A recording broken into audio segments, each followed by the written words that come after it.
Chaz. There needs to be a little bit more crowd control on Looney, and Method Black will close out this game. Battlemaster's gonna fall. Battlemaster's gonna fall. Bomb drops. Kidney shot on Bledso. Massive damage, and Method Black does it. Big takedown.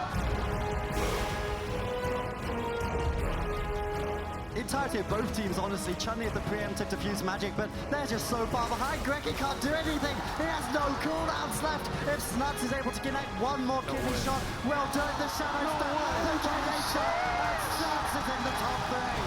Don't you ever put Snuts on the bench again! We saw the top 8 teams in EU cemented. This is going to be the last weekend of Cups before we move into the circuit for the AWC, and it's time to figure out who the top teams from NA are going to be. My name's Rich, I get to be your host, and I'm joined by Zico, Supertees, and Venruki. Let's just jump right into it and start talking about everything that is going on right now. We'll take a look at the standings in North America, and then we'll actually get to take a look at the bracket to see which matchups we're going to be jumping into today. But Zico, I want to get the big picture before we actually do start to see the standings that are already present in North America. With what you saw yesterday, what are you expecting to see North America bring to the table in this tournament? Well, I think we're going to see a little bit of the same in terms of, we're going to see some Mage Lock. We're going to see those same, kind of Windwalker Cleaves, maybe Windwalker Warlock, things like that. But I think the biggest shift that we saw in meta was that we actually had a couple of Rogue Mage teams do really well. So I'm expecting a team like Charlotte Phoenix, for example, with Jamili, to do well with their Rogue Mage. I'm expecting to see, Golden Guardians look even better. I'm expecting, a lot of these teams like Unitas as well to perhaps have a good run here. So I think we're going to see a little bit more Rogue Mage. And I think the Destro Warlocks are going to have a little bit harder time now that Spite is kind of updated as well. And some of those teams that Zico already mentioned, we're going to be seeing them on our standings. Golden Guardians was one of those teams, 220 points already in their pocket. That's going to make them the number 2 point holder in the region. Cloud9 going to be sitting on top. But Supertees, when you do actually take a look at how the standings are as we see them entering today, how do you feel about some of these teams? Who do you think is going to be able to cement their position? I feel like if you're M2KC and up, you're pretty good right now, even if you just lost outright. You obviously don't want to lose outright, but if you're at that 160, I feel like you're on a bubble point where you're pretty safe. So Charlotte Phoenix, I wouldn't feel safe. Turtle didn't make the top 8. Rudimentary didn't make the top 8. So that means that Unitas here has a chance to pass. RSG has a chance to pass. Potentially some of the newer teams as well have a chance to pass. Basically, North America is a lot more unstable than Europe as far as qualifying to the circuit stage. There's a lot more on the line in the tournament today and on Sunday for North America. Yeah, it's pretty interesting to be in the position right now where we do know, right? We could potentially have some of those teams locked in. Venruki, what teams are you looking at, though, today on the bracket and think that they have a really good potential ability to go on a deep run? Well, I think the number 1 team I'm looking at right now is Unitas. I mean, Unitas, they've had some great performances. They fell off a little bit in the mid-season, but I think with some of these changes that have come in, their Rogue Mage is going to be really strong. And I mean, that really is their main composition. And I think with some of the balance changes we saw with the nerf to Versatile Corruption, the change to Spite Trinket, as well as Conflict and Strife, receiving some changes as well. Unitas has put themselves in a prime position to, make a deep run in this tournament. The one thing I want to see from them, and I think they actually did show it already, is the flexibility to play Paladin. We know Oxygen playing a lot of Priest, but if you could play on that Paladin as well, I think that would do wonders for this team. Okay, we're going to be keeping that in mind as we do actually start to move forward. As you guys already know, if you have been watching, it's going to play out the same way that it always does. We're going to be starting stuff off blind pick into Grand Arena, and we have that first matchup coming up very shortly. I do want to just mention a little bit more how everything does play out for anyone who's not necessarily 100% familiar with the format. But first, let's actually talk about the matches that are going to happen. We're going to be kicking stuff off on the lower side of the bracket. That means elimination matches to start off the day. Golden Guardians going to be playing against RSG, and then Charlotte Phoenix versus 5 men. Those are going to be the elimination matches. Then we jump back up to the top side of the bracket where nobody has actually grabbed an L yet. We change that a little bit and we set the stage for 2 final elimination matches for the day. That gets NA and EU both set up for the finals tomorrow, the last finals that we're going to see in the Cup circuit. But we've been talking about the points a whole bunch. Zico, can we shine a little bit of light as to why all of these teams are trying to grab these points right now and what's going to be happening in the weeks to come with the AWC? Well, basically, we are going to have top 8 in terms of points from both regions. They're going to qualify to a round-robin tournament that's going to be happening later this year. And it's normally we would have, an EU versus NA kind of LAN happening. But that's not going to be happening, obviously, due to, restrictions with traveling and everything. So it's going to be a top 8, round robin, Europe. All of them are facing each other. In NA, all of them are facing each other. And then we're going to crown And the let's champion. actually talk about the first thing that we're going to see today, which is going to get that road started, just get us a little bit deeper into the year, get us a little bit closer to tomorrow, where we're going to know 100% sure who those teams who are going to be able to compete in that circuit play are going to be. We start off with Golden Guardians versus RSG. Venruki, what are you expecting to see in this blind pick? I know these are 2 squads where maybe we'll be able to make that call. Well, I mean, for the Golden Guardians, this is another team I feel like is heavily benefited with some of the changes that have come into the game. I think Peekaboo, WizK, and Absurge, playing their traditional RPS is going to be what I would expect in the blind pick. For RSG, they have a couple different options. We do know they like to play, the Holy Paladin, of course, with Ron Paul. And then they have Feral Druid, Destruction Warlock. I would say that probably is their pocket pick, and that would be the matchup that I really expect on the Grand. Sid, are you expecting the same thing when we actually get this one underway? So this isn't the same RSG that we saw in Method Mayhem, other than the Ron Paul and Zark, I believe. So they were running Rogue Mage Paladin a lot. I bet they kind of wish that they still had that right now, at least if they were watching yesterday with Method Black's performance with that composition. I think this team is now more so a Warlock Rogue Paladin and a Feral Warlock Paladin. Yeah. Not that those aren't bad options actually either. I think Roguelock got a lot better. But the Golden Guardians have a composition where they probably don't want to play Shadow Priest because Holy Paladins appear to be a bit of a soft counter with the Shadow Resist aura, countering their dots and countering the Gushing Wounds that we know Peekaboo likes to play. So I think it's unlikely that we see WizK on the Shadow Priest, and now I can actually cheat a little bit. I know that he's not. This is going to be a very exciting game 1. I mean, we've seen a lot of Mistweaver monks. We've seen a lot of deep dampening games of kind of the same old for these past 3 weeks. But this series is going to be 2 very unique compositions going head to head in game 1. All right, it's going to be a good way to start the day. You already heard it from Sid. We got some unique compositions, and the gates are about to open. Yeah, Golden Guardian's going to be leading with the RLS. WizK on that Destruction Warlock. He's really proven that he is able to step up to the plate and make some plays on that class, going toe-to-toe with some of the best Destruction Warlocks in North America. For RSG, it is going to be, their patented Feral Destruction Holy Paladin. This is a composition we don't see too often, but it's got a lot of burst potential, a lot of crowd control, and a lot of durability as well. I think the Ron Paul on that Paladin, especially if he's playing Ineffable Truth, is going to have a lot of cooldowns he can cycle through to really help bolster their defense against Peekaboo. Let's see how they want to start this off. Peekaboo leads with a blind on the healer, ramping up damage onto Nazam. WizK looking to build up, still not at a point where he can find any Chaos Bolts. Nazam intervening with the double Mortal Coil. Immediately removed though. Now Chaos Bolts lobbed out for WizK. Sap still on the Ron Paul.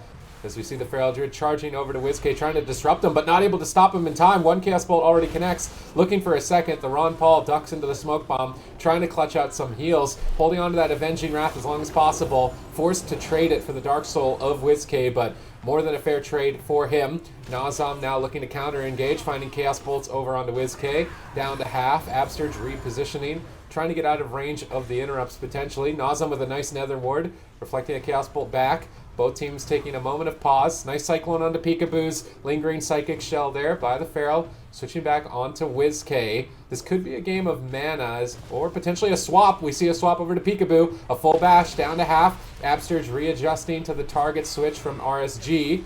Now we see the Feral Druid going back onto WizK. Swaps to the Feral and swaps to the Rogues. I definitely see this as a main win condition, as it looks like both of them are running Gushing Wounds. Yep, that is correct, Sid. Both the Feral and the Rogue are full out Gushing Wounds, full out offense, and both Warlocks are stacking that versatile amp. I'm going to see Peekaboo now kicking that Chaos Bolt. Once again, the Feral Druid here looking for some bleeds onto Peekaboo. And that's what both of the Peekaboo and the Druid, they both want to kind of bleed each other up, get the other person kind of low to like maybe 80% or so, and then go for maybe a surprise attack with a Kidney into a Chaos Bolt or a Maim Stun into a Chaos Bolt. If they can do that, I think that could be a potential win condition. Counterspell secured onto Ron Paul. Let's see what they can do with it. Peekaboo dropping the Kidney Shot. No Smoke Bomb available.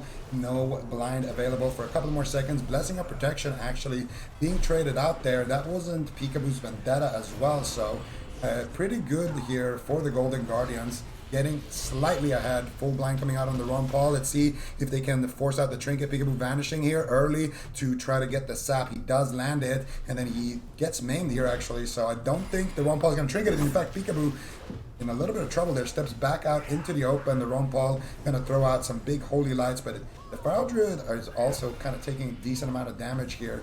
Decent pressure for the Golden Guardians. They have full mana as well. Looking like they are slightly ahead here, Ben. I mean, definitely. That's one thing Peekaboo really excels at, is creating multiple pressure points for his team. He's the master of getting damage out on multiple targets and basically surprising attacking people throughout the match, and it works really well here. Nazem taking a huge hit in that Kidney Shot.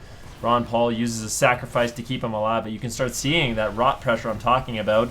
Golden Guardians definitely have a massive pressure advantage right now. Ron Paul struggling to stabilize his team, and will use the Divine Favor and get some big heals out, but Peekaboo switching his attention now to the Ron Paul. Nice Hammer of Justice to slow him down. They're actually going after Peekaboo, might be able to take him down. He's caught into a bash, he's behind the pillar. Does of course have a lot of defense, he's not going to overreact. The Lingering Psychic Shell, more than enough, but I like the fact that RSG is willing to punish Peekaboo when he's making those aggressive plays. Well, they got his Hellstone, so he might not be able to get another charge of that Hellstone in the fight if he makes the mistake of overextending like that again. He could definitely go down. They're going after Nazem. They purge off the Thorns, and both teams are trying to split their damage onto 2 targets, but Peekaboo on the Assassination Rogue has the advantage of Wound Poison to reduce healing on both of those targets, whereas the Feral Druid does not have that. So I feel like if this game continues where it's just a split damage fight, the Rogue Warlock is inevitably going to win this matchup. The Destro Warlock Feral Holy Paladin has the advantage of crowd control, but they're not really utilizing it. They're just going for a damage war out in the midfield and continuously falling behind. The Ron Paul popping the Avenging Wrath to get his team back up to full. He's blinded on it. Is he going to choose to sit it? He has Avenging Wrath. He's losing a lot of healing output to sit this full blind. They try and stop the sap, but Peekaboo uses his Gliders Medallion to secure it, making sure that Avenging Wrath gets basically no value. I don't know how. I'm not a fan of sitting this full blind. Now Nazem very low on health. Ron Paul ducks in, sacrifices, redirects the damage to himself to stabilize. Double Mortal Coil stalls the damage. And now a Full Fear has finally landed onto Absturge. Can they set up any damage with it? It doesn't look like it. And mana is at least somewhat evening out for the teams here as dampening begins. Big swap to Peekaboo, catching him out in midfield. Man, if anything in that chain crit, I feel like Peekaboo would have just been out of this. So RSG showing signs of life. Peekaboo is definitely a vulnerability for the Golden Guardians. I really like Absturge keeping his cool in that situation, only using the Ascendance. A lot of the time you'll see a Shaman overlap or just panic Spirit Link. You always want to save your Trinket and your Spirit Link at the same time. So you can Trinket out of a crowd control and drop that Spirit Link. And even if you get re-crowd controlled, you're going to have that big health boost, and also it's going to be redirecting damage to you. So the crowd control will be breaking. So Absturge going to be able to hold on to that, only trading out the Ascendance. Not too much of an issue here, but that was a close call. Knows him now. Big Chaos Bolt here potential. It's going to land into the Grounding Totem here. He's looking to potentially get it onto Absturge. This one is going to go onto Whiskey, gets reflected, and he actually gets a bolt off himself there. Whiskey showing some prowess here on that Destro Warlock. Peekaboo now once again getting Hammer of Justice behind the pillar, but Absturge overextending his positioning to help out his Rogue there so he can stay aggressive. Nozem now has the Thorns, so Peekaboo looking to swap to perhaps the Feral or maybe even get some bleed pressure onto the Ron Paul. And I like what the Golden Guardians are doing here. Absturge has crossed the map, and now that's going to allow them to actually push him behind the pillar and start getting big cleave pressure. The Ron Paul actually might have to use his Divine Shield here. Big damage connecting from Peekaboo. Whiskey. If they have a Garrote Silence, anything, it could be the game. Absolutely What? dropping his Spirit Link, and the Ron Paul going down without his bubble in that exchange as well. Very greedy there with his cooldowns. Yeah, I need to see the last few moments of that game. There was a moment where Peekaboo almost got completely obliterated. They managed to almost take him out with a big burst. Absurge backed him up, and then what even hit Ron Paul at the end? Battlemaster's Fall or something? Like, I didn't see a Chaos Bolt. Sure. I'm gonna watch it. We're watching the It was a YouTube really game. slow death, I'm pretty sure. Yeah, that was crazy. WizK got a couple Chaos Bolts. It was scary for Ron Paul. I was kind of surprised to see him not trade out his Divine Shield, but then he ultimately just fell. I mean, Could I'm be watching now. possible he tried like using an aggressive global to kill Peekaboo with where he was before the link went down. That's the only thing I can see, and I mean, I'm watching the stream too to get it because we can watch it as time travelers. But it was definitely a bit of a throw, I think, from the Ron Paul right there at the end. First game of the day, and already you're hearing everybody on the desk saying that they want to watch back those final few moments. And Zico, Sid just said it. And I'm going to ask you right now if you think that is the case. Do you think that this was a little bit of a throw in the final moments of our first blind pick of the day? Well, I want to say that it looked like Golden Guardians were winning, but there was also a lot of times where Peekaboo could have just gotten, destroyed behind the pillar. So it is definitely a throw. Could have gone either way, but at the end there, Ron Paul got kidneyed, and then I saw Chaos Bolt go out after the kidney, and I assumed, okay, he's gonna bubble. Then Peekaboo almost went down there in a main stun as well. Absturge dropped his Spirit Link, and it was a dress. It was a Reap dressed, coming out actually. there. Reap dressed by Peekaboo just took him from like 25 to 0. I mean, I feel like he had greeted it Should have just bubbled. He should have, yeah, but he had greeted it so far. He wanted to try to get away with it, but Peekaboo definitely punishing him there. So with what we saw Just at the bubble beginning, kidney, though, when you talk about the beginning of the game, Zico, you already started to allude to it, but Sid, how do you think that this matchup could play out in the future if you're not able to finish the way that you actually did if you are the Golden Guardians in game number 2 or the future game, Sid?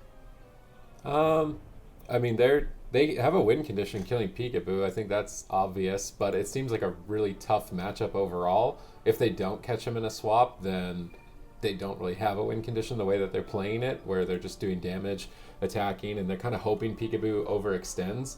If Peekaboo never overextends, I feel like they could just win just attacking the Feral and attacking the Destro. They don't even really need to even risk going after the Paladin. But when they do go for the Paladin, they can close the game faster. It's just every time I saw that Peekaboo targeted the Paladin, Peekaboo had to use pretty much a big cooldown every time. So I guess if they're ready to trade, it's fine. And as long as they have a trade, they can go after him. Usually when you see Destro, Feral, Paladin on the ladder, it's really, I shouldn't even say the comp. It's like it's this team is the only team that plays it. They play Repentance, and they play like really heavy crowd control, and they'll get on top of the other healer, and just, you can't stop Chaos Bolt, Fear, Repentance, and Cyclone all at the same time. They didn't play like that, and I'm wondering if it's because they'll just lose outright if they try, but that is an option that they didn't really even try and utilize in game 1. Then we see everything get locked in the draft almost instantly here for the Golden Guardians and RSG as they do head into Tiger's Peak now for this second game. Sid starts to talk about some strategy changes that he might want to see for both sides. Is there anything that you're looking for when we do touch down on Tiger's Peak? Well, honestly, I think Zico kind of hit the nail on the head when he said, there was lots of opportunities in the game for RSG. I feel like if that game had played out, there would have been even more opportunities. I mean, Peekaboo got low multiple times, playing as aggressive as he was.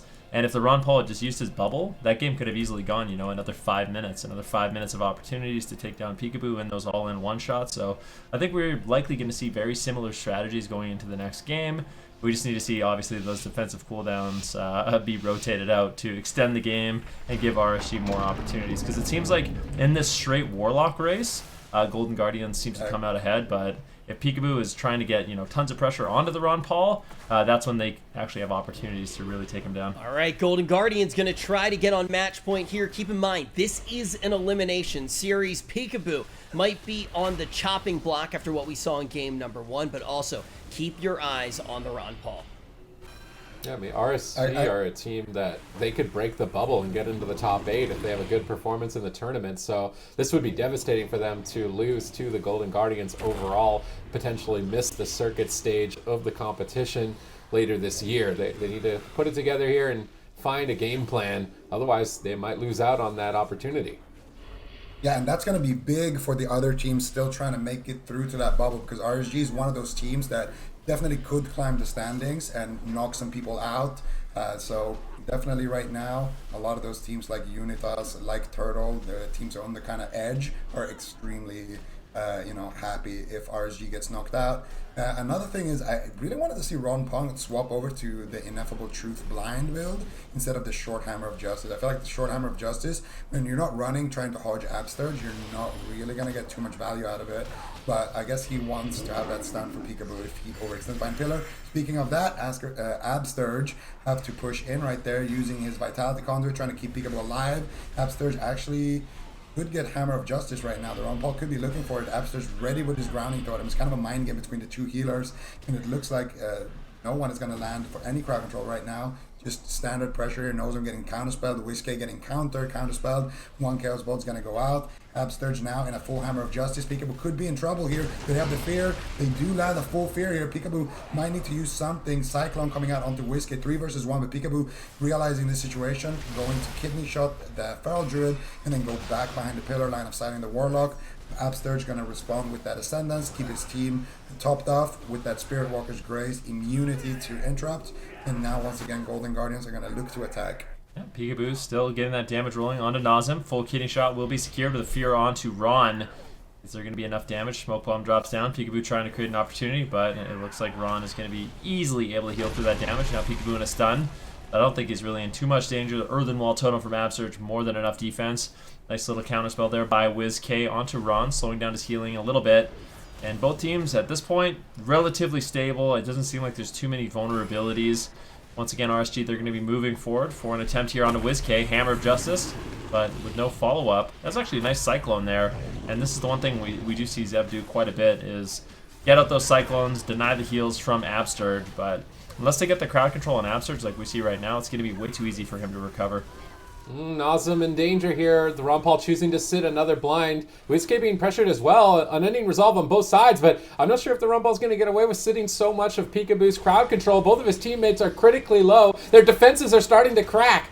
Barely in time getting the sacrifice up, and now they're swapping to the Ron Paul. The Golden Guardians are all over the place as we see Zev stabilize, cycloning Peekaboo, but Whiskey is still tearing in. Double Mortal Coil trying to ramp up his pressure. RSG need to stabilize and keep the momentum that they had just built onto Wiz-K, but it's starting to slip away. Nazem is still behind. Full Fear onto the Ron Paul.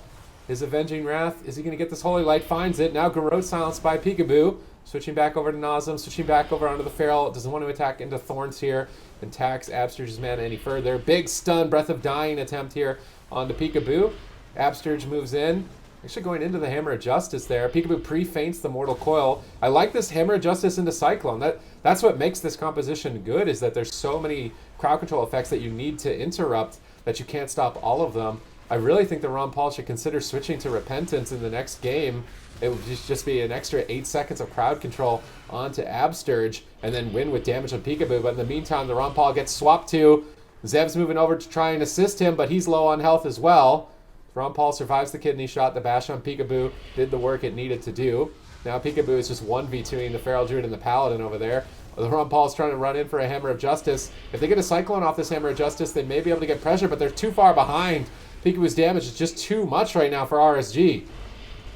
Big push here on the Ron Paul. Full Kidney Shot. This could be the bubble. Similar situation to the last game. Oh! They can get that. Peekaboo getting destroyed there with the Dressed Trinket from the Feral Druid. And yeah, I mean, that's what can happen. Peekaboo had basically everything up, but surprise attack from Zev with the Drustigat, the big ferocious bite, and that was more than enough to just clean it up. I mean, that's another one of those games, and that's what I'm talking about. RSG, if they can just continuously look for those opportunities on a Peekaboo, they can just explode them like that. It's a different result, but a similar game in a lot of ways, and I'm kind of curious how you guys feel the rest of the series is going to play out after seeing these first 2 games now. It seems like we're going to have quite a few explosive finishes. Zico, do you think that we're going to keep seeing games end in a style like this? Yeah, absolutely. I think what the Golden Guardians are doing that I don't agree with is that Absturge is pushing forward and playing on the same pillar as his team. I think you can only really do that if you're trying to go for the kill. But the problem for the Golden Guardians this time was that they were able to Hammer of Justice Absturge, a lot of those times and get his trinket out of the way.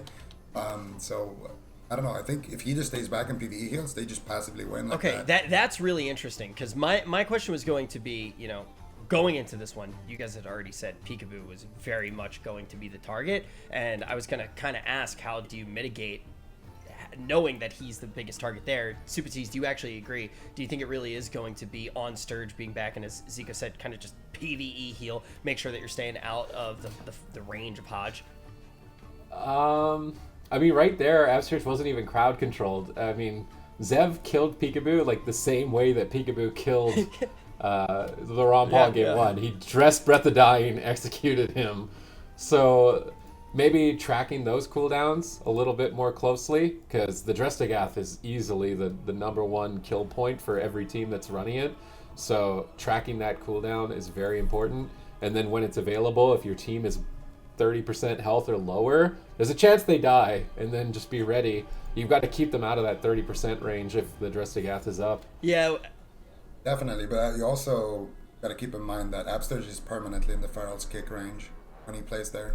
Whereas if he's back in the back, he can just spam heals. The only thing he has to worry about is spell lock, but if he's ever in a sticky situation, he can Spirit Walker's Grace or Grounding Totem. As we do head to Ashman's, I want to ask Van, do you think there are any other possible win conditions that we could see, or do you think it's just one player is going to get dressed into Echoes as we actually enter Game 3? Well, I mean, if they survive this one shot long enough, then it's going to be, a case of dampening, stacking so high that anything can happen, really. But I think that's the one thing both these teams need to look out for. Reaping Flames, Drestagath Trinket is a lot of burst damage, and if you're not, fully prepared, if you're just a little bit too low on health and those crit, you can get an unexpected kill. And I think Golden Guardians and RSG are both really, really good at finding those opportunities. So they just need to, basically it's going to come down to who avoids it better, and who maybe gets a little bit lucky with them critting, because if you do get crits, it literally can be 40-50% of your health just instantaneously. Hot Rodman 93 in the chat said, "Live by the dressed, die by the dressed." And I don't think that there could be a more perfect slogan for what we might see here for the rest of this series. We have 2 games, different results, but it all relies on that so far for the win condition. You already heard from Zico some potential tweaks that we might want to see from the Golden Guardians as we enter this 3rd game, really looking at Absturge. You heard some ideas from Supatis as well, but I want to talk about RSG. Is there any way that they can potentially keep themselves safe from those dressed opportunities, Zico? Please, I want to see the Ron Paul play Blinding Light. If you're playing Ineffable Truth, it doesn't scale with Fist of Justice, so it's like either his build is dead or his talent is dead. And I think the talent is dead because you can still rotate back your trinket and things like that. So I want to see, actually, did he swap to it? He did not. He's still playing that Fist of Justice, and I think that's just going to be a big, disadvantage. The Repentance is, it has such a short cooldown anyway that I don't really like it, plus you have to cast it. I think if you play Ineffable, you do what basically we saw from Chaz yesterday, just run in and blind on CD. Speaking of blinds, there's a blind sap right now happening on the Ron Paul. Big damage onto Nozem. I actually kind of want to see the Ron Paul trinket out of that. It broke somehow, and he does get that Blessing of Protection. He does get Purge, however, might still need to use the Sacrifice. Could go for Divine Favor, Holy Light. He has the wings up, but if he gets interrupted, it could be big as well. He's going for it, and he gets it. Now, I think RSG should stabilize, and Peekaboo might be the one on the back foot here, then. I mean, definitely. He's going to be taking a few Chaos Bolts, but nice Grounding Totem from Absurge, as well as a lingering Psychic Shell from Peekaboo. Peekaboo's going to be completely fine, and both teams have kind of stabilized at this point. Talk about mana for the healers, it really hasn't mattered at this point. It doesn't seem like that's going to be a win condition for either one of these teams, at least not with how quickly these games are going by. RSG right now, they do have some solid rot pressure. Idiot Feral's just going to be bouncing around multiple targets, bleeding everybody up, and in that way, Idiot Feral and Peekaboo, they have very similar roles in the match, just trying to create opportunities for their team, and with those opportunities, the Destruction Warlocks, both Whiskey and Nazem, can try to find a target that's low and burst it down as fast as possible. Whiskey is building for more damage this game. He's running the Vision of Perfection instead of the Conflict. Perhaps realizing Peekaboo's been the target time and time again, he can drop some defense for more offense. Curious to see if that works out for the Golden Guardians here. As we see the Feral Druid stunned up, trading the Lingering Psychic Shell and then charging towards WizK. Ron Paul looking to try and reset his Hammer of Justice as soon as possible. Really want to see those Hammer of Justice into Cyclone crowd control chains. There's the Hammer of Justice. Instant kick on the Feral Druid Cyclone by Peekaboo. He's not having any of that Cyclone business happening here onto Absterge. Both teams looking stable, waiting for each other's Dressing-Gas to come off cooldown. Breath of Dying player onto Peekaboo, but intercepted by WizK. Double Mortal Coil and a double Cap Totem into triple Infernal. Beautiful crowd control chain by the Golden Guardians. However, the Rompal has Avenging Wrath, and he can negate a lot of the pressure that it has built up. Good answer to that triple crowd control from the Rompal. Beautiful deflection here. Absterge now in a Hammer of Justice. Playing on top of them again. Could get crowd control here. Infernal Stun comes out. Maybe a Fear. Absterge gonna duck away from it, but instead he's gonna get Cyclone. Trinket out of that. The Idiot Feral as well trinketing. Full blind onto Rompal. Can he get the sap? Peekaboo cannot find the sap. He's gonna go for the cheap shot. Do they have a Fear? Do they have a Hex? Doesn't look like it. Absterge not gonna be going for it. The Feral can still dispel it anyway, and I do believe the Feral is in Stun DR right now, so not going to be too much as a result of that, but WizK still doing decent pressure here, getting a nice Fear into Chaos Bolt combo. Ron Paul as well, kind of just dying to gushing wounds and bleeds. Has to go for a couple of heals now. Peekaboo actually missing his kick there, and Peekaboo actually in trouble right now in that main Hodge, but this time Absterge pre-Vitala did the Hodge. Beautiful play right there, but I still don't agree with the positioning here. You see Absterge just getting in. If he didn't pre-Vitality right there, that would have been all of Peekaboo's defense, so it's a risky game that they're playing. It does give them more pressure, especially on the Holy Paladin, having to deal with more kicks and more purges, but I just feel like the trade-off isn't worth it. And as I say that, Absterge landing another win share right there. Yeah, very nice interrupt. Peekaboo still, though, a little trouble. You can see him trading out the feint when he's at around 50% health. Doesn't want a repeat of game number 2, what we just saw, that Reaping Flames, as well as the Dressing-Gas. There's just so much burst. Now, Idiot Feral and Nazem caught into the Mortal Coil of WizK. Unfortunately, they weren't able to really capitalize on it that much, but you can see, look at how much pressure Golden Guardians has right now. All 3 members rotted down. Ron Paul definitely going to have to play some catch-up here, but with that Avenging Wrath, managing to top off everyone, really nicely done there. But he is burning through mana really quickly. I touched on mana at the beginning of this game, but it does seem like this is really taxing the playstyle of both these teams, how much just raw damage they're getting out. These healers are burning through their resources very quickly. This kid's getting a lot of value out of that vision, but here we see Absterge stunned up. Peekaboo could be in trouble. Remember, he got erased from 40% health last time around. Absterge is still stun locked. There's the Dressing-Gas drop. Absterge barely clutching in a heal. Now it's the Feral Druid on the back foot. Survival Instincts at 50% health. It seems like if you're at 50% health even or lower, you're at risk of dying to that Dressing-Gas Reaping Flames combo, as the Feral Druid is still the target. The Ron Paul is rotted down. He needs 9 more seconds. Is he going to get it? Nope. Dressing-Gas drops him. Peekaboo strikes back. Golden Guardians move to match point. It very much has felt like a series of you show me your Dressing-Gas and I'll show you mine. But the question that I do have moving forward, not really question, the thing that I do want to bring up is, we jumped right into the series. The series is absolutely flying by. It's been a fun one to watch and a great one to start off the day. But when you actually think about what's going on here, Zico, I do want to talk big picture, because the Golden Guardians have done a fantastic job so far in the Cups to be able to be the second place point holder. But they are already facing elimination. So when we look at these other squads like RSG, I want to just start thinking about how close not only is this series, but the entire year really does seem to feel, not just in NA, but in EU. Yeah, I mean, in general, so in EU, it looks like there is, about 8 teams that are just a little bit better than everybody else. And then within those 8 teams, there's also, tiers, I would say, with Wildcard and Method at the top, and then going down from there. But in NA, I would say maybe there's even more than 8 good teams, because the NA point standings are just completely wide open. And I think a reason for that is because just C9 has been soaking up so many points. And the same thing goes for the Golden Guardians. It's kind of similar in EU as well. You have 2 top teams just taking as many points as possible, and then that kind of starves everybody else of those points, and they have to really fight. And these if you can play 6th instead of 8th, can just make or break whether you qualify or not. Yeah, it's an interesting dynamic when you have a team that's essentially a point sponge, and then you have crazy things happening, right? Because you find yourself in a position where there are so many points occupied at the very top, and then you're not going to see any of them really trickle down. It's an interesting phenomenon to say the least, but now we are going to get a look at our draft. Blackbrook Hold is going to be the map coming into this one, and then we really haven't talked about maps that much because I think strategy has been the name of the series. You know, sometimes it's going to come down to the back and forth with the comps, sometimes it's going to come down to the back and forth with the maps, but this one really does just feel like a game that's coming down to those final moments. Who's able to get off that win condition that centers around the Drestagath. But with this map, I want to start talking about who really is favored on a map like this, as we do start to see a change away from somewhat more neutral maps. I mean, that's a really good question. Who really is favored? It seems like most of these games are just the players, all 6 players, pick a pillar, and they just run around it. Try to avoid each other.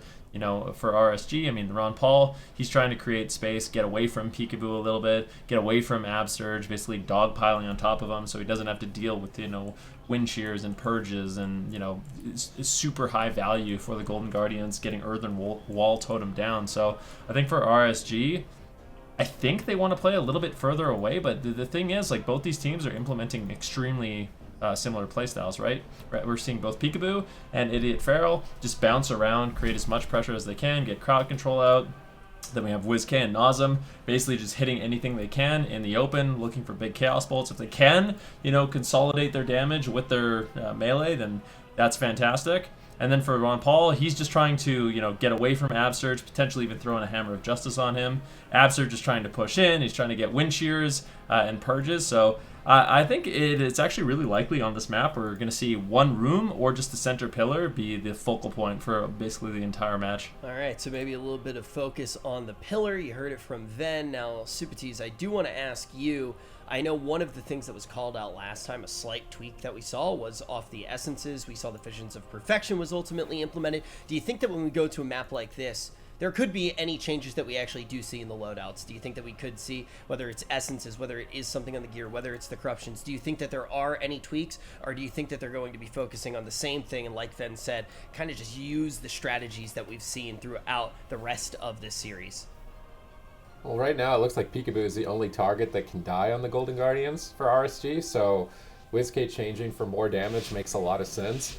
Whereas Nazem, I feel like he's not feeling too safe in the matchup, so he runs a bigger risk of dropping his Conflict and Strife, and it just gets so much value against a rogue, right? Like, the time in the game where you're going to die is in a kidney shot, so I don't think that we'll see any changes past this point, but WizK making the adaptation for Vision of Perfection definitely paid off. I mean, the pressure was much higher, they almost had the Ron Paul out of mana, and they won with a lot more burst damage, so that change for WizK is paying off. All right, well, we're already into this one. This could be the last game in the last cup before we head to the circuits for RSG. Golden Guardians trying to close it out here. Yeah, we see again full blind coming out onto the Ron Paul, kidney shot onto the Feral, gets Infernal stun on his trinket. Peekaboo not gonna be able to find the stab, maybe? No, he went for it, but couldn't get it there in time.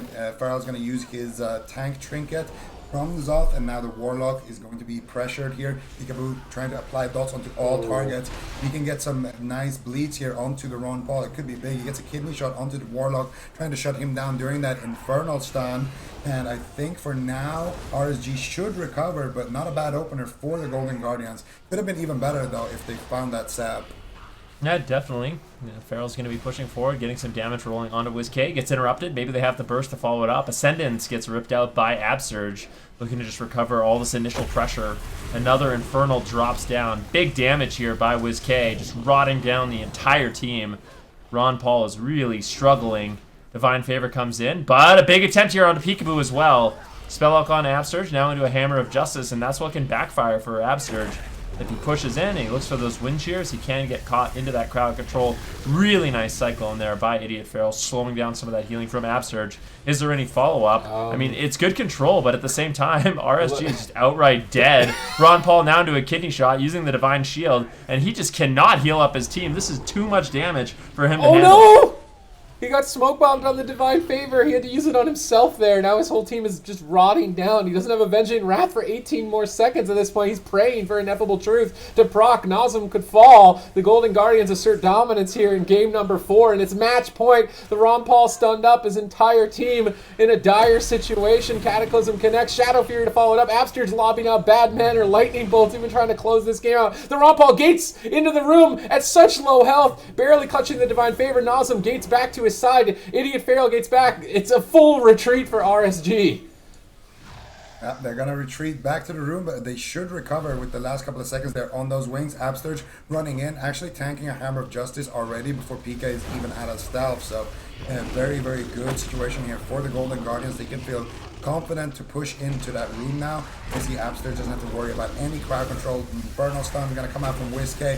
Big pressure here, but a counter Infernal Stun coming out from Nazem. He's going for the first Chaos Bolt. It's going to connect into the grounding totem. Now Whiskey popping his Dark Soul. This could be huge trouble here. This could just be the game here. Ron Paul getting Garrote Silence, bopping himself and just dying on the global right there. Huge push from the Golden Guardians. Dude, there's literally 3 Infernals down right now.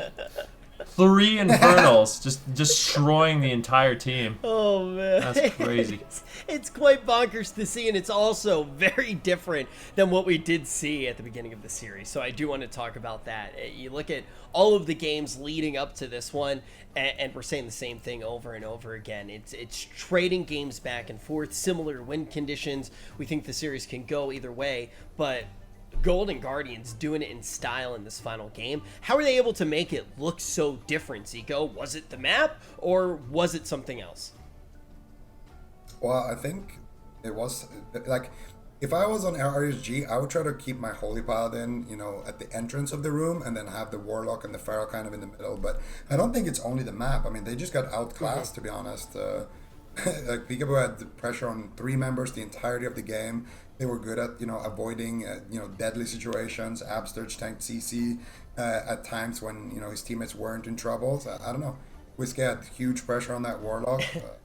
I gotta say, I don't like that Ron Paul is sitting through every single blind as well. Like, I think when he does that, he just gives up all the pressure that his team has. I would rather see him trinket out of the blind, go for a Hammer of Justice when you're on DR, go for a Blinding Light, and then, like, you're already set up for success at that point. Man, we don't talk about it nearly as much because it already feels so polished, but the fact that WizK is able to play Warlock like this as well, Supatees, I mean, you look at this and it opens up so much for the Golden Guardians, and you got to give credit to WizK, just an incredible player, and also the Golden Guardians as a whole. It just feels like not only in these cups are they putting themselves in a much better place, which we can see as the cups progress, but it seems like when they move into circuits, they're going to be a pretty large threat. Yeah, overall, the Golden Guardians have had good performances lately. I mean, they were able to beat Cloud9 in a series. They got clean swept the second time around, but it seemed like they were really relying on the Shadow Priest Rogue in the Grand Finals last week, and they didn't play the Destro Rogue. I'm curious why they didn't. I mean, WizK is looking good on Destro, so if they can have a good run in the lower bracket with this Roguelock Shaman, it's definitely a lot of potential for them. It's an unfortunate situation here for RSG because they needed a good run to try and make sure that they're locked into that top 8. So they are going to run the risk of not making the circuit stage now with that defeat. In this next series is just as much on the line here. Charlotte Phoenix and 5 men potentially on the bubble of that top 8 for the circuit stage as well. So there's a lot of pressure on the lower side of the bracket.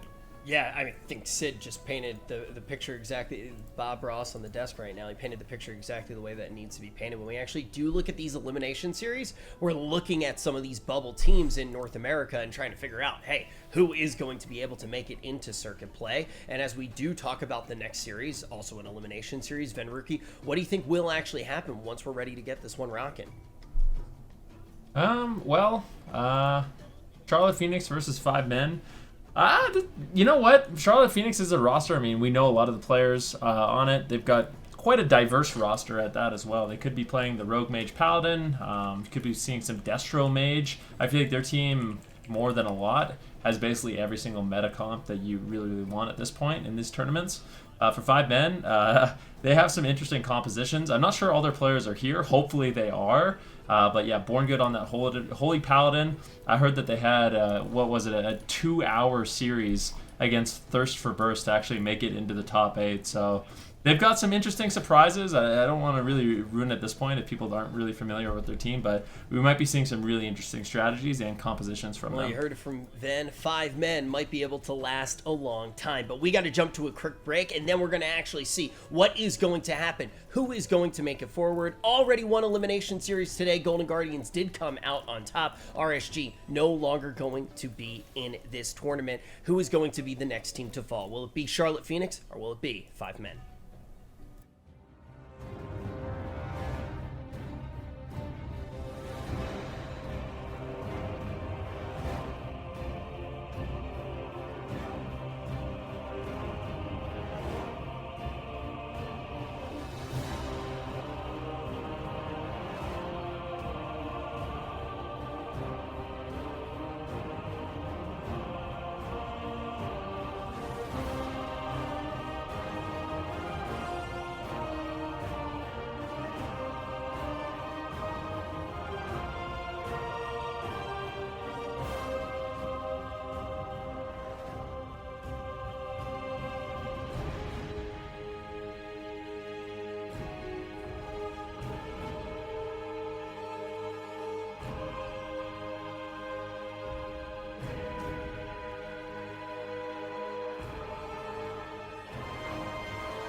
seconds away from CMD's ice block. Can they push for it? Ironbark, but he gets caught on a polymorph. The Ironbark may not matter. 10 seconds away, 8 seconds away for it. Can they gun down for the kill? Conrad's about to trigger. 4 seconds, 3 seconds away, 2 seconds, 1 second. Oh my goodness!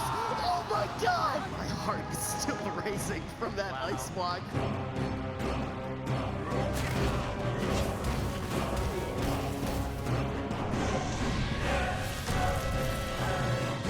To be careful, they need to keep the heals going for just a little bit longer. Looney has his trinket available, but that means blind is also available. I'd love to save just trinkets. He needs to keep his DK in the fight. DR blind, Waz is pushing for the kill. Does he have enough banish? Garode, do they have the polymorph? It doesn't look like it just yet. Even the Vivify is coming in, but it will not be enough. Method Black go through to the grand final. Folks, we got another elimination series, Charlotte Phoenix versus 5 men. We only got room for one of these squads. My name is Rich. I'm going to be your host. I'm joined by Zico, Supatees, and Venruki to cover this next elimination series and find out which team's going to be able to continue fighting on. And Sid, you mentioned that we're in a situation where we got to think about which teams are on the bubble, which teams need these points the most to try to solidify a top 8 and actually make it into circuit play. So when you look at what these teams already do have in their back pocket, the points that they've been able to accumulate up until this moment, what are you thinking about these two squads' chances of making it to circuit play?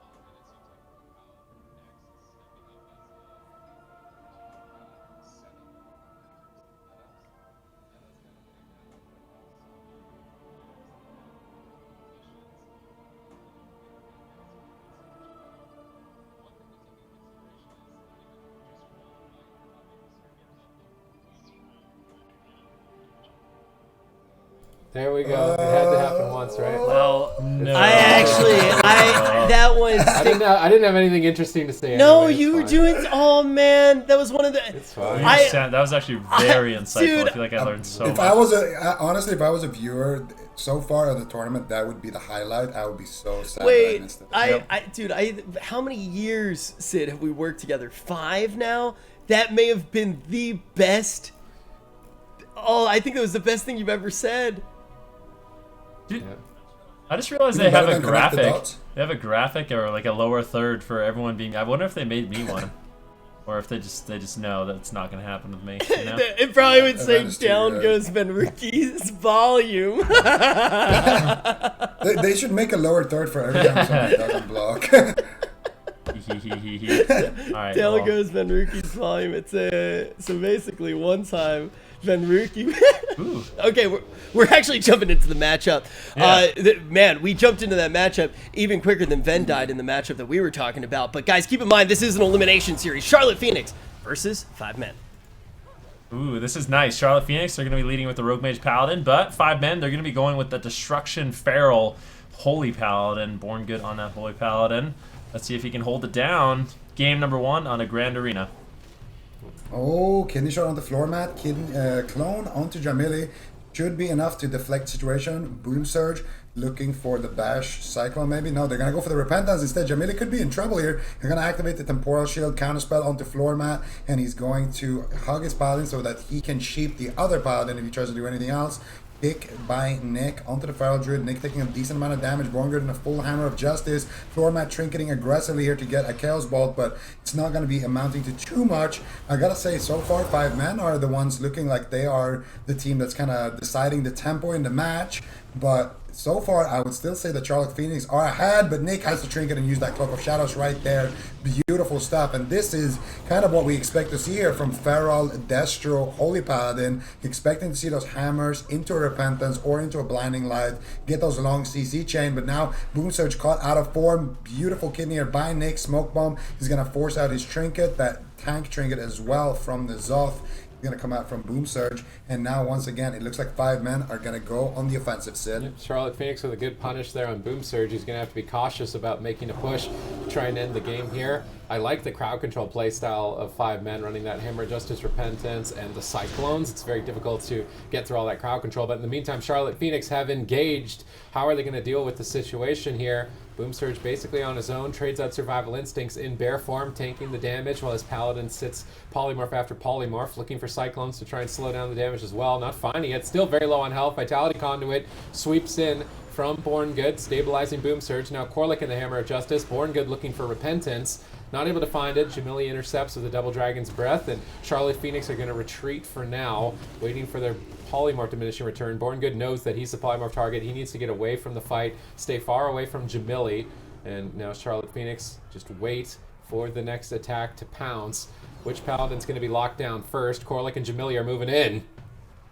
Ooh, they're going after Nick. Maim stun with an interrupt on Jamili. Corlick caught behind the pillar. Jamili getting feared up. Unfortunately, unable to find the crowd control as Born Good repositions across the map once again. Really like the positioning of Born Good, making it super difficult for Jamili to actually find polymorphs in this match. Good backup by Floormat as well, helping him out. Boom Surge getting an interrupt on Jamili, and Jamili actually finding a polymorph. Born Good actually standing still. Not sure if there's a problem or what, but we'll definitely see. Boom Surge going to be line of sighting right now, using the lingering Psychic Shell, just trying to survive while Born Good is in crowd control. And it looks like the Vitality Conduit is enough for Boom Surge to survive. But Jamili still extending the crowd control chain with the Dragon's Breath. And now it's going to be up to 5 men to strike back. Ooh, full Repentance secured it onto Corlick. Jamili might have to use his Ice Block here. He's going to potentially greet it with the Cauterize, and he is lucky enough to not have his Cauterize proc there. Corlick with the ultimate sacrifice. But he gets swapped to, he might need the bubble. My goodness, 1% sack, 1% bubble. Charlotte Phoenix needs to buy a lottery ticket if they win this game. That was an insane amount of pressure there, and it all started with that Repentance from Born Good. Now Nick taking the brunt end of the exchange, going to activate his tank trinket as Charlotte Phoenix are just covering behind this pillar here, looking to reset here. Boom Surge has his trinket back up. Born Good doesn't have his trinket, but I do think it was traded for the blind or shortly after, so that shouldn't be too much of a problem. All of the defense really still available on 5 men, and they did get that Divine Shield from Corlick, so if they can find another CC chain there, they could potentially force out the Ice Block or maybe force out some of Nick's cooldowns. I want to see them go after the mage. I'm now pushing the trigger first here, going for the Ring of Frost, secures it, but Floormat is spamming out those fears here on that Warlock. Shadow Step Kick is going to connect. Jamili should be able to find a repolymorph here. Blinks and jukes the Feral Kick. Big damage still coming out onto Boom Surge. That was his Survival Instinct. Nick now getting swapped to Big Fear onto Corlick. Do they have any more CC? Born Good looking for the rep, not able to find it. Jamili just making it super annoying with those Dragon's Breaths, with that counterspell available as well. You're going to counterspell Floormat, and Boom Surge should stabilize in that situation. Nice push though by Charlotte Phoenix. 5 men just going to retreat for now. Born Good wants to stay as far away from Jamili as possible here. Floormat not likely to be a target. I like that Charlotte Phoenix know that it's not worth trading with the Destruction Warlock in midfield. They're just not going to win the damage trade, so they hide around the pillar in between their Hammer of Justice, Dragon's Breath, Polymorph chains. They just try and reset their combustion, maybe get a couple of bleeds up.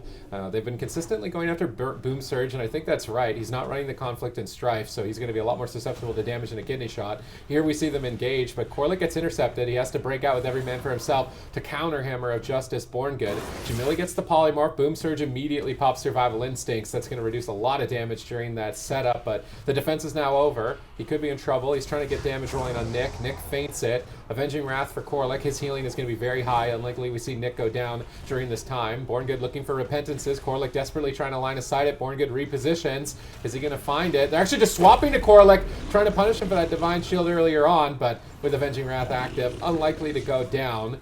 Both teams stabilize. Born Good trades Trinket for blind, but Trinket's into a stun. Beautiful punish by Corlick. Boom Surge here with no Survival Instincts is absolutely being annihilated. Born Good bubbles to get in the bomb, but 1 second too late. That sacrifice not able to save Boom Surge in time. And game 1 goes to Charlotte Phoenix. Now, let's actually talk about how this one did play out, Zico. This seemed like a matchup that was very back and forth, and maybe didn't even necessarily end the way that you thought it was going to. So let's actually talk about how Charlotte Phoenix is able to take this win. Well, I think Charlotte Phoenix has the compositional advantage, and they have the opportunity to 100-0 the Feral pretty easily, throughout the entire match. Whereas for 5 men, in order for them to actually secure a kill, they need to push in, get a Hammer of Justice, and then get a Cyclone or a Fear, or preferably a Repentance as well. So they need to get those long CC chains. Whereas the Rogue Mage, they went for the blind, he trinketed into a Hammer of Justice, and that was enough CC combined with the Smoke Bomb and just instant damage from Jamili to actually secure the win. So I feel like the RMP just has, the RMPala have just a massive advantage when it comes to their comp. And when you do look at what 5 men need to do as well, right? It's not just 5 men, 1 series here. They need to go on a very deep run if they're going to be able to get the points. So you have to think about Charlotte Phoenix and how they can already see if we're maybe able to take this down, if we're able to get just a little bit deeper, already the amount of points that we're going to be able to secure might push us over the bubble, is one of the things that Sid already did allude to. But I want to talk a little bit more about how map could actually come into effect here. Sid, is this one where the map's going to have more of an outright effect right out of the gates when we probably jump into game number 2? Seems like the playstyles are very similar. I mean, it's jump on top of the enemy paladin, stun him, Repentance, jump on the other paladin, stun him, poly him. Whoever is able to get those chains off while not being interrupted is likely to win the game. It seems to me that Rogue Mage is favored in that exchange, mostly because Jamili can blink away from being interrupted, whereas Born Good kind of has to just like walk up to the target to cast Repentance. It seems a lot more difficult for the Feral. Destro. They also don't have mortal wounds to reduce healing during their push, so if I had to give it a comp advantage, it seems like the Rogue Mage is favored overall, but I don't think map is going to play too much of a big difference for either team. Maybe open field. As soon as you say that the maps, you say that maps are going to be relatively under control, and then we see Mugambala in game number 2. Not something that you always have. I actually think this is a record. I think this is the first time this has ever happened in a series where Mugambala has picked second. Like literally ever. I don't think it's ever happened. Usually you pick Mugambala when you're just out of options. But. So we talked about like similar playstyles for both these teams, but I mean, what I'm noticing and what it appears is that 5 men, they're all about that counter attack. So they're realizing Charlotte Phoenix, they're going to have an advantage in a straight up trade. So what they like to do is basically shut down the crowd control from Jamili if they can do it with their interrupts, Fear, Shadow Fury, good positioning, force Charlotte Phoenix to overextend, force them to try to do a setup, and then they counter-aggress, landing a Hammer of Justice or Repentance, big crowd control chains, trying to burst Jamili when he doesn't have any Shimmer charges left. And that kind of is the main game plan from the 5 men, from what I've seen.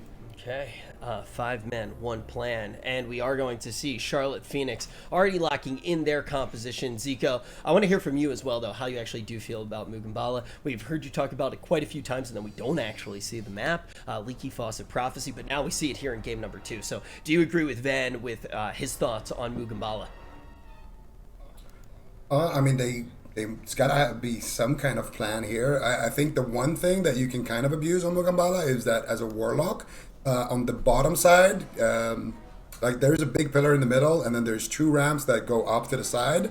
And on the 2 ramps on the side, that top portion, you can actually place a gateway in the middle of that top portion facing the wall that's downstairs. So if you want to, you can reposition with a Warlock that way and kind of basically force the enemy team to have to cross the entire map. The other thing, which is pretty good about Mugambala, is that if you choose to play in that top part, when you take up you take a left from the starting room or take a right, depending on which side, and you go up those ramps, if you play there in that area, it is extremely easy for a Warlock to shut down attacks, also to land Fears, because Fear has a long range. So it's going to be interesting to see if that's where they decide to go, but it's also a double-edged sword because they can get Hammer of Justice into a sap or something and just one-shot. You're talking about Warlock so much, and then they don't even pick Warlock. Yeah, it's like this is good for Warlock, and then they don't pick it. It's like, wait, why didn't they pick it? It's so funny because it's like it's just like one of those times where you just kind of have to throw your hands up on the analyst desk. First, Sid starts by saying, "Yeah, I don't think anything too crazy is gonna happen here with the maps," and then Mugambala gets locked in. Then Zico starts talking about Warlock. They avoid the Warlock. Now we are going to see this matchup in front of us right now. And how do we feel now that we can look at the full hand of cards that we have been dealt here, as we're going to sit back and get to enjoy the second game of the series? Zico, what do you think now that we have full information? Well, actually, I was kind of thinking about this. I was like, well, maybe they just play Feral Mage because the Warlock. I mean, first of all, me and Maruki kind of went on a ramp about it yesterday. How no Mage player can play a Warlock alt. Obviously, if you were a Warlock start and then you rerolled Mage, it's a different story because you covered that as well yesterday. But yeah, I think that going for the FMP is still a weaker comp, much weaker still than the Armpa, but it's a better option than having a Warlock Feral and also having that alt Warlock. So Floormat is really good on that Mage. He's going to be, you know, very comfortable, and I think this comp has a fighting chance. They have an insane burst in some of these MAME goes. I think Nick could be erased very quickly if they can catch him in a situation Well, like I that. don't think this is what anybody expected headed into game number 2. The gates are open right now. Will Charlotte Phoenix be able to get on match point, or will 5 men strike back? They're actually going after Born Good right off the bat. They get his Gladiator's Medallion out of the way, but now that he's survived, they counter-engage. Blinding Light onto Corlick. Polymorph to follow up. Nick gonna Trinket and Cloak of Shadows immediately on the Combustion. Likely they're gonna switch over to Jamili. Try and get more cooldowns from the team of Charlotte Phoenix. Both teams survived the initial exchange, but Gladiator's Medallions were traded. Nick is very susceptible to going down in the next chain. He's stunned up right now. If there's any crowd control for Corlick, it could be trouble, but not able to find it. Born Good not in position. He's trying to avoid being polymorphed. He gets blinded. He still has no way to escape without using a Blessing of Protection. He cancels it, but into a full polymorph. Nice punish by Charlotte Phoenix. They're pushing for the Cauterice. They're pushing for the block. Temporal Shield is buying a couple of extra seconds on the clock, but that half sap off the poly is easily going to net it. Barely not ice blocking in time on that Drestigath hit. They stabilize, but man, 5 men are so far behind now. Definitely not the best position to be in. Born Good still, no Trinket available, already trading in a Blessed Protection. Floormat, of course, no Cauterize, no Ice Block. Things are looking good. Sacrifice preemptively traded out by Corlick. 5 men looking to make an aggressive play here. Jamili and Nick don't have their Trinket, so there is an opportunity for them to get bursted down. But, I mean, Corlick, he's just got so much defense left. And, of course, that Feral Druid is not going to have that same sort of smoke bomb opportunity to really capitalize on the fact that there is no Trinket available. Blinding Light on Corlick. Born Good pushing in. They're trying to take down Nick. If they can get the Divine Shield, it's going to be massive. We need crowd control on Corlick. But, unfortunately, it doesn't look like they're able to find it. And now it's going to be 5 men that are on the defense and have to retreat. Well, that was actually pretty good though. Corlick has no real like damage stuff like a sack, and Nick doesn't have his Trinket, doesn't have his evasion, doesn't have his cloak. So there is a small opening here where 5 men could potentially take down Nick in the next MAME stun. Floormat has his combustion. They have the damage that they need. Can they land the crowd control? Can they set it up? Nick is actually out of position right now, and Jamili is in a polymorph, which means he can't shut down the other polymorph onto Born Good. I think Floormat is just waiting for his DRs, but no. He's not going to be able to get it just yet. He blinks in now. Corlick in a Hammer of Justice. If they can land this Ring of Frost or a polymorph, it could be huge. He is going to land it right there onto Corlick. Let's see who is the target. Jamili finally going to be the target here for the FMP, and I actually think that's the right target. Jamili is running maximum gushing wounds, but I think they're a little bit too far behind in the mage race here, so Nick making it extremely difficult for them to connect on target. Now Floormat taking huge damage here. Born Good in a Hammer of Justice. Jamili, can you find the polymorph? He's going for it. He's going for the fake. He gets kicked on the recast. Probably a little salty about that. He did fake the kick, but then the guy who kicked was a little too slow, so he got him on the recast. It happens. Jamili looking for a polymorph of his own right now. Still not going to be able to find it. Just going back here for a second. Ben, I have a question for you. What do you think about the fact that both of these mages are not running a Klepto? Do you think that's because of the fact that there's a Paladin and they want to be able to steal those freedoms? I mean, definitely a possibility. We'll find out. I mean, Floormat in a cheap shot and a Growth Silence. Big damage on him. Reaping Flames lands as well. Keep in mind, I mean, Floormat with no cheat death, no ice block. Exceptionally vulnerable. Born Good going to be backing him up with the Sacrifice, and that is more than enough to keep Floormat alive and healthy. If we look at mana, there's a slight lead here for 5 men. And, I mean, is it even possible that this game does come down to mana? Well, possibly. I mean, right now we're not even in dampening. Corlick is almost out of it, but I don't know if they can stay alive that long. I almost think it's a miracle that they're even alive at this point. Full polymorph has landed. Floormat with basically no defense, but Born Good read the situation, had that Vitality Conduit rolling. He got a free heal on Floormat there for quite some time, just enough to get out of the polymorph, so there's a Hammer of Justice. In the meantime, counter aggression, huge push by Boom Surge and Floormat. That just put them back in the game potentially here, getting the ice block from Jamili. If they can keep the chain going, they might even get a kill. Corlick breaks out out into a blinding light. Jamili's on the run. Vitality Conduit rolls out for Corlick. Gets a big Divine Favor. Stabilizes Jamili. 5 men show signs of life. They're now winning on mana. They're equalizing on cooldowns. Their Ice Block comes up in 40. They've got a Bless Your Protection and a Sacrifice to buy time before that point. Born Good, though, in a Polymorph, immediately trinkets out. Doesn't go for a trade on a cooldown, though. He may regret that later on. In the meantime, 5 men continue pushing. They get Corlick's Hand of Sacrifice out of the way. Avenging Wrath available for Corlick. Charlie Phoenix are going to feel comfortable to make a push. They got 19 seconds to get a kill on floor mat before his Ice Block is available. 15 more seconds. They might actually pull the trigger here. Nick has his blind. Born Good has no trinket. He has a Blessing of Protection. I think they're trying to line up potentially Jamili's Combustion here. He's trying to get a couple of fireballs out. Not sure if he's going to be able to reset it. He's almost there, like 3 more fireballs, and he should be able to do it. But Born Good gets blinded immediately, bopping himself out of that one. Nick now in a stun, and you can see Floormat just biding his time here. Both of these mages waiting for an opportunity to pounce. Floormat's going to go in. Dragon's Breath on Jamili breaks, so he will be able to interrupt him. Born Good now in a full polymorph. Jamili looking for the Ring of Frost, not going to be able to find it. Floormat still looking for crowd control. Finally gets a poly onto Corlick. Born Good in a sap. Who is going to fall first? I think Boomstar now in a full Cyclone. Corlick, Hammer of Justice onto Born Good is going to allow Charlotte Phoenix to be the team that pulls ahead with that push. And now once again, cooldowns are equalized on both sides. Yeah, it does look like Charlotte Phoenix has taken the defensive positioning, looking to just do counterattacks. So anytime we see 5 men push in, I mean, we saw Jamili land a nice counterspell there. Actually, Jamili blinking in. He might get punished here for this. Blinding Light on Corlick, immediate Divine Shield. Jamili playing way too aggressive and might outright just die. That Cauterize is going to force him to run. As I was saying, that they were taking, this defensive stance. Jamili just outright charges in.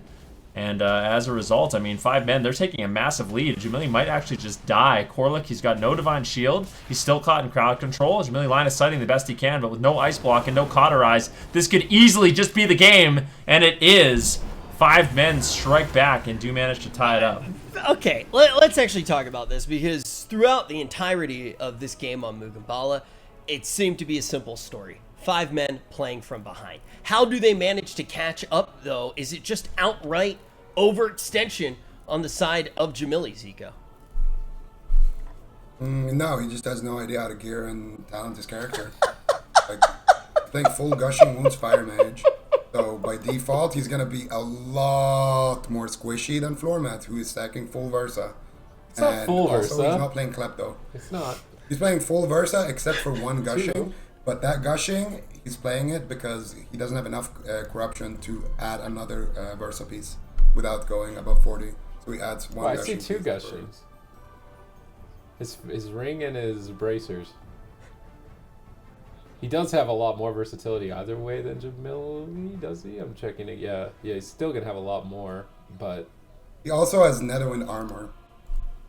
And I think he was playing... Yeah, he was playing Conflict, so he had Temp and Netherwind Armor.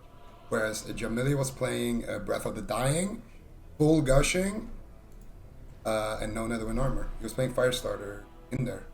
Okay, Venruki, what do you think about some of the choices that Jamili has been making in this series? Obviously, it's all tied up right now, 1-1. We heard Zico's opinion. They're very blunt, yes. Yeah, blunt, I guess you could say. It was quite an opinion. Do you agree, though? Well, I mean, if you're expecting to be the target in a matchup like this, I mean, you're going to try to find as many advantages as you can, right? And I feel like the value you get out of versatility over Gushing when you are the target, they're not even comparable. Like, the versatility is going to give you good damage. I mean, Gushing, of course, is going to be a little bit more, but yeah, the defense and offense is, it's outstanding from versatility. And I think, yeah, I mean, if you're going to be the target, obviously Jamili always is one of these players that goes for, like, unique builds on his character. Even Zico kind of touched on it in the games where these players, these mages, they're not playing Kleptomania. And it's become kind of standard for mages to play Kleptomania when you play against another mage. And the reason for that is when a mage uses Combustion, if you just use Kleptomania and then you cancel Aura his Combustion, he just loses that cooldown. And good mages, what they'll do is they'll really abuse that, and you'll find yourself in matchups, immediately losing your Combustion, or you have to set it up really well, basically baiting out, the spell steal, or, getting cross crowd control. It's an additional thing you have to worry about. But neither one of these mages was running it. But I just think the game was looking actually really, really nice for the team of Charlotte Phoenix. I liked what they were doing. Just going back to like the final moments of that game, I really liked what they were doing, where they were kind of baiting 5 men in, making them overextend, and then counter aggress. You know, get the polymorphs out after stopping the polymorph of floor mat. That was looking fantastic. But then, in kind of a bizarre turn of events, Charlotte Phoenix decided they were just going to play really, really aggressive and shimmer in, and it just didn't seem like the right time to do that, and they really got punished for that play. Yeah, I think that it was Zico who said it time and time again, just how far ahead they really did seem. Surprising to see that happen here. Now, Supatis, we heard opinions from both sides as to how they felt about Jamili and some of his choices before we even started that game. Do you think that there are going to be any changes, not only on Jamili, but on either side, now that we're going to see the same compositions locked in as we head into Ashmane's Fall? I mean, is Jamili actually listening to us? Probably not. I would think so. I'm pretty sure if Jamili heard what Zico just said, we would have already seen the angry tweet. So I'm assuming that it's coming, dude. It's no.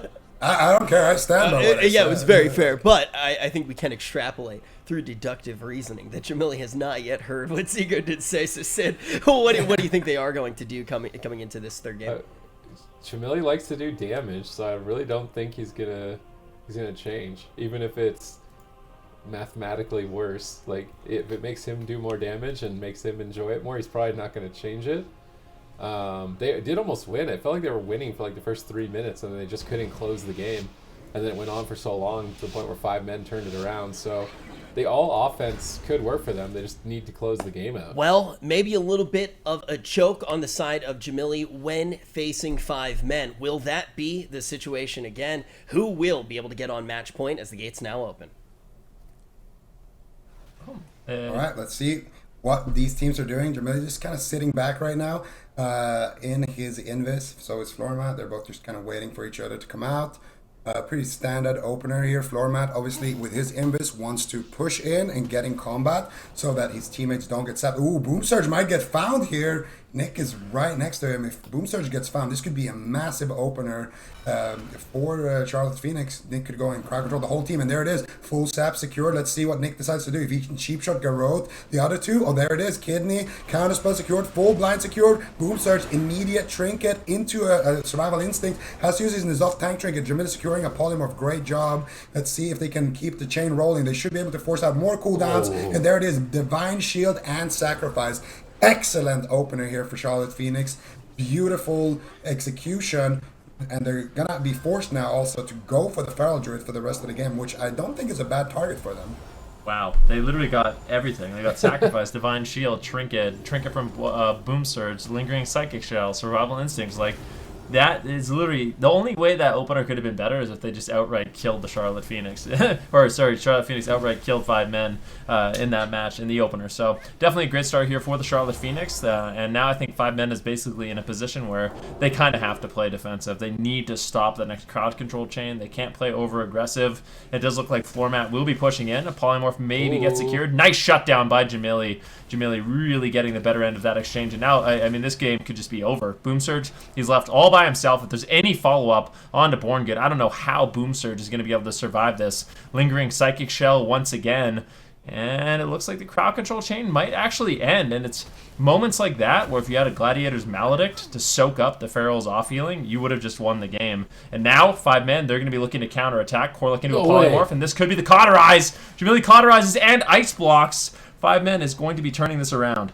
Again, this is a situation where I'm like, okay, Charlotte Phoenix have won this. Let's just go to match point. And then they don't close the game out. And then 20 seconds later, the game's evened out again. 5 men might be able to do it here in game number 3 if they keep up this solid defense. Boom Surge needs to be in bear form for every stun. Corlick gets stunned up. He's in a polymorph first. Jamili could be in trouble. Temporal Shields. They're racing the Temporal Shield. I don't think they're going to win that race. They intercept. Born Good goes for a Blessing of Protection at high health to try and get Boom Surge moving and get a kill on Jamili. 1 second left on that polymorph. Not enough. Vitality Conduit's up. Jamili will stabilize. Boom Surge just tanking out in bear form. Getting ready for the next kidney shot. Born Good moving in position as well. He could pre-sacrifice. Oh, it wasn't up for 1 more second. Everyone's locked down in crowd control, but they have cooldowns to trade. He pre-vitality conduited it, actually. So not even needing the sacrifice, Vitality Conduit buys time for Lingering Psychic Shell, which buys time for Survival Instincts. Boom Surge shouldn't be taking too much damage here. He's going for the Feral Frenzy, trying to burst down Jamili. Corlick going to just trade Sacrifice, seeing Born Good charging him down. Sacrifice not breaking the Blinding Light. A little bit interesting. Now into a Cyclone. Jamili is still very low on health. It's not the ultimate sacrifice either. A full polymorph after the chain. That was beautiful by 5 men. That nets them the Divine Shield now from Corlick. The defense is really starting to crack here for Charlotte Phoenix. They need to close this out. They're swapping to Floor Mat, looking to drop him. They get his Cauterize. He's on the run, but not enough damage to get the block just yet. 3 seconds of crowd control still remain for Born Good into the silence, and they do get the block. Charlotte Phoenix, man, they battle that back. Looking to retreat. Get ready for the next kidney shot. Both these teams playing at such an extreme level. You can see both teams kind of pulling back. Ja is on his Ashes of Allah right now. Oh, he's on his Phoenix right now, obviously. He's just flexing it a little bit right now. Let's see what they can get done. Nick might be looking for a sap here onto Born Good, but Born Good's going to keep himself in combat. Jamila going for the sheep out of a sheep shot. Not going to be able to find it. DR Hodge comes out. Floor Mat is the one that lands the first hit. Nice aggression here. Jamila could just get smoked, and he will get destroyed right there. In that push, he got stopped on his setup, and then they were able to find the counter setup. Floor Mat with a beautiful polymorph right there, able to secure the game for his team. First of all, I just want to say today has been a pleasure to watch. Definitely a different tempo than we saw a little bit earlier on in these cups, but let's talk about how similar this looked to the previous game. I feel like these last 2 games, Sid, have felt eerily similar, especially when you're about to go into the next game facing elimination if you are Charlotte Phoenix. And I think we keep seeing a very strong start from Charlotte Phoenix, and then all of the sudden it's like they just run out of gas. What's happening? I mean, they're blowing everything all at once to try and push them over, and then they're just a little bit too far away from the finish line, and if they don't close it out, then Vitality Conduit is just, all right, he's restabilized.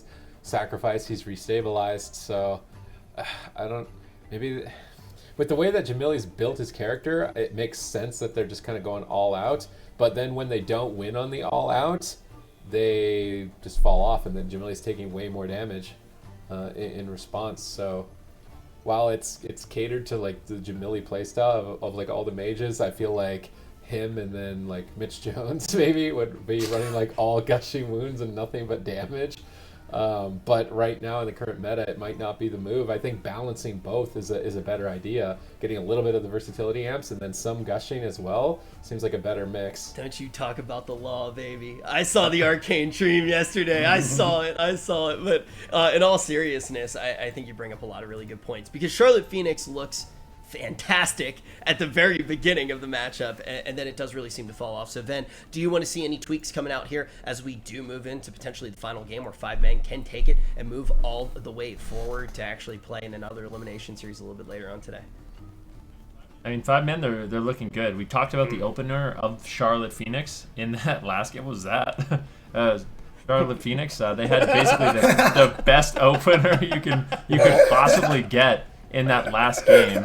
And they weren't able to capitalize on it, unfortunately. That one setup that should have just outright won, they just didn't have enough damage to follow it through and take down Boom Surge. And I mean, we can talk about gear a lot, and you know, some people don't think it matters a lot, but it really does. When you're playing this big of a glass cannon, that you're just giving your team, you're giving the enemy team an opportunity to get out so many defensive cooldowns from you in a single exchange, and that's where you can really fall behind. So I think with the strategy we're seeing from the Charlotte Phoenix, I'd like to see, you know, Jamili gear a little bit more defensively so they can hold on to more of those defensives and they don't have to trade out all of them in a single go. But I don't know, compositionally, I feel like Charlotte Phoenix should have the edge in this matchup. We're just seeing really, really good, you know, denial from 5 men, and also they're able to get out a ton of damage during these setups.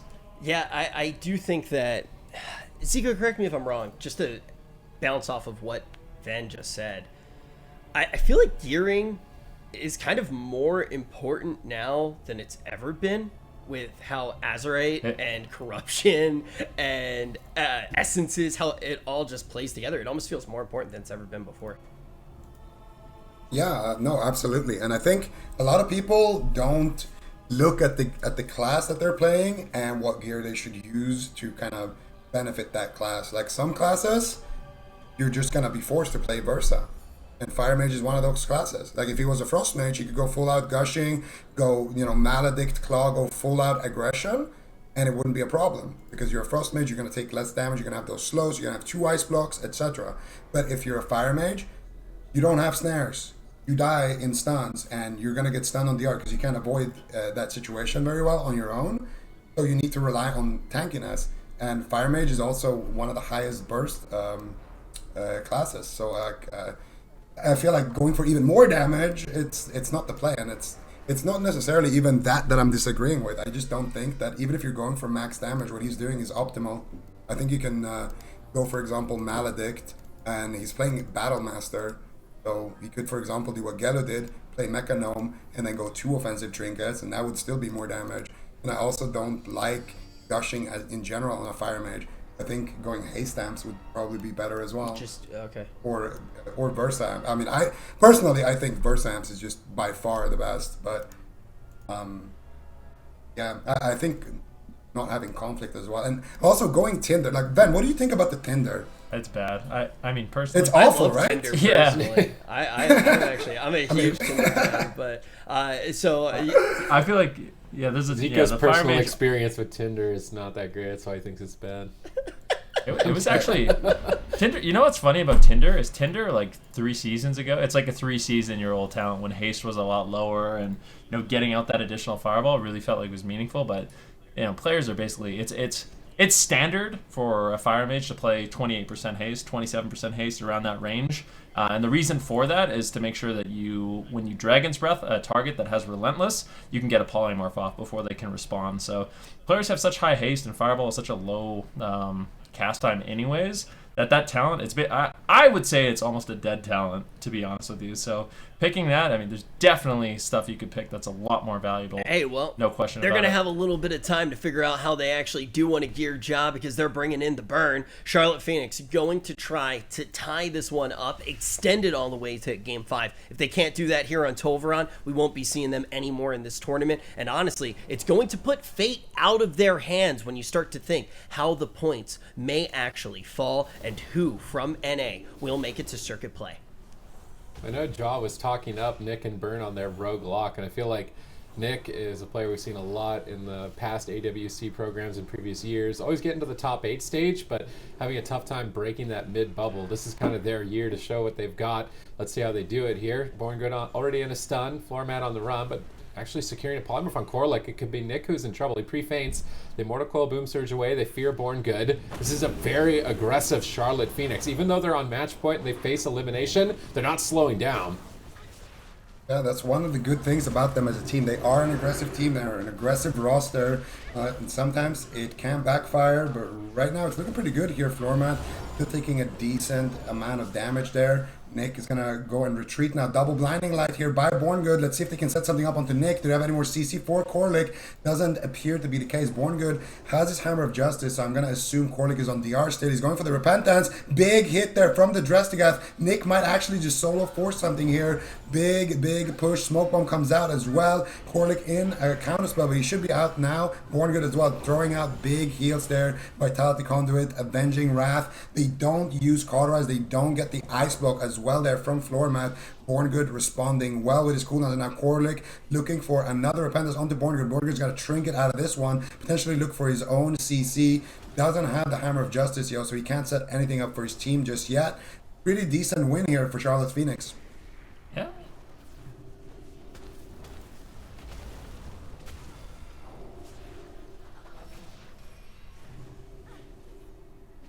Yep. I mean, right now, Burn, it's looking good on the Destruction Warlock. Charlotte Phoenix has been in the driver's seat for most of this match, but a decent attempt here onto Nick.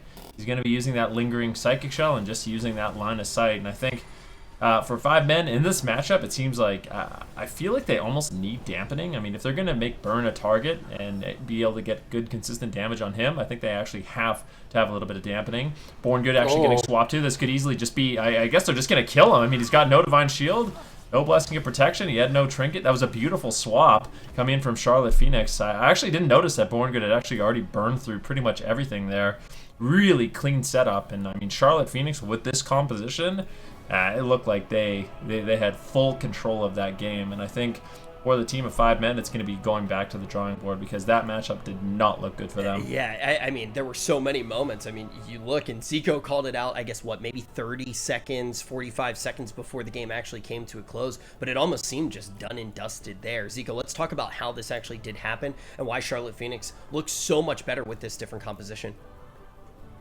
Well, I think a lot of it is just Corlick were able to secure so much crowd control onto Born Good in general in this game. And Born Good was playing in a way where he wanted to use all of his cooldowns to keep his teammates going, which is, what you basically should be doing as a Paladin. But it left him exposed, at the end there. So good punish from Charlotte Phoenix, and also a great offense, mainly by Corlick. How do you feel this goes if they're locking it in on the blind, right? Charlotte Phoenix obviously find themselves in that position now, Supatis, where if they do want to run this composition, they're going to have to run it into 5 men when 5 men know exactly what is going to be coming. How do you feel about that for a final game? Do you want to see Burn and Nick once again? I think so, yeah. I mean, that looks solid. And we saw Roguelock work in the series previously as well. It seems like Roguelock is a really good composition. It caters to their playstyle of playing aggressively. This is one of the few Destrolocks that I would say is an aggro Warlock comp.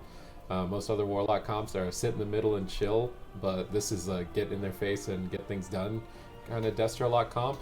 I'm wondering if Boom Surge and Floormat are going to go to a Destro Feral maybe instead, because they locked that in blind. It made me think maybe they were worried about Roguelock more than Mage Rogue.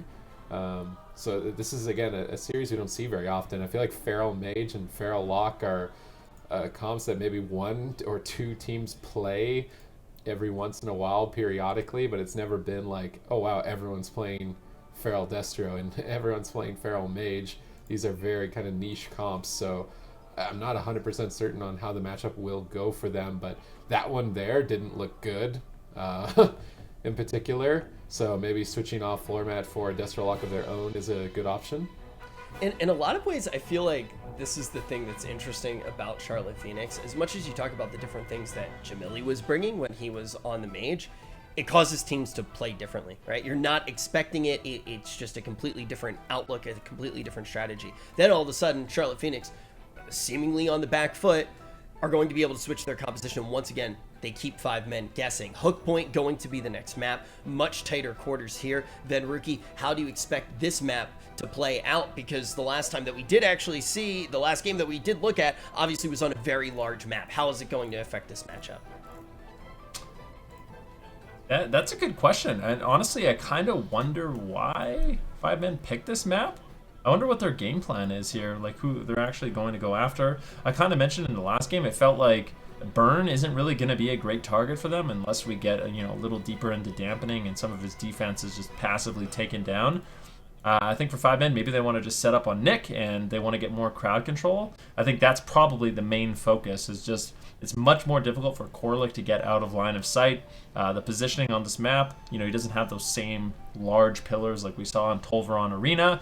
So, I mean, theoretically, 5 men should be able to get more aggressive, more crowd control on Corlick and be able to do their setups a lot more consistently. Okay, very excited for this one as we do actually get ready to jump down to the last game in this series. Only one of these teams, the winner of this matchup, is going to be able to move forward in the tournament. Whoever does lose is going to be facing elimination. Is it going to be Charlotte Phoenix or 5 men?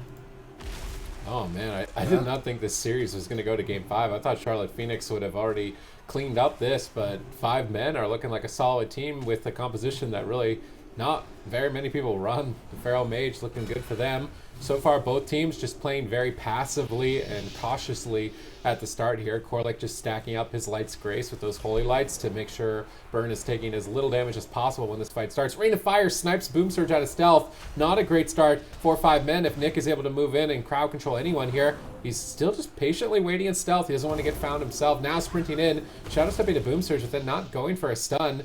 Just silences Floormat. Standard opener on the Mage here.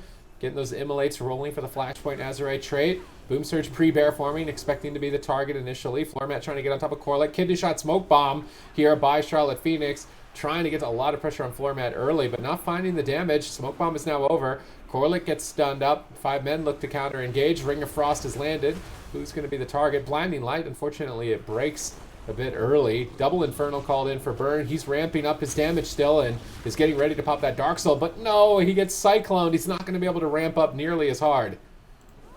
Yeah, we see a Repentance here coming out from Corlick, but he does get interrupted. Borngood is going to be out of crowd control now. But no, a Fear snuck in. Corlick should go for another Repentance, but Floormat is deflecting with the Polymorph. They get the Sap instead by Nick, but they get a Sheep as well. It's a 2v2 situation, but right now it's looking like Floormat could be the one who hits the floor. Fear onto Borngood. Still another triple DR Fear. Can he get any more crowd control? Burn now finally in a Polymorph, and it looks like 5 men are going to stabilize in this situation. But so far, I like the pressure coming out of Charlotte Phoenix, as we see Corlick now in a Hammer of Justice, choosing to use his human racial, I do believe, to break out of that one. And he is going to be fine with that Hand of Sacrifice for now. Ooh, Chaos Bolt's coming in from Burn. Let's see what 5 men can get done. Right now, retreating behind the pillar, trying to avoid this Destro Warlock damage once again. I mean, if you look at Corlick, he still has Gladiator's Medallion, he still has his Divine Shield, basically all his defense still available. 5 men really struggling to kind of generate pressure in this match, but they're just going to be playing it safe, playing it calm at the pillar, allow Boom Surge to sort of tank out a lot of this damage. Nick's going to be being very careful, as you know, he realizes with no trinket and no cloak, he is susceptible to a big all-in from 5 men, and he does not want to give them that opportunity. Yeah, Charlotte Phoenix know that they're in a checkmate position if they play too aggressively, so they're stalling, waiting. Nick decides to open, gets rooted, not able to find too much. Nick is definitely the target here still for another minute. Dragon's Breath as he get the Polymorph. Floormat gets intercepted by a Shadow Fury, well done. Borngood uses Blessing of Protection to get Nick or Boom Surge out of the stun and get some damage rolling, but Vitality Conduit on Nick. He shouldn't be taking any damage here. Both teams going to be stabilizing in this position. Slight mana advantage to 5 men at this point. I would put them in the lead if they can get on top here and close the game, because right now Charlotte Phoenix are just able to stall, and 5 men are allowing them to do it. Floormat not getting in too close. Boom Surge doesn't want to line of sight. Now getting caught out of form with a full blind. That could be devastating. Borngood immediately breaks out of blind. He needs to stabilize Boom Surge. He's got Avenging Wrath, but he wants to line that up with a Dark Soul or a Vendetta, so he's going to have to heal through. He actually just goes for it. Maybe a Vision proc. Borngood now charging in, but they've only got a 13-second window to end the game. Can they end it here? Corlick has his trinket. He sacrifices. Nick's going to take 0 damage. Borngood is now stunned. Boom Surge is on the run. He's in bear form, soaking up a lot of hits. He stuns Burn during that Nether Ward, interrupting the Chaos Bolt. Nicely done by Boom Surge. But now a full fear has landed. Kidney Shot not in bear form. 1 second away. Oh, 1 second away. A 1% almost surviving. But the smoke bomb clutches it out from Nick, and Charlotte Phoenix take it 3-2. Man, let's talk about this series as a whole, Seiko, because it really did just go all over the place, and it does seem like Burn really is going to be the X factor for Charlotte Phoenix, because they looked like they were going to be knocked out of this tournament, to be quite frank. Yeah, I think their Roguelock Pally looked extremely scary. I mean, they set up nice conditions for themselves. When Nick didn't have his trinket, didn't have his cloak evasion, they just kind of pulled back, and eventually it kind of puts 5 men in a situation where, well, either we push in, or Nick is going to get all of his cooldowns back, and we're not going to have, you know, the momentum going in our favor anymore. They chose to push in, they stopped the setup, and then they were able to get their own setup with that smoke bomb Chaos Bolt, and they're able to close out the game as a result of it. So Charlotte Phoenix definitely stepping up now when it did matter here for them, and they're going to take it. And it doesn't just matter in this series, in this tournament, as we've already alluded to. The stakes are...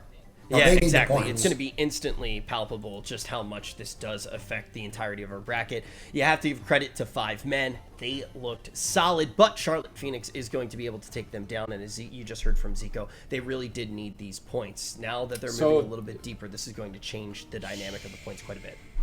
Charlotte Phoenix qualified winning that. They were guaranteed in contention. Yeah, they were in contention, according to our lovely healing stats diagram, and I'm reading it, maybe I'm reading it wrong, but if they came in 7th, there was a chance that they didn't.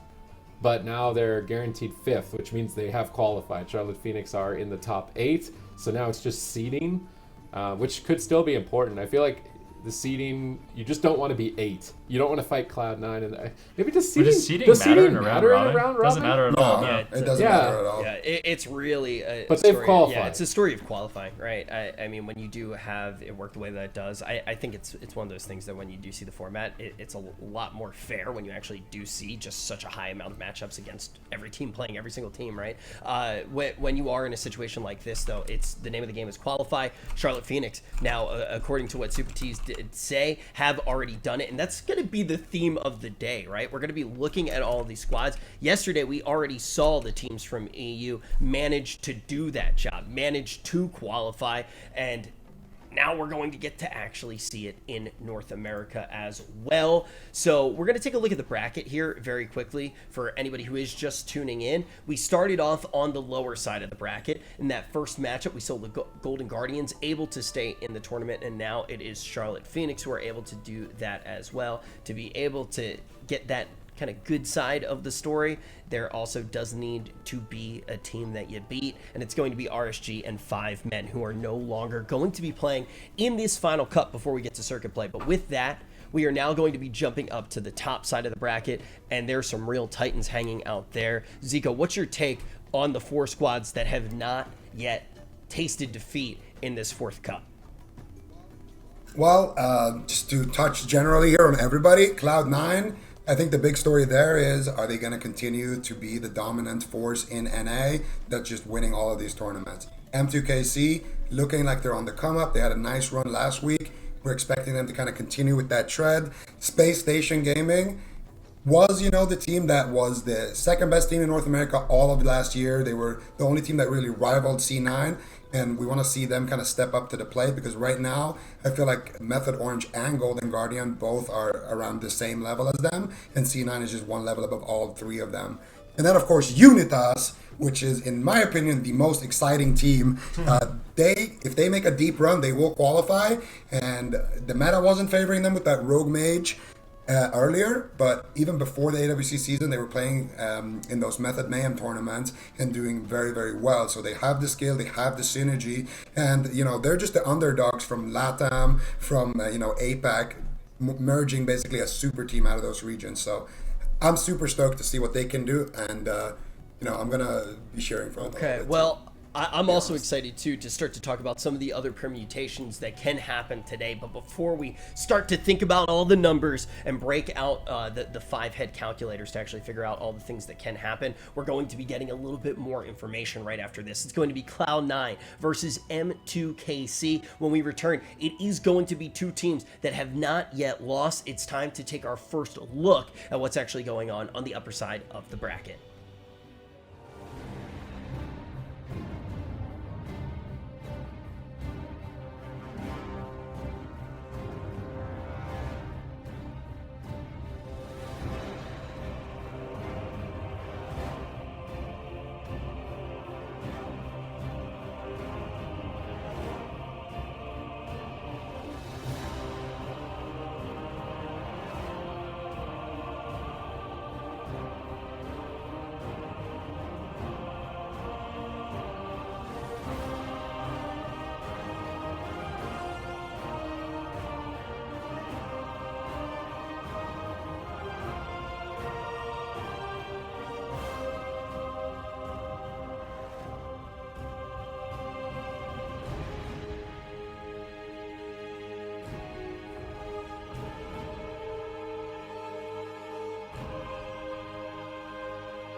control on Looney, and Method Black will close out this game. Battlemaster's With the gonna barely fall. holding on. Battlemaster's gonna fall. Bomb drops. Kidney shot on Bledsoe. Massive damage, and Method Black does it. Big takedown.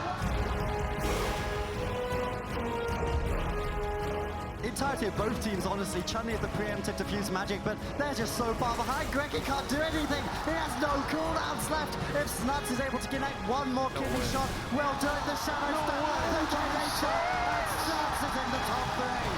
Don't you ever put Snuts on the bench again! Well, so far today, we've seen some pretty quick series, and also we've already started to see the shifting of points and start to figure out which teams are actually going to make it to circuit play here. Yesterday, we were able to figure that out for EU. Today's all about NA, which also is going to set the stage for tomorrow, where we are going to crown a champion for both EU and NA in our final cup before we do get to that very circuit play. My name is Rich. I'm going to be your host. I'm joined by Zico, Venruki, and Supatees, as now we also move our attention over to the top side of the bracket, where Cloud9 and M2KC are about to go head-to-head. Zico, blind pick, Negrand Arena. What are you expecting to see? Windwalker, Fire Mage, Holy Pala from M2KC, and Mage Warlock from C9. Is this where the game slows down, or the day slows down, Venruki? Do we think that Cloud9 are going to try to slow this down? Well, I don't know if Cloud9 is going to try to slow it down. It just kind of happens when they play. The thing is, they have such an impenetrable defense when they play Mage Lock. With Cubsy, I'm curious to see if Cubsy does continue to play the Mistweaver. I would expect that he does, quite honestly. But yeah, it's really difficult for any team to beat them, because what happens is Cloud9, they're consistently looking for their one-shots, but anytime they feel like they're threatened, they can basically press pause on the game by spamming out Fear, spamming out Polymorph, and they just do such a good job with their defense that the games end up just going really, really long. For M2KC, I almost feel like, I don't know, we'll see. I mean, maybe with some of the changes they'll be able to win early on, but I mean, if I had to guess, I feel like this is going to be one of those games where unless M2KC messes up and they get one shot, it's going to go 40-50% dampening, maybe even more. But I'd be happy to be proven wrong. Yeah, so let's actually talk about what Ben just said, right? There obviously are a lot of changes that did happen, Supatees, for anyone who maybe hasn't been following every single thing that has changed, exactly when it happened. Could you catch them up to speed as to what they can expect, why we've seen such, honestly, a different pace of game so far today? Do you want my Kevin answer or my answer? Your what answer? It's He Kevin, wasn't right? there when you got roasted. Wait, yeah, he was. No, it wasn't. It was Aya roasting. I swear Rich was here yesterday. Are you, dude? Aya was hosting yesterday. You don't remember? Rich came in for one game? Oh, yeah. Yeah. I'm not gonna lie. Okay. I Like, was pretty going to make the good. joke that there's no Okay. difference between a Kevin answer and my answer, but okay. My answer, versatility, not as good, still good, not as good. Rogue, much better. Kidney shot, no longer reduced by Conflict and Strife by the full value, as Conflict and Strife not only increases the defensive value of versatility by 50%, so killing people in stuns is a lot easier I'm when so they're not happy. ice blocked in the stun, so you're going to see a lot more rogues. Mistweaver had the cooldown of their life cocoon basically increased by 20 seconds, I believe, maybe 25 seconds, so they can't just use life cocoon kind of willy-nilly in between and avoid stressful situations as much. Paladin has become a bit better because it was almost as efficient with Ineffable Truth. It makes all of their really powerful cooldowns that are normally long very short. So they get the efficiency of their cooldowns, they get powerhouse healing, they get strong damage. So Paladin, in my opinion, I think is contesting for best healer at the moment. Okay, now that we do have that in mind, we're going to be jumping down to Negrand. Going to get this one started very quickly. Keep in mind, brand new series. We're back to blind pick. You already heard from Zico some of the things he expected to see. Now it's all in front of us, and the gates are about to open. This is, I like this a lot. M2KC, this is exactly what I want to see, and this is what I was most curious about. If anyone is going to be able to implement the Rogue Mage Paladin at a high level and destroy Cloud9 with it, because I feel like it's one of those compositions that really should win. Hammer of Justice on Cubsy, huge spite all in on Chanimal. immediate unending resolve, and M2KC with a very explosive start. All right, let's see if they can keep it rolling here. With that start, they're going to be in a solid position, and yeah, the Gladiator Spite is a great counter to the Mage Lock. I mean, look at this crowd control and the Things from Beyond. That's Chanimal hilarious. banished one and then feared the other. That would have been 2 Things from Beyond just smacking him while nobody was even next to him. That was actually amazing. Chanimal implementing, his PvE crowd control. I raid with crowd control. Raid with Chanimal, so I know he's very good at it. Once again, another Thing from Beyond gonna get feared off, and that's the problem if you're not continuing. I guess they got the wall. That's all they wanted, right? And I think for the Rogue Mage Paladin, that's exactly what you do. You go in, you do a big all-in with your crowd control, then you just sit back and wait. And it looks like M2KC, once again, they're going to be initiating crowd control if they can. Wealthy Man shutting it down a little bit with a polymorph onto Brain. Chanimal could be in some trouble, but they're not able to push in and get any CC onto Cubsy. Chanimal with a very defensive positioning is making it really difficult for M2KC to push in. I think they were trying to bait him to use Demonic Gateway. They didn't want to go for the Spites. They thought Chanimal might try and instantly gate, and they could bait him and then use them on the next kidney shot, but Chanimal didn't fall for the bait. So yeah, M2KC, their strategy is just going to be kidney shot Chanimal, spite him, try and overcorrupt him, and do so much damage that it's just not healable. And in between those attempts, it's kind of up to Cloud9 to try and get something going, at least maybe tax Brain's mana. Oh no! He is slightly behind. Oh, Wealthy Man made such a big mistake. I'm looking at his gear. He's got Fire Azurite traits on right now as a Frost Mage. That is so unfortunate. You're going to be missing out on a ton of damage. I actually feel like Frost Mage is one of the most reliant specs on your Azurite gear, so super unfortunate for Cloud9, and that's really going to limit the damage Wealthy Man's going to be able to put out.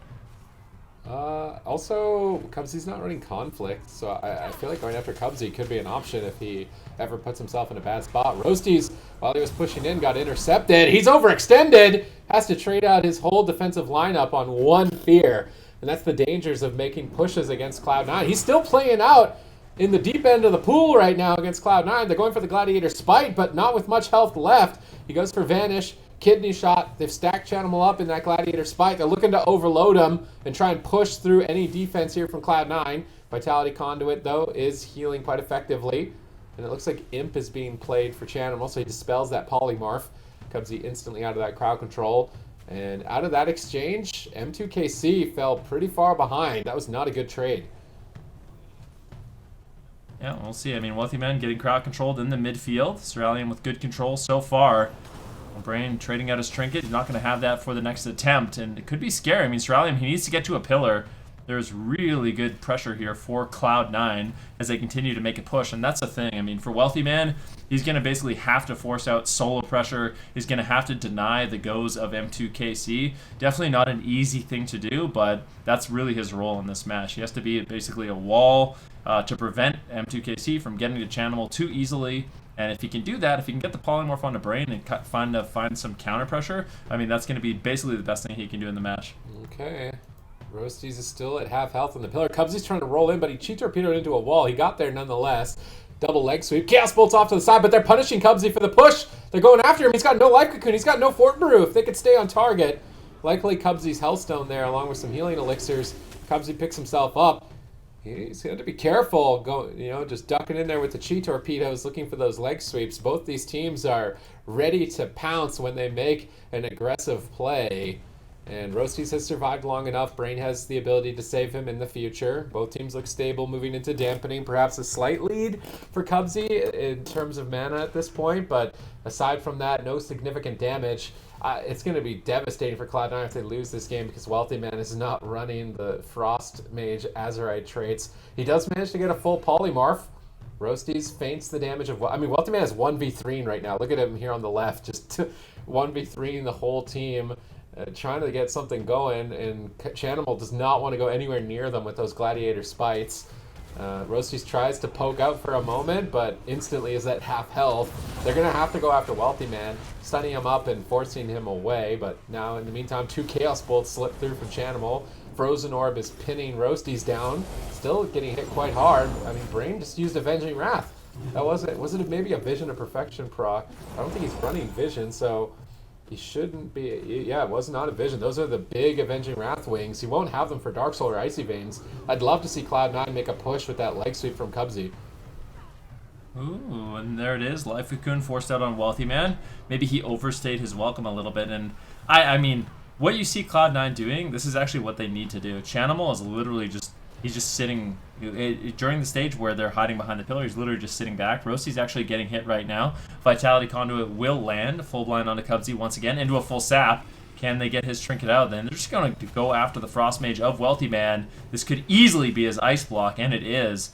Nice setup there by M2KC. Now they just need to get back to the pillar, run away, and that is the difficult thing for the Mage Lock Mistweaver is you really can't do too much if they're just hiding behind the pillar. If they just do hit and run strategies, unless you overextend yourselves, there's not too much you can do. That being said, they get a full polymorph. Now Roasties could actually be in some trouble. He gets a preemptive Cloak of Shadows and trading out his trinket as well. Temporal Shield trades out. Brain's still in crowd control. Cloud9 basically doing the best they can right now, getting the crowd control on Brain, isolating Ceruleum and Roasties, but now that they've all grouped up, they're all behind the pillar. M2KC is going to be completely fine, but they did a great job. They got Roastie's cloak and trinket, and now he has to play a lot more scared in the match.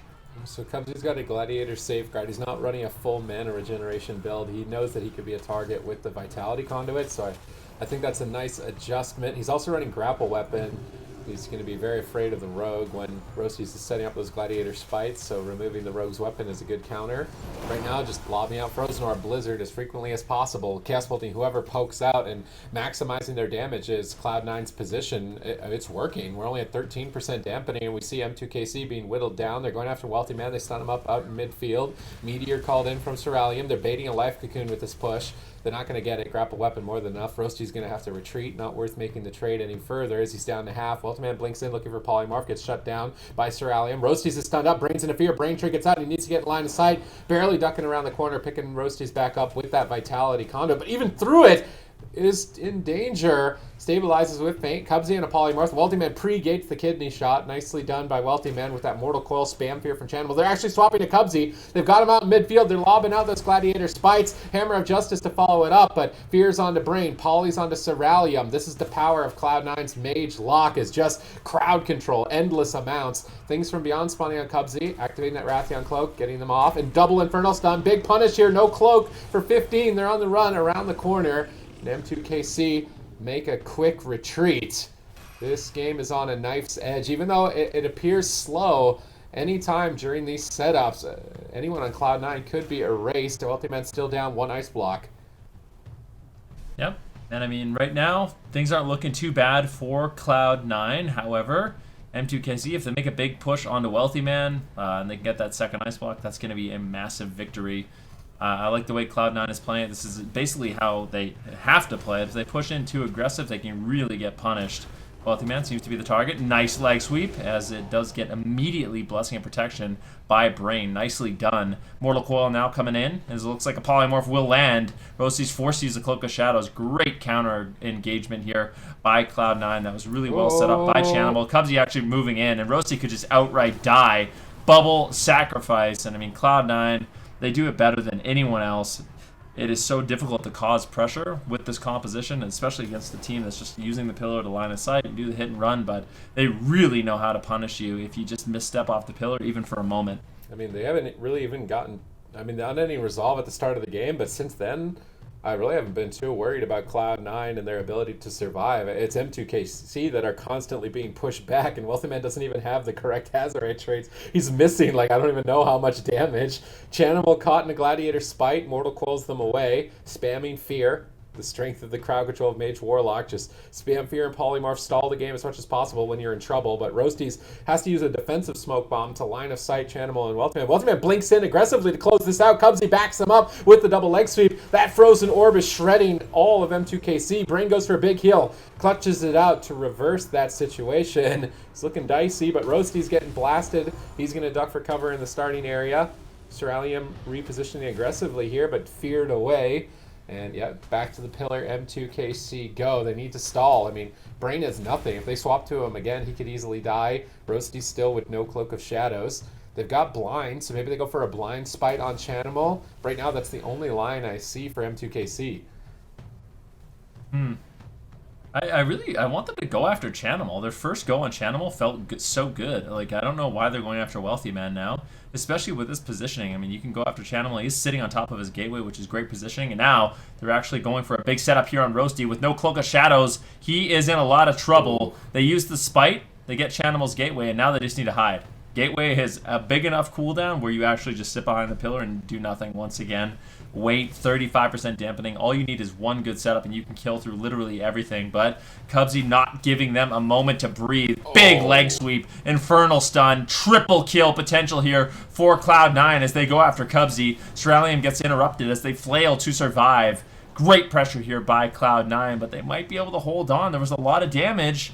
But the end of it all, I don't think they really had to trade out too many cooldowns, just the Cloak of Shadows from Roasties. And still, like I said, I feel for Chanimal, at this point in the game, this is where it gets really scary. One good Spite attempt, they can easily just close it out. M2KC, they just have to hold on for dear life. All right, let's see if they can hold on. A full polymorph of Fear. Everyone locked down here. They're going after Roasties. He's got no daggers with that grapple weapon. He shadow step kicks Chanimal, trying to slow down some of the assault here, but the Fear has still been secured out of the polymorph. Brain hasn't played for the better part of 20 seconds, and Roasties is still being blasted down. There's the blind. They need the Spites, but Brain wasn't in position. Finally getting there. The Spites are down. They go for the kidney shot. They get the polymorph, but the Imp dispels it. They're committing everything to kill Chanimal here at 41% dampening. Vitality Conduit activates for Cubsy, redirecting a lot of extra health. Nether Ward for Chanimal. Does he have that cloak to sort of negate the negative corruption effects, as he stood in that circle for quite some time, waiting to see if those things from beyond spawn? Cubsy's still going to respect that Spite push, trade out the Life Cocoon on Chanimal, even though he's at half health and seemingly okay. Now they're getting aggressive. Roasties is stunned up. He's got no Cloak of Shadows. Brain likely needs to make a trade here, and he does. Oh, he almost got feared on his trinket. That timing from Chanimal's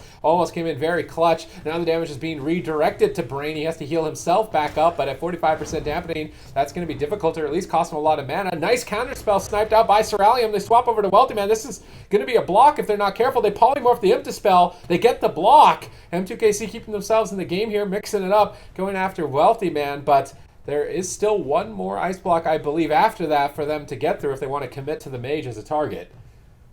Yep, one more ice block left. 47% dampening. Cerulean actually caught into the midfield.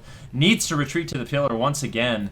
Chanimal in that last exchange, despite the big offense there by M2KC, didn't even have to use the unending resolve. So maybe they reconsider their targeting at this point. They should go after Wealthy Man instead. And look at this gateway positioning from Chanimal as well. I'll put that on the table for just a second as Wealthy Man is being attacked. A Vitality Conduit comes in from Cubsy. More than enough defense for Wealthy Man to survive. Roasty's actually going to continue the push. They're just going for it. Brain pushing in. Hammer of Justice lands onto Cubsy. Can they push forward? Chanimal really punishing here. The Infernal Stun comes in. Nice interrupt by Cerulean, slowing down Chanimal. Polymorphs as well as they continue to make this offensive push onto Wealthy Man. But Brain and Roasty's forced to the pillar once again as Chanimal swats them away with his Infernals. Mana is starting to go ahead here for Cloud9, and I mean the pressure is going to stick. 52% healing reduction. Any damage you do now is basically going to sit for the rest of the match. Brain is trying to stabilize, but he's rotting down to just Blizzard and Rain of Fire. He's being AoE'd down harder than Trash Mobs and Scarlet Monastery and Classic WoW at the moment. Cubsy's rolling up, trying to get crowd control on Roasties. Chanimal escapes that Gladiator Spite attempt. They knock Roasties out into midfield. He's got no Cloak of Shadows. They're blasting him down with the Ray of Frost. Brain trades out the Sacrifice, but once again, it stops damage on Roasties, but it redirects it back to Brain, so it's still going to be effective damage, and they're pushing for a triple kill at the moment. Wealthy Man just sniping Cerulean from the left side. He's nowhere near Brain. Brain goes for a big heal, barely clutching it, but not before the Cauterize had been forced. Brain is stunned up. Cerulean's interrupted. Chaos Bolts are flying in. They paralyze Brain. He can't heal with the Avenging Wrath for one more second. Is he going to be able to stabilize the team? Wealthy Man blinks in. They polymorph him. They go for a Shadow Step Kidney onto Chanimal, but they don't have Gladiator Spikes. There's no way they're even going to dent him. They go for a blind sap, but Cerulean has to ice block. M2KC, it just feels like they're too far behind at this point in the game, but they're still pushing for it. Cubsy comes out of the sap, gets the Life Cocoon. Looks more like a powered shield at 60% dampening. They cut through that pretty quickly. There's so much stabilizing. I mean, Brain is legendary on this Paladin, keeping his team even at half health at 60% dampening. I'm not sure, though, how much longer. Roasties with no Cloak of Shadows. Brain needs to cast a heal, but there's an interrupt. They fake out the counter spell. Can Brain stabilize here? Roasty's at 10%. Brain just Divine Shields before Crowd Control even lands, but I mean, it's just a losing battle. Cerulean blinks into Polymorph. Cubsy instantly dispelled. Cubsy rolls up for a double stun, and M2KC are in a world of trouble. Brain is legendary, but is he a god? Holding on at 10% life here for his team. No Ice Block, no Cloak. Everybody is dying, and Cloud9 finally close it out, netting a kill on Cerulean. All right, this is truly, it was truly incredible to see what Brain was able to do, right? To be able to stay alive that long. But Zico, you talked a lot about gear and how Jamili's gear just really put him in a terrible spot. Yeah, after they switch him out, they're able to win the series. Cloud9 is able to pull off a win with the mage wearing the wrong Azure traits. How does that happen when you've already shown how important gear really can be, and then Cloud9 is able to net this victory? Well, yeah, I mean, to be fair, I think Wealthy Man is one of the mages that typically does gear his character pretty well, and I mean, that's just a mistake from, you know, being Fire and then swapping to Frost that maybe didn't check it, but definitely, I mean, things like that add up. You lose out a lot of damage, you know? Like, sure, you keep your HP and everything from the Azurite, but you lose out on things like Tunnel of Ice, Heart of Darkness. You lose a lot of stats and a lot of bonus damage. So, you know, especially in those late dampening games, that damage really adds up. Well, let's take a look at how everything did add up in that series. Were there any moments in particular that you wanted to highlight? Yeah, we have a little replay, and basically it's a nice kind of way to show exactly why it's so hard to do anything to C9. You're gonna have, you know, the Rogue getting a Shadow Step kick, going out, getting the kidney shot, going for the smoke bomb, but as soon as that play is happening, you can see Cubsy is starting to deflect it. He goes in, drops the disarm on the Rogue. You can see the mage is getting feared by Chanimal, and then even a Ring of Peace to keep the Rogue longer in the opener with those Frost Mage Snows. And then as soon as that setup has been shut down before it even happened, they're all back in that checkmate position behind the pillar, and that's when the Frost Mage can start spamming the orb, pressing the blizzards, and start getting that poke damage that ultimately will be, you know, the Rogue Mage team's demise if the game drags on for long enough. It is, like, even while watching those highlights, watching Brain and what he's able to do is truly insane. A billion IQ on that one, an absolute live lord. But I'm assuming when we do jump into the next one, Venruki, we are going to see Wealthy Man have even more damage just off the back of switching his Azure traits. Pretty much anything that he does at this point, when we do get to Hug Point, is going to result in more damage for Cloud9, more pressure for Cloud9. They had pressure throughout the entirety of that first game, so more pressure just seems like more goodness for Cloud9. What can M2KC do when they know they're going into an even more difficult matchup here, even when they do get to select the map? They just need to clean it up. Honestly, I think M2KC has a composition that can win. I think they have a strategy that can win, but they just weren't executing on that strategy. Their goes became a lot more sloppy as the game went on. I think Cloud9, you know, their defense is strong. Like I said, their positioning is great. Even just the use of Gateway. You don't really see too many Warlock mages do this. You don't really see any at all, but when they have someone pinned down at a pillar, Chanimal literally puts his gate from him to Wealthy Man. So if they go after Wealthy Man, he can gate away to Chanimal. If they go after Chanimal, he can gate away to Wealthy Man. And it's just really great to see. And obviously they have this down to a science at this point with how many times they've dampened teams in these tournaments. But they have a solid defense. It's really hard to push through. But that being said, I think M2KC, basically what they should be doing is Cerulean. He needs to be saving his counterspell for Polymorph. And then when they want to go, he has to counterspell Polymorph. They have to push on Chanimal, get him in a kidney shot, spite him as often as you can.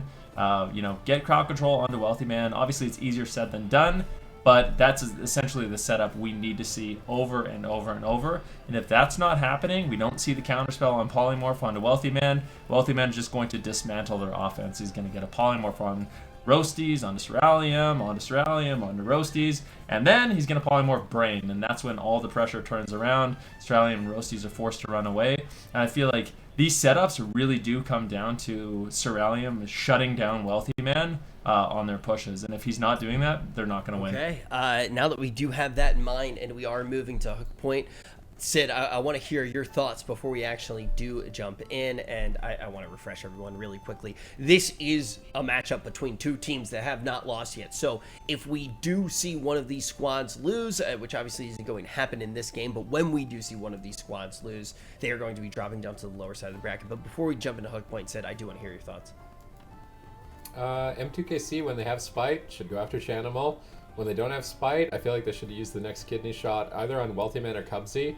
On this map, I think they have more of a choice to use it on Cubsy and try and go after him. That would be like a standard strat I see for them. The all-in strat would be they just start the fight on Cubsy, they sap him, and they Spite him 3 times and try and kill him just outright in the opener. That could work for them on hook points. So they have a few options. Whereas Cloud9, their option is spam Fierce, spam Polymorph, don't die for 15 minutes, and then watch the other team just rot and die of old age behind the pillar to Rain of Fire and Blizzard. I don't really think there's much surprise for Cloud9 in terms of their decision making. They're more of the defensive team. They just need to deflect everything and deny all opportunities from M2KC until M2KC just kind of die behind the pillar. Time, the ultimate weapon. Will Cloud9 use it again to their advantage? Will they go for deep dampening? It seems to be a thing that their composition does like to do, but also more pressure is inevitable. Wealthy Man, most likely this time around, will have the right gear on as we do get game number 2 started. Ooh, Cubsy actually trinketed blind into a full sheep here. Didn't get a life cocoon off. Wealthy Man could still be in trouble. Did he have more CC to get the sap? Did he have a smoke bomb here potentially by Roasties? He does drop it, but Wealthy Man saved 1 blink. Gonna be able to escape through that situation. Whoa. With all of his cooldowns, and Roasty's now taking a big hit there. Pre-feint on the leg sweep. Brain doing a good job here keeping his teammates alive. They were able to get Cubsy's trinket with that blind, so I assume M2KC are just going to pull back and then pop a combustion potentially on to Cubsy, but they are taking a lot of damage right now. He just cloaked. He was behind a pillar. He was running away, and he had to cloak. There wasn't Dark Soul, Icy Veins, Frozen. There wasn't anything, and they're actually not running Spite. They're running Maledict. So this could be interesting. I'm curious who's going to be the next target here. Azurites, man. Cubsy's got his no Gliders medallion. I would imagine Roasties wants to swap to Cubsy. He's in stealth right next to him. Kidney shot. Brain needs to get in position. 1 Gliders Maledict has launched, but it's Fear on Cerealium. Polymorph on Brain. It's just Roasties on a solo mission. Roasties is not going to kill Cubsy all by himself. Cubsy Ring of Pieces the retreat path of Brain and Cerealium. It looks like Cerealium doesn't even want to run away. That's a bold decision facing down the barrel of a Mage Lock.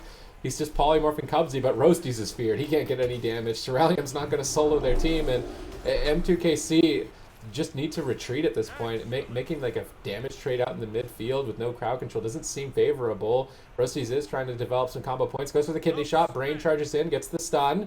Good crowd control, but Roasties got pre-grapple weaponed on that stun, so he didn't really get any damage. They go for stun, blinding light, and that gets a life cocoon from Cubsy, which seems like more than a fair trade. I guess it's actually not the best. I mean, Combustion and Vendetta are available, and there won't be Life Cocoon. Could be an opportunity, if they can survive to that opportunity. Big damage with the Frozen Orb. Nice Ring of Peace there by Cubsy, and that's the one thing about Cubsy. He really backs up Chanimal and Wealthy Man on their offense. He did it so much on the Restoration Druid, more so than any Resto Druid I've ever seen. And on the Mistweaver Monk, he also does a tremendous job with the Ring of Peace, with the Life Sweeps, with the Paralyze. Really beautiful to see. And M2KC, I really like the build that they're running. They're going to be using a ton of on-use trinkets. So Cerealium, he's using Maledict as well as Claw. Brain is using the same. And then, well, Roasties is going to be using Maledict. So they have a ton of offensive trinkets that they can rotate throughout the game, and that's going to really accelerate their offense when they can find crowd control. In the meantime, Brain forced to use his trinket and the sacrifice during that push onto Cerealium. Good pressure here for Cloud9. I mean, if we look at potential openings here for M2KC, at this point, there really aren't any. I mean, Wealthy Man, both blocks, Chanimal, Unending Resolve, Hammer of Justice now into Cubsy. Nice push here to get the Polymorph onto Cubsy, but I think it actually got dispelled, and Chanimal playing that Imp makes the offense really difficult for M2KC. Just dispelling off all of those Polymorphs makes it an absolute nightmare for Cerealium to get significant crowd control. Nice pre-feint here by Roasties on that leg sweep. Should be enough to keep him alive. Using that tank trinket as well. Brain still in a fear. No more crowd control though. Brain's going to be able to top up Roasties there with that Holy Light. And now another setup here onto Wealthy Man. But it looks like Cubsy is going to be able to brush that off easily. Here comes the blind. Cubsy knows if he trinkets it, he could be an exposed target. But it's Roasties having to trinket here, using his Cloak of Shadows. And something kept Cubsy in combat there, so he wasn't able to get the sap. But Ceralium, good job there, backing up his teammate, getting the polymorph out of that cheap shot. But still, where is the damage? Ceralium with the super hashtag Zard combust there. Mega late. Will it be enough? Wealthy Man trinkets out, blinks out of the smoke bomb, lands a poly onto Brain, and now they're looking to reverse the pressure, but Roasty's already aware and line of sighting. Nice rain of fire though, should keep him in combat at least from re-stealthing, and C9 deflects another blind attempt without Cubsy having to use his trinket. Yeah, solid defense from Cloud9 nonetheless. Brain fully feared. Roasty's in trouble. How are they going to respond to the situation? Lingering Psychic Shell from Roasty's activates, absorbing the hit. Stun up onto Wealthy Man. M2KC desperately trying to push for a major cooldown from Cloud9, but as Roasties pushes forward, he gets grapple weaponed with no daggers. He's not even going to dent Wealthy Man. Brain has Mortal Cold on his Divine Favor. Roasties is still very low on health. Polymorph on the Divine Favor. He sacrifices with Trinkets, so that little bit of extra crowd control from Cloud9 netted them a very important cooldown, the sacrifice and the Gliders Medallion from Brain. And even though we saw Mage Lock get stomped yesterday in Europe, Method Black's team went down to Rogue Mage almost instantaneously. Cloud9, I feel like, are just an entirely different Mage Lock. They make it work even into the matchups that when other people try, they just absolutely fail. It doesn't even look close. I mean, that's been the story of Cloud9, right? I mean, Mage Lock, obviously really, really strong right now. A lot of teams are implementing it. But a big setup here on Roasties. He could just outright die. 2 big Chaos Bolts land. And that is it. Cubsy moves in with the Rising Sun kick. And it's like you were saying, Sid, and I was trying to touch on that. Cloud9, their Mage Lock, they're not. This isn't just a Mage Lock we're talking about. This is Cloud9. They play this composition about as perfect as you can play it. And they are winning these matchups that, other Mage Locks probably would not win. And it's just, at this point, it's crazy. No one has an answer for Cloud9. No one can beat them. I mean, not to harp on it, but what other team could actually wear the wrong Azerite gear and still be able to net a win, right? That's how they start off the series. Like, it's funny. It's obviously something, it's an understandable mistake, right? I mean, anybody who's playing the game is still human at the end of the day, even if they're one of the best players in the entirety of the world. But to be able to still get a win off of that is wild. Then you come into the second game, a composition which usually thrives in dampening. I think they get to what, like 3%, 4% dampening, Zico? Let's actually talk about how Cloud9 is able to get the victory, because I think Ven really did say it the best. This isn't just the composition that you're playing into. You're playing into one of the best teams to do it. Well, that's exactly what it is. Cloud9 knows every single matchup. They know their win condition, and it's not just that they're so good at shutting down these setups, especially Chanimal, but it's also the fact that they're so good at setting up the offense. As soon as they defend, a setup, they shut down the CC chain. Chanimal gets an Imp Dispel on a poly, or they fear the mage or counterspell the mage before he can, land that CC. They're so quick to capitalize on it as well and turn that situation back on the enemy team, CCing their healer, setting up stuns on their rogue, and being able to get those wins. Now, there was only really one moment in that entire game where C9 could have even lost, and that was right at the start when Cubsy trinketed that blind. There was an attempt where he got stunned, and he could have gone down, but Ceralium was in a full fear during that, so nothing came of it, and that was literally the only time they were even in trouble. The rest of the game, they were just coasting. There's really no reason to talk about this right now, but I'm genuinely curious what you guys think. This is not a thing that we need to be thinking about today at all, though. I'm genuinely curious. How do you think Cloud9 stacks up against a lot of the European teams, Ven? Like, what do you think those games would look like? I think they've proven that they're more than a match, or more than a handful for the European teams, because it's like we've been saying, you can play against Mage Lock, but it's really difficult to practice against Cloud9 specifically. So I think this team, the way they play, how impenetrable their defense is, the offense they're able to set up because of how how much synergy all of them have, as well as just Cubsy assisting them in that offense. I don't know. I mean, Cloud9, I think they would be more than an even match for any of the European rosters right Somebody now. in chat, and I'm sorry I missed your name, but somebody said it must be boring being that good, and it really does feel like one of those things where it's like Cloud9 wept for there were no more teams left to conquer. As we do move into Dalaran Sewers, it seems almost like an inevitability that they are going to find a 3-0 here. Sid, what do you think M2KC can do to change their fate?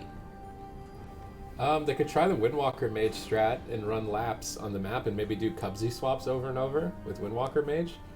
I feel like that could be a good option for them. The Windwalker's going to move a lot better than the Rogue. And then they could even do Spite too with the Ring of Peace to help them with the roots from the Windwalker to keep Chanimal in it later on. That's the comp that has won them or brought them the most success. But they're going to tag in Roasties again on match points. And they're banking on this Rogue Mage Paladin to get them a win. I do think Rogue Mage Paladin of any comp should have the highest potential to beat the Mage Warlock. And it's one of those things where it's like, people are hating on Cloud9 for dampening, but are you hating on them just because they're too good? Because there are other Mage Locks that don't win all of the time. So are you hating them because they're dampening you? Are you hating them because they're too good? Maybe it's a little bit of both, but Cloud9's Mage Lock is easily uncontested. All right, M2KC going to be locking in their composition on Dalaran Sewers, which could be the last game in the series. One more time, though, this will not be their last game, even if they do lose here. We are going to see the squad, if they are not able to extend this series, drop down to the lower side of the bracket. And this is a team, right, where they really do look like they still have a fantastic chance on a deep run in this tournament. They look fantastic, but when you're going up against Cloud9, it never is something that you really do want to have to do. We already talked about how good they look globally, and even when we talked a little bit earlier about obviously something that doesn't matter in the current format, but if seeding was a thing, the one team that you're really looking to avoid playing against would be Cloud9 if that was a factor. But right now, all we're going to be thinking about is Dalaran Sewers. Zico, how do you think this one's going to play out? I think this could be a flush 3-0 here in the sewers. We're going to see if Cloud9 can do it. Mage, Warlock, and Mistweaver against Rogue Mage Paladin. I think the Rogue Mage Paladin has a pretty nice advantage on this map. Brain can just run across to Cubsy, hard jam into a blinding light. They can secure a sap.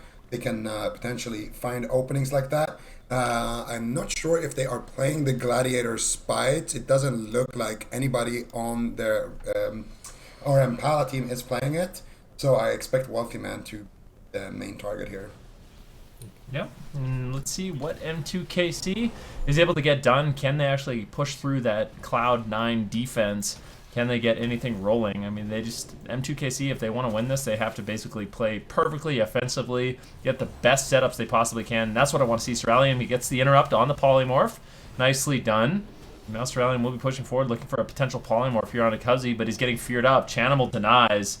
And just great stoppage there by Cloud9. And now it's M2KC once again on the back foot. Shadow Fury Stunlock here onto Roasties early on match point. They already net click of Shadows 1 minute into the game, and Cloud9 are playing this a lot more aggressively, likely because Wealthy Man's able to do a bit more damage with the correct Azurite traits. Now, this is the final form of Cloud9. It was almost like he was wearing weighted clothing. Look at this pressure onto Roasties, just endless. Wealthy Man is just standing right on top of Brain. He's going to have full control if he's able to get away like this. Roastie's feared off into the distance. Brain has to reposition to pick him back up, and now he's left the pillar. Chanimal looks to snipe a fear, not able to find it. Looking to fake cast an interrupt too from Roasties. Roasties still holding on to his kick. Brain is just hugging the pillar, but Roasties is getting dragged out. Brain is going to have to leave the defense of the pillar. Roasties is just getting owned. That the Vitality conduit, just nothing there, just damage. Brain has to trade. Weltman blinks in, snipes the polymorph, and the map is backfiring for M2KC. Roasties stun locked by Mortal Coil into Infernal. He steps in for a kick on the Chanimal. Weltman lobbing out Frostbolts. Brain looking to stabilize with Avenging Wrath. Even with Avenging Wrath, Roasties is sub 50%. Weltman blinks in for another poly, gets intercepted by Cerulean. Brain needs to clutch out some big heals here. Cerulean now getting blasted. This isn't even the Dark Soul of Chanimal. Cloud9 are looking like tyrants here in Game 3. Yeah, Cloud9 are just kind of done playing around right now. They just want to end this game. You can see Wealthy Man with a beautiful shimmer polymorph. There's the Frozen Orb. There is the setup. Another leg sweep's going to come out onto Roasties. That's There's it? going to be some cooldowns from Brain. Oh, what is he going to do? Cubsy, though, getting swapped to. Using his, I'm not sure, was that a human racial right there from Cubsy? I'm pretty sure it was. There is a 30-second gap where you can use that. So Cubsy, I'm pretty sure, won't have a trinket right now. That was a close call, but Brain is going to be able to save the day with that Hand of Sacrifice. And both teams right now in an exposed situation. Wow, that was absolutely unbelievable. Brain coming in at the last second with that sacrifice, keeping Rossi alive. I'm sure Cloud9 cannot believe it at this point, but it was good counter engagement onto Cubsy as well, making a setup there, making the best of a bad situation, and at least getting the life cocoon from Cubsy.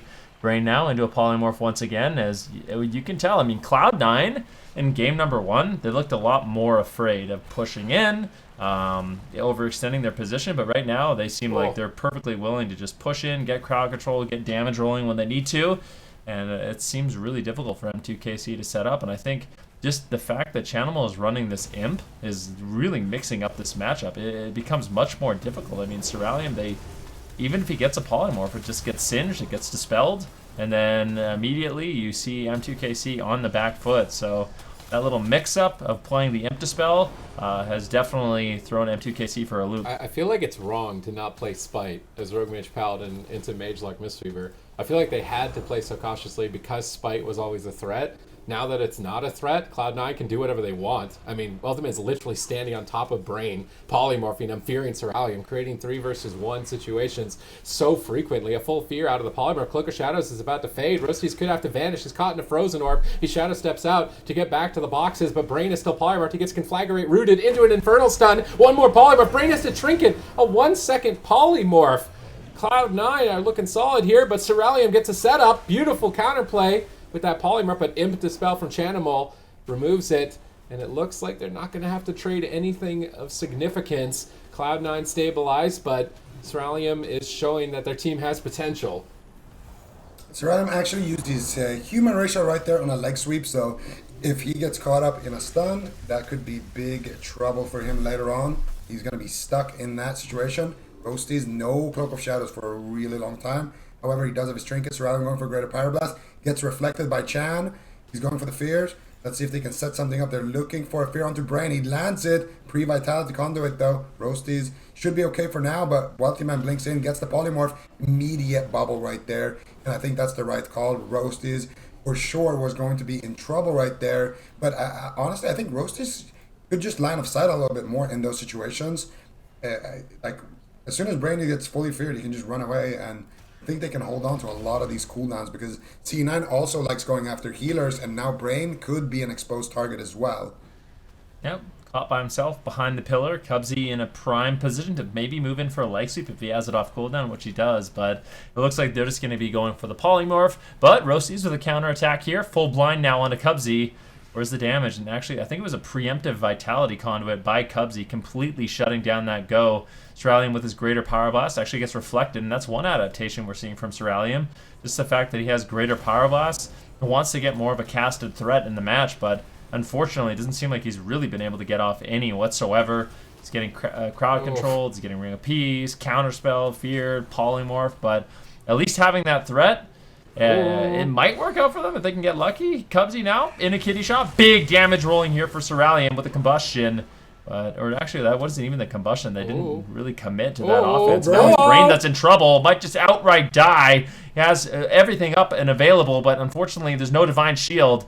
It looks like the Vitality Conduit will be more than enough for Brain to survive. Great counter engagement by Cloud9 once again. But Brain doing an excellent job holding on. Brain is so lucky there. The Imp actually saved him in a way. If there was a spell lock, there's no way he would have got away with just casting in the face. Roasties gets stunned up out in midfield again. He pre-feints it, but he's still down at half health. Chanimal looking to bait kicks with fear. Finds some Chaos Bolts. Now there's no interrupts. Chanimal can have free reign. Fearing Roasties out into the open. Ultimate trying to get in line of sight to cast Frostbolts as well. Ceralium finds a Greater Pyroblast. Nether Ward from Chanimal. I think that one's going back at Ceralium.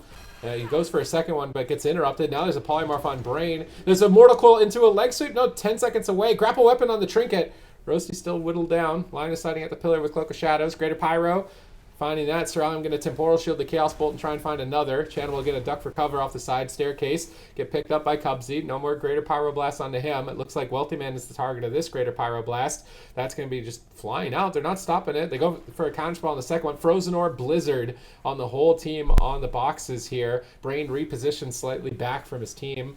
That way he doesn't reset the cooldown of the Frozen Orb faster for Wealthy Man. Like that positioning. But Cerealium and Roasties are being blasted. They're trying to push in for damage. Cerealium is just teeing off like a cannon here with these Greater Pyros. He finds 2 onto Chanimal. One was Nether Warded though. Man, these Nether Wards from Chanimal, so difficult for Cerealium to find any pressure. He polymorphs Wealthy Man overextended. Cubsy repositions to Dispel, but Cloud9 have a chokehold. Brain's mana is down to half, and every time I see Roasties in the stun, I'm worried he's just going to fall over. Yeah, big push here again from C9, but most of the defense here on the side of M2KC is rotating back up after that really close call onto Brain. Full blind on the Cubsy, he's going to trinket out late and use that Life Cocoon. So in about a minute from now, there's going to be a big window where potentially M2KC can kill Cubsy. He's going to need to be extremely careful with how he positions, and if he gets stunned without pre-Fort Brewing, he most likely could die there. So we see now push onto Roasties though. Let's see what they can get done. Full sheep onto Brain. He might just have to trinket that one. Frozen Orb comes out. Roasties though in big trouble. Brain really making a mistake here. I think not trinketing could be. There it is.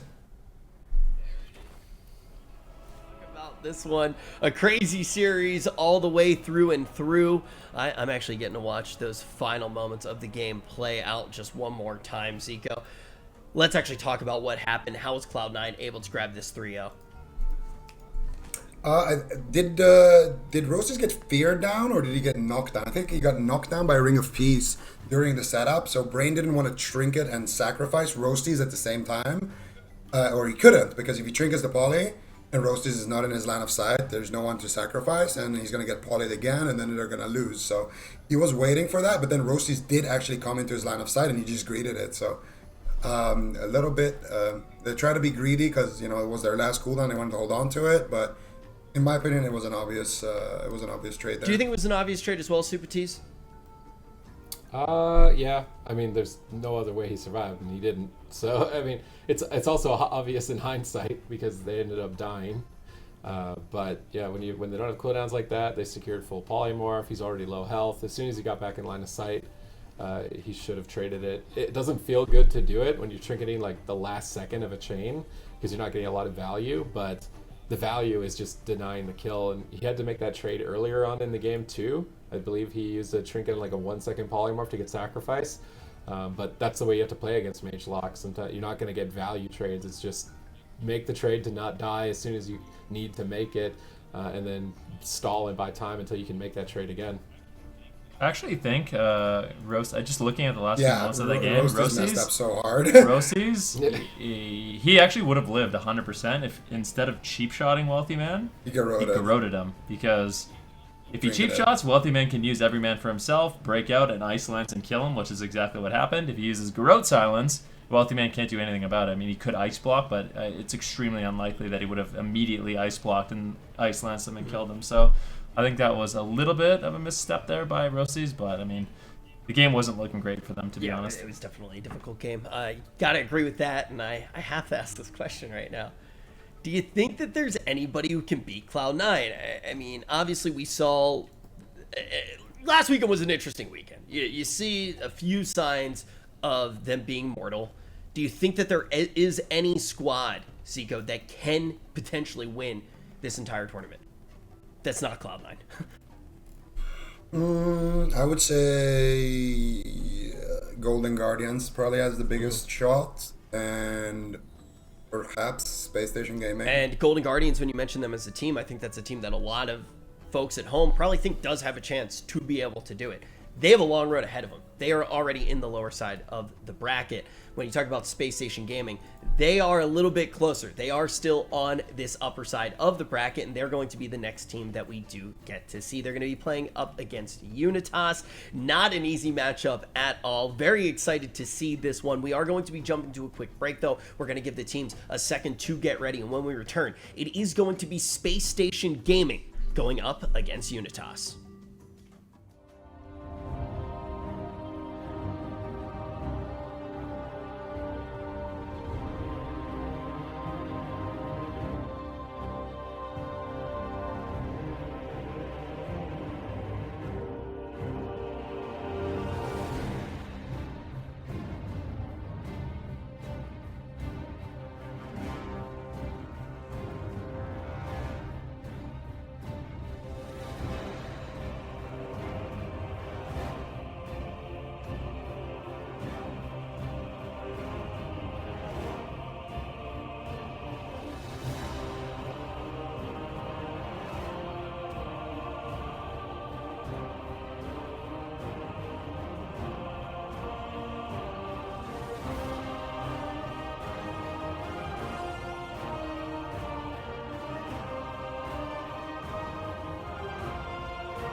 from CMD's ice block. Can they push for it? Ironbark, when it gets caught on a polymorph, the Ironbark may not matter. 10 seconds away, 8 seconds away for it. Can they gun down for the kill? Cauterize about to trigger. 4 seconds away, 3 seconds away, 2 seconds, 1 second. Oh my goodness! Oh my god! My heart is still racing from that ice block.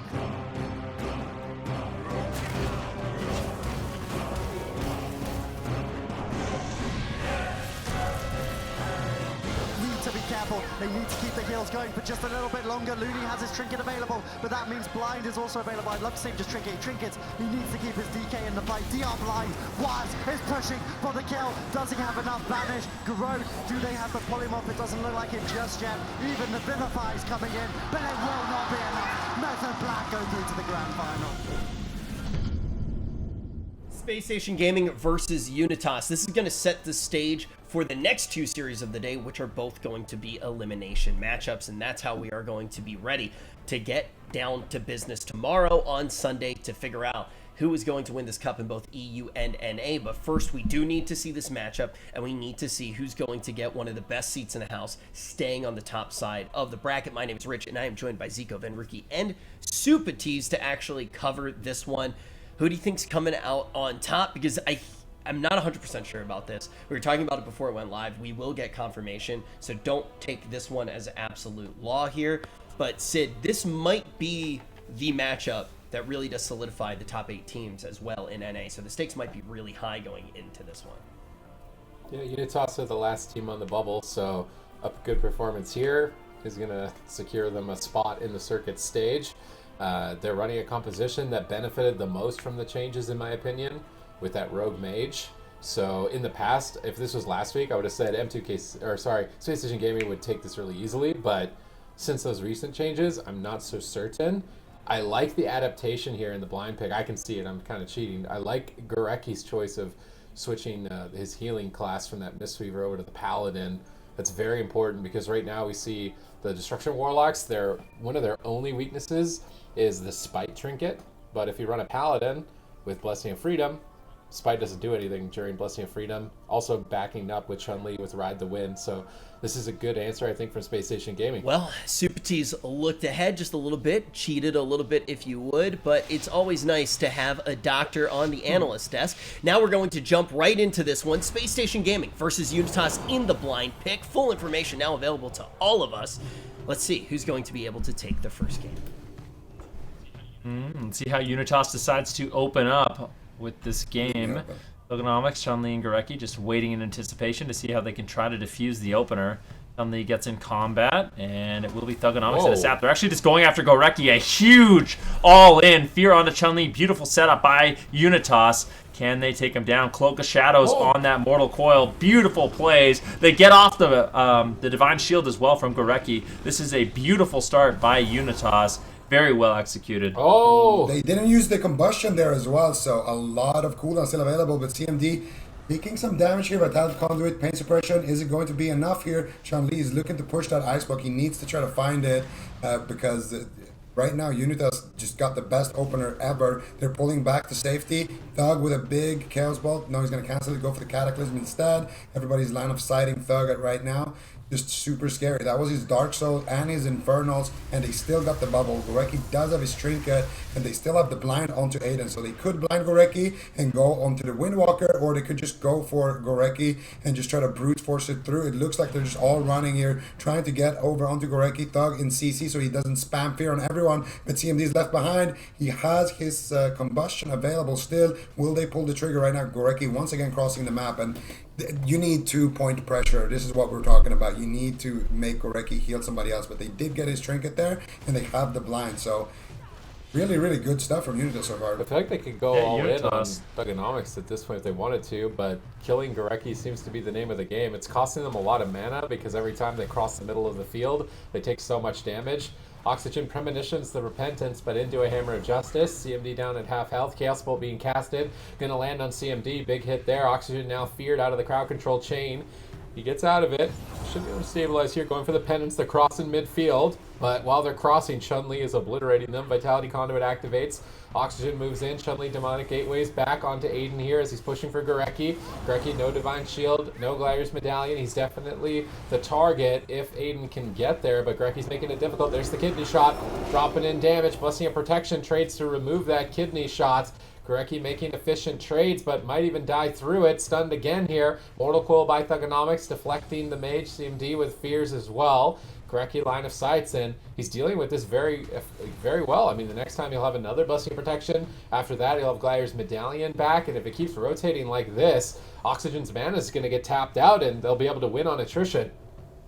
Ooh, big setup here on Thugonomics. Can they just take him down? Crowd control on Gorecki, the full blind. He uses the sacrifice to get out. Nicely done there by Gorecki. What a close call. Beautiful setups coming in from Unitas, but equally so, Space Station Gaming playing a very solid defense, and now offense.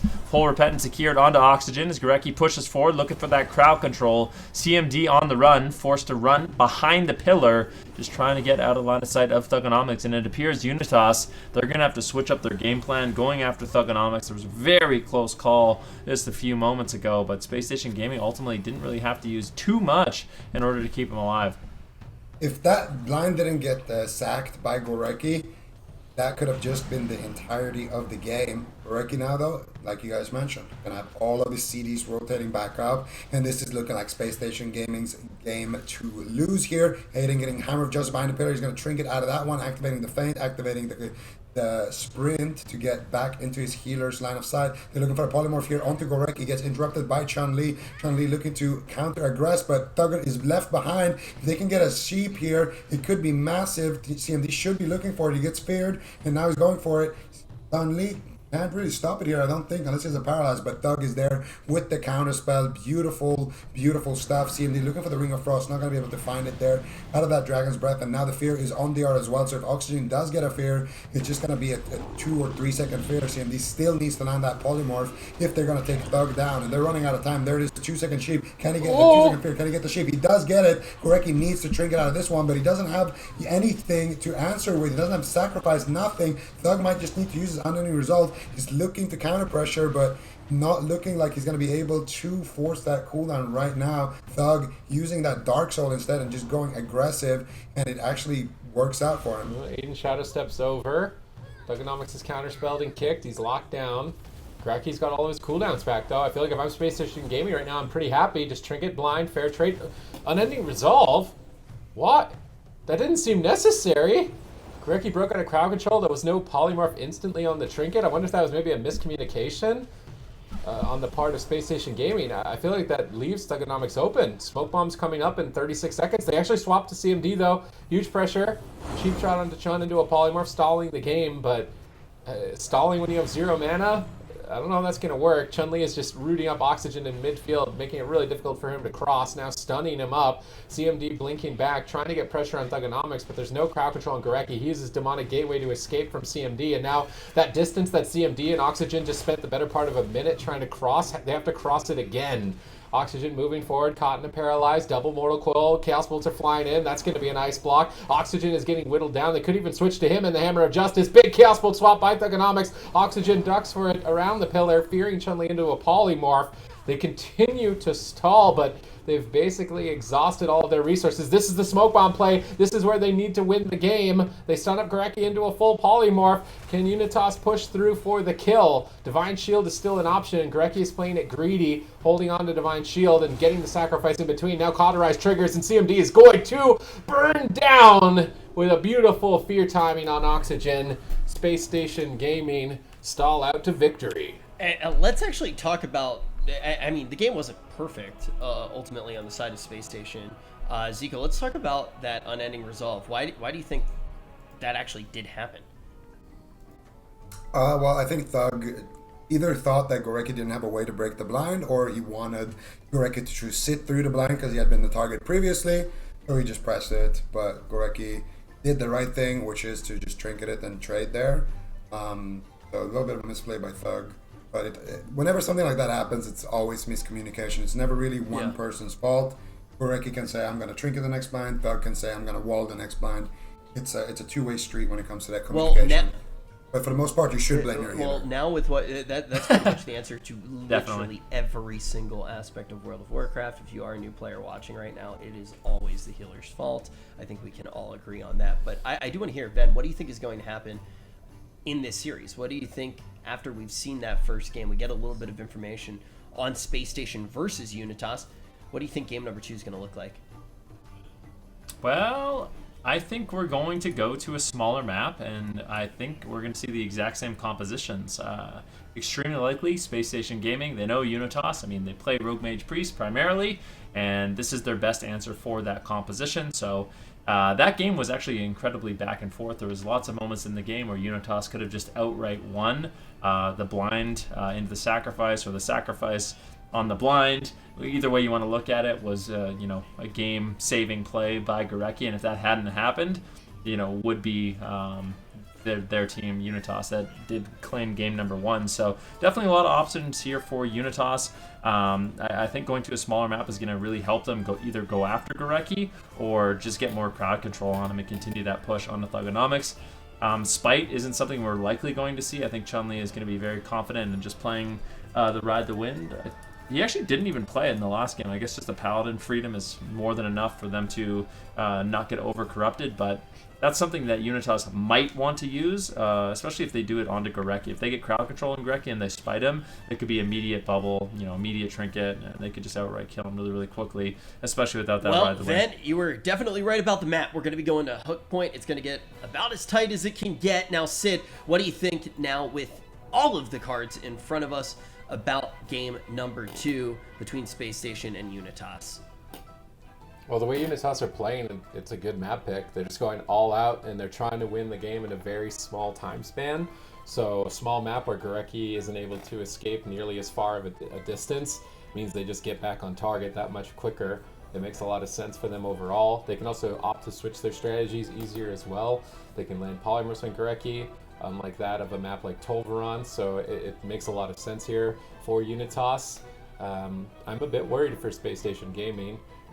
Gurecki had a hard time right off the bat of that last game, and if it was Hook Point last game, I think Gurecki would have died. So this time around, he's going to have to play phenomenally to survive this. I'm curious to see how they deal with the opener from the Rogue Mage Priest. With what we've heard from Supatis and what we've heard from Venruki, the player to watch is definitely going to be Gurecki. Be sure to keep your eyes on Gurecki. He might be the target. Space Station is going to be leading by 1 as these gates do swing on open. Ooh, they're actually going after Chun-Li. Beautiful setup. They actually faked out the team of Space Station Gaming. Unitas with beautiful plays. Karma from Chun-Li. That might be enough to keep him alive. As they push through, you might have to trade more. If they can get the trinket, the sacrifice, that would be ideal, but unfortunately not able to find it. And now Space Station Gaming, they're reversing the pressure, almost deleting Aiden from the match, trading out his trinket as well as his Cloak of Shadows. And now Unitas is completely on the back foot, and that's the problem. If you don't go after Thugonomics, you don't control him, you leave him alone, look at the damage he's able to put out. Ooh, I don't like actually that they sat through that blind right there. Now in the end, CMD proxies cauterize, they get Oxygen's trinket, they get the pain suppression. Whole team is still extremely low on HP. Please, if you play a healer and you're playing RMP, trinket the first CC that hits you to keep your team alive, keep your team ahead. If you play RMP and you play from behind, the game is not in a great spot. However, Unitas do recover from that situation. They still hold on to the ice block at least. Double fear here onto Gurecki, kidney shot onto Chan. Let's see what they can do. Oxygen, not going to be able to find any mind controls. No polymorphs here going to be snuck in. Chan managing to teleport back to safety, and he should be okay for now, but Gurecki still not in his line of sight, and there it is. Divine Favor comes out, big heal with the wings. Oxygen now in a full Hammer of Justice into a Repentance, and this is exactly what he should have triggered the last time. Now this is going to be the ice block, most likely from CMD, and there it is. And Chun-Li wasting no time, immediately swapping back to Oxygen. He knows he's running that Vitality Conduit, so you may as well start whittling his HP down as well. That way, when he redistributes it with CMD, that damage is still going to get transferred back. Thug now getting a Blessing of Protection. to get out of that kidney shot, but it was not the Vendetta. Big polymorph here. Thug could just go down here. Vendetta and the big combustion now onto Thug, but nice double mortal coil. They break up the chain there, and they get the fear. Greg is still on a CC. Full fear could potentially be the bubble sack here, but Thug just taking no damage so far in the setup, doing a great job stalling it out, and that should buy Gorecki enough time. No, he gets mind controlled on the big heal right there. Beautiful stuff here. Oxygen putting the team on his back. Big heal still coming out from Gorecki. Thug almost dying there because of that mind control, and that's the kind of place that we've seen from Oxygen, and you love to see that. Let's see if they can keep up the pressure here. They are running out of cooldowns, but Oxygen is running out of mana. Dark Soul is up. Thugonomics is a threat. They stun him. They hold him at bay. CMD blinks in for a poly. Gorecki line of sights it, but then walks in for a stun. Gets feared on it. Because Thugonomics is so dangerously low. Unending Resolve on 10%. Not enough by itself. Gorecki almost got Shadow Step Garroted on his trinket there. If Aiden was even a millisecond faster, Thugonomics would be in the dirt right now. Unitas have pulled themselves back into this game. They've burned every cooldown from Gorecki and Thugonomics in a matter of a minute. Oxygen is feared off into the distance. Space Station Gaming looking to try and develop pressure. They're swapping to Gorecki. They used blind on Thugonomics, but it was on diminishing return. I feel like that would have been an alright play if it was at least a full blind. Now they don't have that as a threat. They could have full blinded Gorecki here and he'd have no way to get out. That blind could cost Unitas the game. It definitely could. Both Aiden and CMD are playing Gushing Wounds. That's why we're seeing just so much damage go out. They don't have the defense of the versatility, but they kind of need that extra offense if they want to be able to take down Thugonomics. However, I mean, Unitas, at this point in the game, Oxygen is almost completely tapped on mana. Space Station Gaming not giving him a moment to breathe in this matchup. Chun-Li rolls over, getting a little damage rolling over onto Aiden, but this is the smoke bomb. Big attempt here onto Thugonomics. This is the combustion. CMD, can he get the polymorph? Unfortunately, Gorecki is able to move into that meteor, break the polymorph. Beautiful plays there by Gorecki. Great awareness. Now the fear onto Gorecki. Maybe Thugonomics could still be in a little bit of trouble, but I feel like Unitas, they just don't have that much time left. Space Station Gaming is looking good for this one. Space Station Gaming looking like they want to close this one out. Oxygen completely out of H2O here. Let's see what they can get done. Thug just going to be counterspelled for now into a Garrote Silence. They're looking to make a push here, but Gorecki does have his trinket available. No sacrifice though. Let's see if they can land the polymorph or the fear. Not going to happen. Oxygen gets feared on his way to try to polymorph or try to fear Gorecki, but Shadow Step kicked by Aiden, looking to carry the team here. Dragon's Breath comes out, and I gotta say that Dragon's Breath was not what you want to see right now. That means Gorecki is going to be on DR for fear. He responds with the sacrifice anyway. Doesn't matter too much, but now it looks like they are completely out of steam. That was the pain suppression. Those are the last cooldowns. Oxygen now using that Rapture, which is going to give him big, beefy power word shields with extremely low mana cost. But as soon as that cooldown is over, they have nothing. Aiden now using his Cloak of Shadows. They need to go aggressive, and they know it. They need to find something on the Gorecki. They need to find it quick. They have the blind. They could blind and try to force the trinket. Oxygen prems the Repentance right there, looking for the fear. There is the combustion as well. Let's see what Gorecki can do here. He walks into the meteor, but he gets kicked. I don't think that's a good play. That meteor damage though is gonna fade, and he can get blinded now. CMD though getting pressured. Thug though is gonna be the one that goes down, and honestly Gorecki making a massive error at the end there. Yeah, let's actually break down those final moments just a little bit more. Ven, what caught your eye as we got to around 3% dampening? Well, I mean, it just seemed like Unitas, they were able to hold on with the consistent plays and consistent pressure on Thugonomics. They were slowly but surely able to work through some of those defensive cooldowns. I didn't catch the major error Zico saw. What was it that happened, Zico? Well, there was a meteor on the ground. Gorecki ran into the meteor to avoid getting CC'd, but then he ran on top of the rogue and just got kicked. That's why Thug died. All right. My question right now, Zico, as well, how repeatable is a performance like this when you go to a bigger map for Unitas? Obviously, they definitely did want to go to Hook Point on this particular map, but when we are looking at the whole scope of this series, how do you feel? I feel like if Space Station Gaming plays the good maps, the way they play Nagrand, I think it will be hard for Unitas, but Unitas have had a lot of pressure. Aiden's been making some big plays for his team. And, that's the thing about RMP. You get one good mind control, all of a sudden you can force out big cooldowns. You get one good Shadow Step kick or Smoke Bomb, and you can just turn the tides of a game. So I wouldn't count Unitas out, but I would definitely say Space Station Gaming are favored to take this 3-1 or 3. Yeah, maybe using that blind pick advantage really to their advantage, not to be redundant there, but actually taking that first win, using that momentum might be enough for Space Station Gaming. But Sid, the idea that Zico brings up is just with what Unitas are playing, at any moment they do have the potential to turn around situations. Yeah, I mean, Rogue Mage Priest is always that kind of potential, right? It's the all-in aggressive comp running on a really short candle, but they can definitely power through a lot of situations that other comps normally can't. So they're just banking on offense to win the game. It worked out for them there in game number 2 on their map pick, but now on a large map, will they be able to so easily stay on the target? They're going to be out in midfield a lot, and when they're out in midfield, Thugonomics is going to basically do whatever he wants. I like that they tried mixing it up. They went after Chun. They picked a map after they played a strategy where they went after the healer most of the game, and then they picked a small map and they made it look like they were going to do the same thing again, and then they didn't. They went on Chun to try and catch them off guard and kill him, but it didn't actually work. And then Chun felt like not a good target for the long haul in the game, so I don't actually want to see them start on Chun. I think it would just be safer for them to either start on Thugonomics or Gorecki and then stick to those as the targets and just crowd control Chun-Li, because when they were on Chun-Li at the start, it really felt like they were going to lose quick.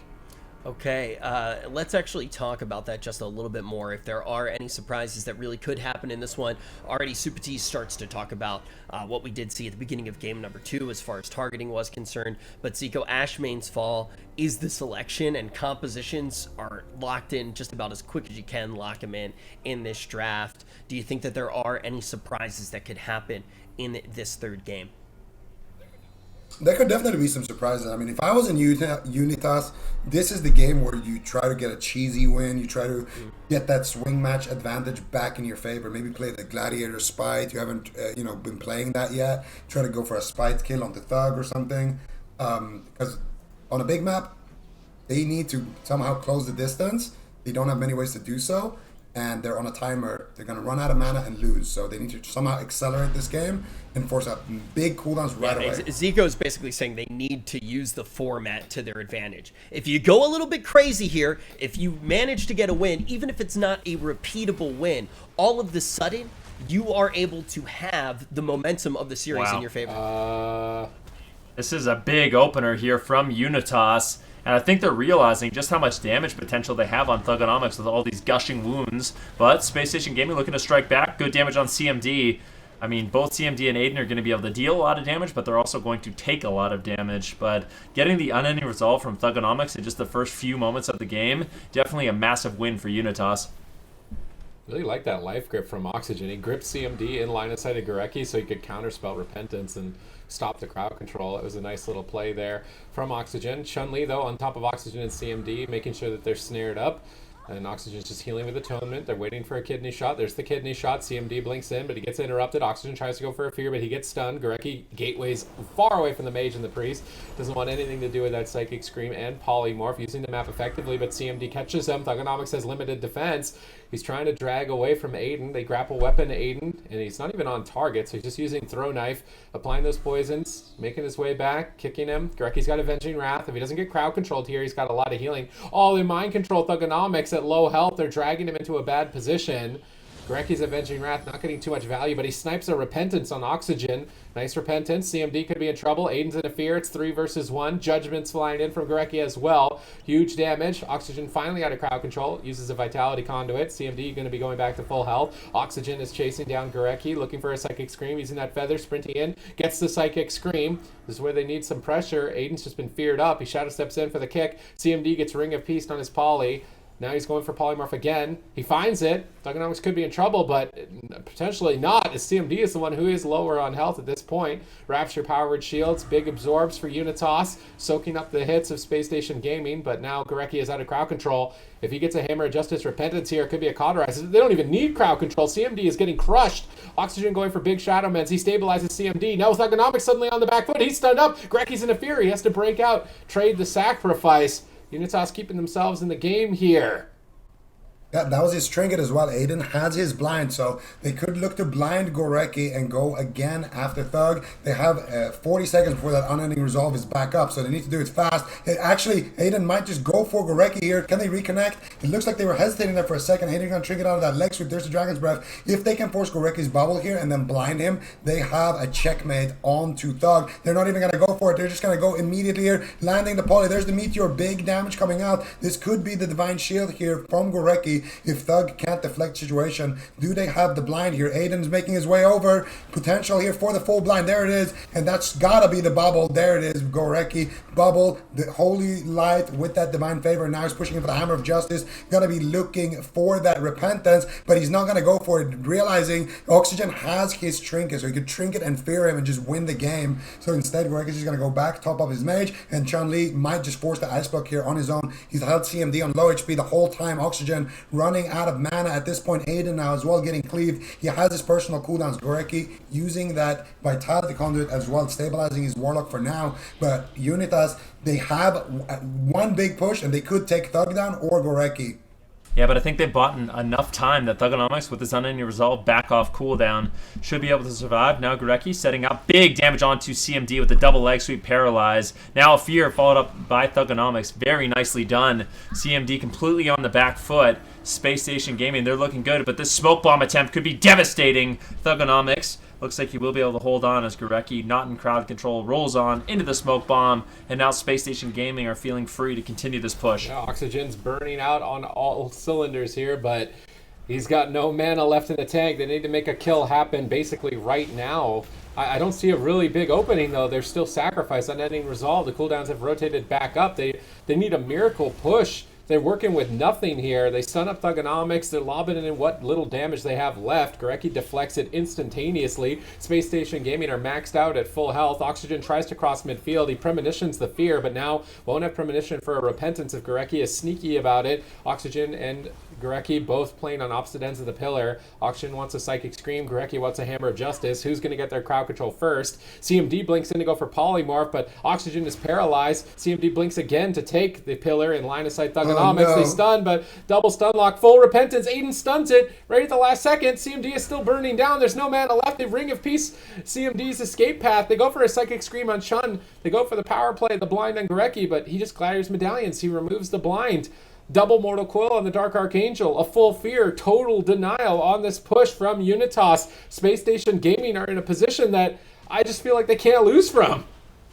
Yeah, but we shouldn't curse them just yet. Last game looked hopeless for Unitas, and they were able to find a kill. CMD looking for the polymorph. One crowd control could end the game. Gorecki needs to try to preemptively Hand of Sacrifice. This could be the sheep right there. No, it's going to get outranged, and he's going to get a sheep here onto Chun-Li. Gorecki's going to dispel that. Oxygen looking for the fear. If Gorecki just goes out and sacrifices him, he tries, and he gets it in time.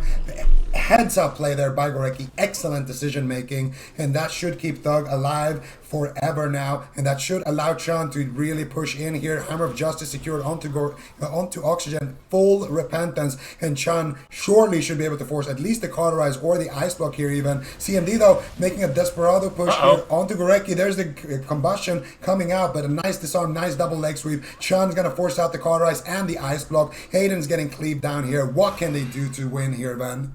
I don't know. This is looking very bad for Unitas. Aiden takes a huge Chaos Bolt to the face. CMD trying to just slow down Chun-Li the best he can, and they will get to the pillar, but this is not the position you want to be. Gorecki has his Trinket rotating back up. He's got the Divine Shield. Basically, all defense available here for Space Station Gaming. And Oxygen, I mean, right now his mana bar is completely burned up. CMD, unfortunately, not in a prime position to really move in, but they're still going to go for it. Oxygen grips them. They realize it's now or never, but Gorecki, with beautiful positioning, gets the Hammer of Justice on Gorecki, completely avoiding CMD. And now CMD is left all alone with no shimmers, with Chun-Li.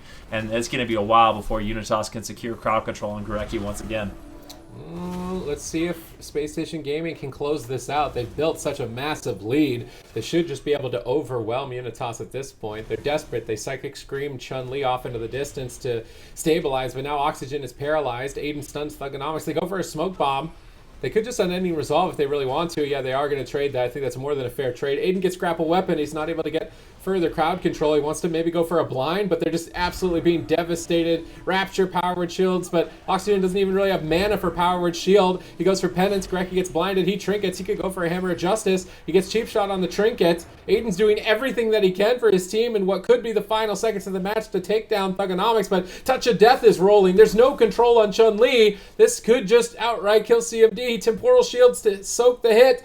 Heals back for a little bit, but we're in dampening, and he is outright destroyed. Big Inferno by Thugonomics, huge Dark Soul. Space Station Gaming moved to match point. And before this one even got underway, very quickly Zico started to bring up the idea of the format and how important it could potentially be for Space Station Gaming to have secured that first victory.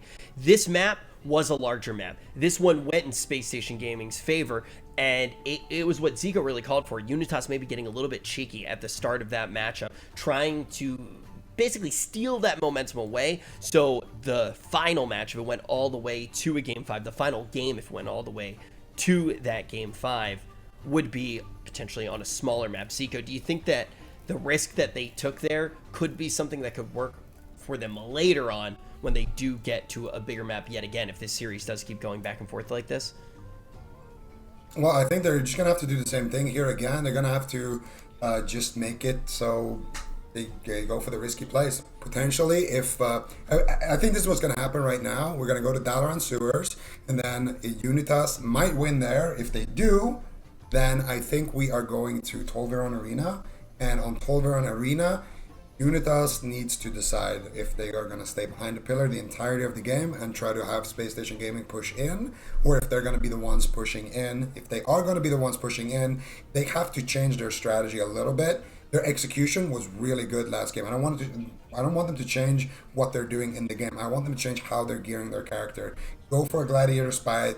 Go for something, maybe bring in a Holy Paladin for one game, and just go for a Blinding Light, pop the Karma, and try to take down Shun. They need to do something unexpected. Because right now, if they're playing according to the script, they're going to lose in Game 5. And that was basically, you said it very well. I feel like that's something that we do need to throw out there. We can table it for now, because to get there, Unitas does need to, like Zico said, follow the script. Game 5 is something that we can obviously think about when we're looking at the big picture.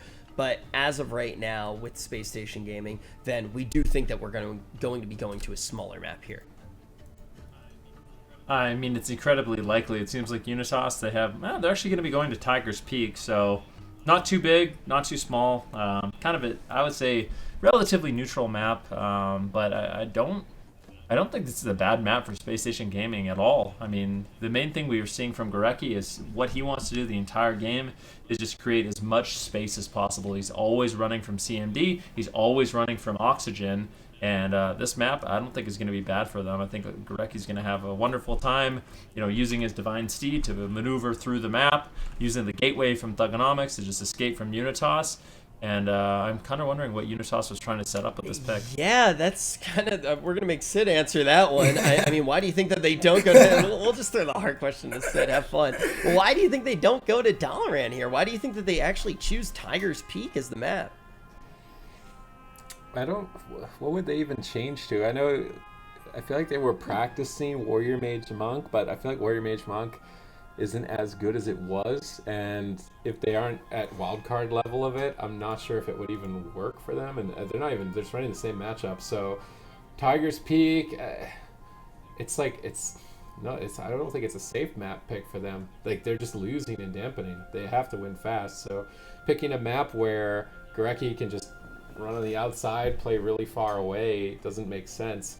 I don't know if Dalaran would have necessarily been the next best option. It's actually hard I'm trying to think of what would have been the best option for them after Hook Point, because Blackrock Hold, maybe Dalaran has to be the next best. Maybe Blade's Edge, actually. What about a fitting final resting place? Oh, Runes, maybe.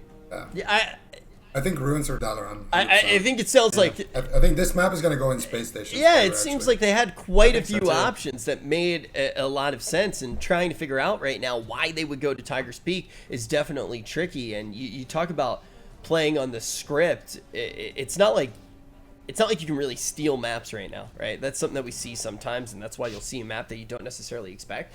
Unitas is facing... dropping down to the lower bracket because of this map. Let's see how their pick actually does play out. Let's see if they have any tricks up their sleeve. If not, Space Station is going to be able to lift off and stay in this top side of the bracket with this victory. I mean, go ahead. No, you go ahead. I was going to say, for Unitas, I mean, if they end up losing this, they're definitely still not out of it yet, but I really wish Oxygen had the flexibility to play Paladin. I think it would actually give them an edge in this matchup. Yeah, I agree with that. I wanted to see something like that come out when they are on match point. Spites, Paladin, something, you know, by surprise. Ooh, surprising damage here onto CMD, but Chun-Li, no, he paralyzed the mage instead of the priest right there. That could have been a cauterize being triggered there by CMD. Definitely not on Ice Block because he did have that temporal shield, but a small error there from Chun, but right now he's backing up his Warlock in that smoke bomb. Nice mind control. Let's see the cheap shot here. Can CMD land the polymorph? He's going for it. Immediate counterspell there by Thugonomics. Gonna shut that setup down. Gets the fear into the Chaos Bolt as well. Looking to reverse the pressure. Nice blink counterspell though onto Gorecki. Was that a grip blink counterspell? I don't know. That might just be enough here to secure the game. Aiden going for the sap out of the counterspell. Not gonna be able to find it, but he finds the Garrote. And another mind control here by Oxygen into another potentially, but no. There is the hand of sacrifice. Oxygen now in a full fear. Gorecki looking for the repentance, immediately turning the pressure back onto CMD. Oxygen this time though is going to trinket right away and keep his team going. So both teams right now exchanging blows, but I would say Space Station are pulling ahead. Unitas need to try and ride momentum here in this matchup. It's all out aggression or defeat. They'll go down to the lower bracket, and they're fighting for circuit qualifications here. They want to have a good performance. Will they be able to outdo Space Station Gaming? Oxygen is currently feared. Aiden has his weapon taken away. CMD's in a hammer of justice. Unitas are struggling to find their footing here. Multiple Chaos Bolts flying through onto CMD. He tries to blink back to his healer, but he's still out in midfield. He blinks again out of line of sight. Now they swap to Aiden, catching him in the leg sweep. Big Shadow Men's bombing in from Oxygen. Stabilize Aiden during that assault. Both teams take back to their own pillars here as they brawl out in midfield. Again, this is why the map isn't a good pick. How does Unitas go from where they're standing right now, behind their tiger statue, all the way on top of Gorecki, who's standing on the other tiger statue, on a map that's so big that Gorecki's literally off screen? This map is not working for them. Oh, it definitely isn't. Full fear now onto Oxygen. Just positioning is way off. They just can't push in, and I just don't see how they're going to be able to take down Thugonomics with no crowd control whatsoever. CMD is going to be moving forward. I think they realize that Unitas, they are on a timer with that Discipline Priest. He will inevitably lose on mana unless he can sit down for a drink, but I just think that's so extremely unlikely in this matchup. CMD sneaks in a full polymorph though. Nicely done. Grapple weapon immediately trinketed by Aiden, but a nice paralyze. They might just kill him. Thugonomics barely survives at 10% health. Gorecki forced to use the Divine Shield, and that is a massive offensive push there from Unitas, and it is not over yet. Gorecki forced to trinket out of the blind. They get the Divine Shield, they get the trinket, they get basically everything from Gorecki, as well as his Avenging Wrath to keep Thugonomics alive. But now Space Station Gaming, they're really looking to punish this offensive push from Unitas. Yeah, and that's again at the back of the mind controls from Oxygen. This guy's been doing so many clutch mind controls throughout the series. I want to see him try to look for more. I want to see him do that more and more and more. That's the only way right now I can see a win condition happening for Unitas. You need to try to get Thug low, get up mind control, and then set something up. But right now, CMD in trouble. Chun should be able to interrupt that polymorph. He gets fake casted there, I think, on his Spear Strike. I'm not sure. But still, big pressure here now. Thug in a smoke bomb. CMD blinking in. Let's see what they can get done. Aiden with the nailed sheep shot. Can they find the Ring of Frost? CMD, once again, not able to find it, but the mind control might give him enough time to find it here. Oxygen, though, getting interrupted by Chun. They do find a poly, but Gorecki has enough time to get that Vitality Conduit out. Once again, CMD on the back foot should have to use his Ice Block here. Blinks out of the... No, he blinks out of the barrier for the Priest. Big hit there from the Touch of Death as well, but Vitality Conduit, he's going to redistribute that damage across everyone on the side of Unitas. Little mismanagement on cooldowns. They have a couple left in the bag, but it's not looking good in terms of mana. Oxygen down to about 15-20% or so. CMD looking for another setup here onto Thug, another interrupt there on the mind control of Oxygen. He's going to trinket actually with his human racial right there out of that leg sweep, keeping his mage in the fight. But now if he gets repped or fear repped, he's not going to have a trinket. Gorecki might be looking for it. Can they find more CC? Gorecki doesn't want to risk his positioning and go for that offensive play. Instead, just play the long game and they can win that way. I like that decision making. All right, Oxygen, you're on match point. You have 20% mana remaining. What are you going to do in this position? Smoke bomb not an option. Minute and 40 away. Combustion and blind. That's going to be the power play. They go for kidney shot. And they cheap shot Gorecki to set up Polymorph, but Chun-Li stalls it with Paralyze. CMD's not going to find it. Demonic Gateway to escape. They go for blind instead. Gorecki just trinkets instantly. Now Oxygen's caught in a fear. CMD temporal shields as he's left alone without his healer, but a full repentance out of the fear. Huge pressure from Thugonomics. 2 Chaos Bolts into CMD, ducking for cover at the side of the Tiger statue, but Oxygen is still crowd controlled. Now in a Hammer of Justice. They find Polymorph on Gorecki. They're going to pop off with the combustion, but they get stunned on it. CMD gets his combustion purged off, it looks like, from the Fell Hunter. That's devastating for Unitas, but they're still pushing for a kill on Thugonomics. Do they have enough damage? 1 second away. They grabbed a Poly in between. He can't use Sacrifice. That mind control was so clutch, but it's not enough. They get the Sacrifice. Thugonomics says Dark Soul. These Chaos Bolts are massive. One already in the sky. CMD gets bounced into Thugonomics' line of sight. That Ring of Peace is devastating. Temporal Shield at such low health. Kidney shot on Thugonomics. They stop the Chaos Bolt. Oxygen begins to stabilize. And he's doing work here with that remainder of mana. He's just hovering at that 10-15% mark and holding steady. I mean, there's still a great opportunity for Unitas to win this game. Right now, I would say they're on the back foot, but one clean offensive push, I think Thugonomics could easily fall. I mean, they just need to get the crowd control on Gorecki. We need to see Oxygen and CMD come off the pillar at some point and go for that crowd control, and Chun-Li is going to have to play an excellent game of defense if they want to see that work. Dark Archangel, this is the assault we're looking for. Unitas looking to get really aggressive, but double stun lock combo. Aiden could just easily fall here. Oxygen doing everything he can to keep him alive. Paralyzed from Chun-Li. Aiden shadow steps away in desperation. He still has the Cloak of Shadows. Now CMD is left in the open as Thugonomics and Chun-Li turn their attention there. Space Station Gaming, sometimes the best defense is a good offense, and that's exactly what we just saw. Yeah, but they wouldn't need to go through all of this whole gauntlet. Oh, big swap here on the Chun. He's going to trinket and use that Touch of Karma. He's going to be completely safe. And with that, Thug is going to have his Unending Resolve. Gorecki is going to have all of his CC breakers, a.k.a. the Bubble and the Trinket and the Blessings of Protection. 30 more seconds and he should have the Sacrifice as well. Oxygen has no more mana. Unitas has ran out of steam, and they wouldn't be in this position if they picked a smaller map, because crossing the map and CCing Gorecki is so difficult for them right now. Once again, they're trying to do it, but double Moral Coil. Sean is there just snaring up everyone. Look at Aiden in a root, can barely move his character. Thug is just having a field day here on the Warlock, spamming out damage, spamming out Chaos Bolt, and Gorecki, he's just playing super far back. This is just a matter of time, but Oxygen somehow got some more mana. They could potentially take down Chun. Mind control here, gonna land. If they can get that CC chain, oh, nice port there by Chun, but they're looking for the Poly. Can they find it? Spear hand strike by Chun before he gets kidneyed.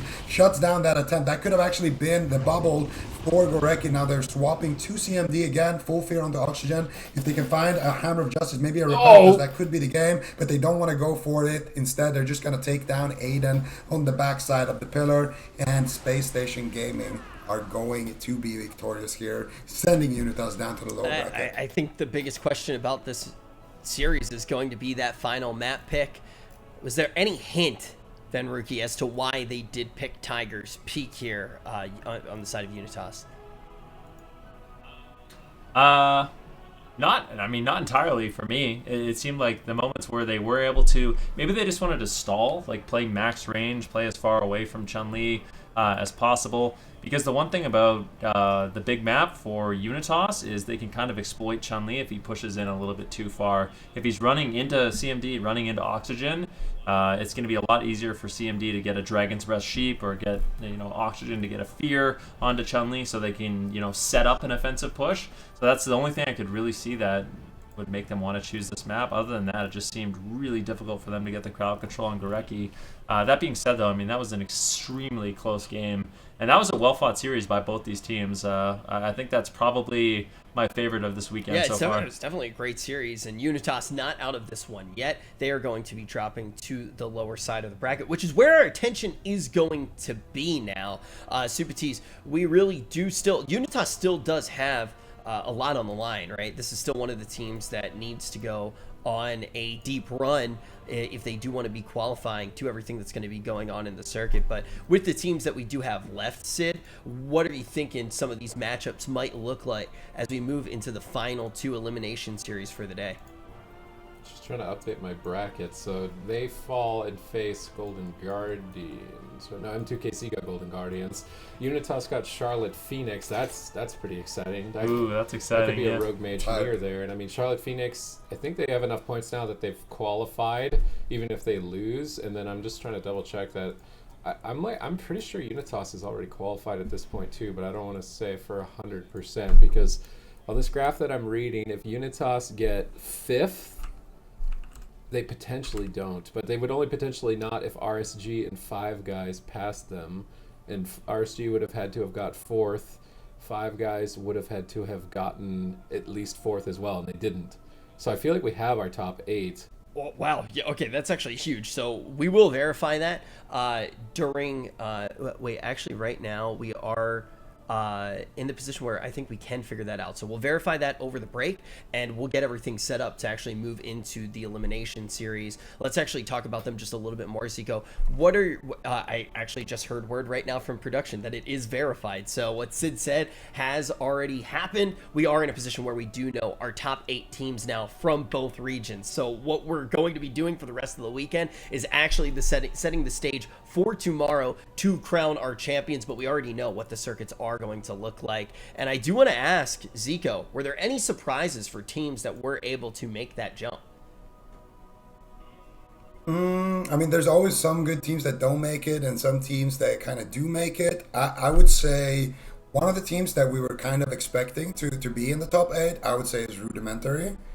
So seeing a team like Turtle go on a deep run, seeing, you know, Unitas being able to claw one of those final spots over them was a little surprising, but I think it's nice to see like all the comp variety as well going on here in NA. You got, you know, cleave teams, caster cleaves, you got melee cleaves, you got rogue mage, you got a little bit of everything. So I like it. It's a nice mix, and I think it's going to set up for a nice circuit. And talking about nice setups, we have a very nice day set up for the rest of the day. The 2 elimination series are looking fantastic. They're going to be coming up very shortly. The next one that we are going to see is M2KC versus the Golden Guardians. You don't want to miss it. The teams are getting ready right now, and we'll jump into the Grand Arena right after this.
Chaz. There needs to be a little bit more crowd control on Looney, and Method Black will close out this game. Battlemaster's going to fall. Battlemaster's going to fall. Bomb drops. Kidney shot on Blitzo. Massive damage, and Method Black does it. Big takedown. Entirety of both teams, honestly. Chun-Li at the preemptive defuse magic, but they're just so far behind. Greggy can't do anything. He has no cooldowns left. If Snuts is able to connect one more kidney shot, well done. The shadows down. The kidney shot, and Snuts is in the top 3. Don't you ever put Snuts on the bench again! We know our top 8 teams now from North America and from North America and EU. I almost said North America and NA. Well, maybe a little bit of NA bias in my NA brain. But ultimately, we do know our top teams from each region now after all of our cups. But this cup is not done yet. And now our focus is going to be setting the stage for tomorrow for this 4th cup to see who the best team is on this weekend from each of those regions. We got 2 more series left. They're both elimination series, and the first one is going to be M2KC versus the Golden Guardians, and Zico, Venruki, and Supatis are going to be covering all of the action. Let's actually start to dive in on how this matchup may play out. Zico, what do you think we will see when we get into the blind pick?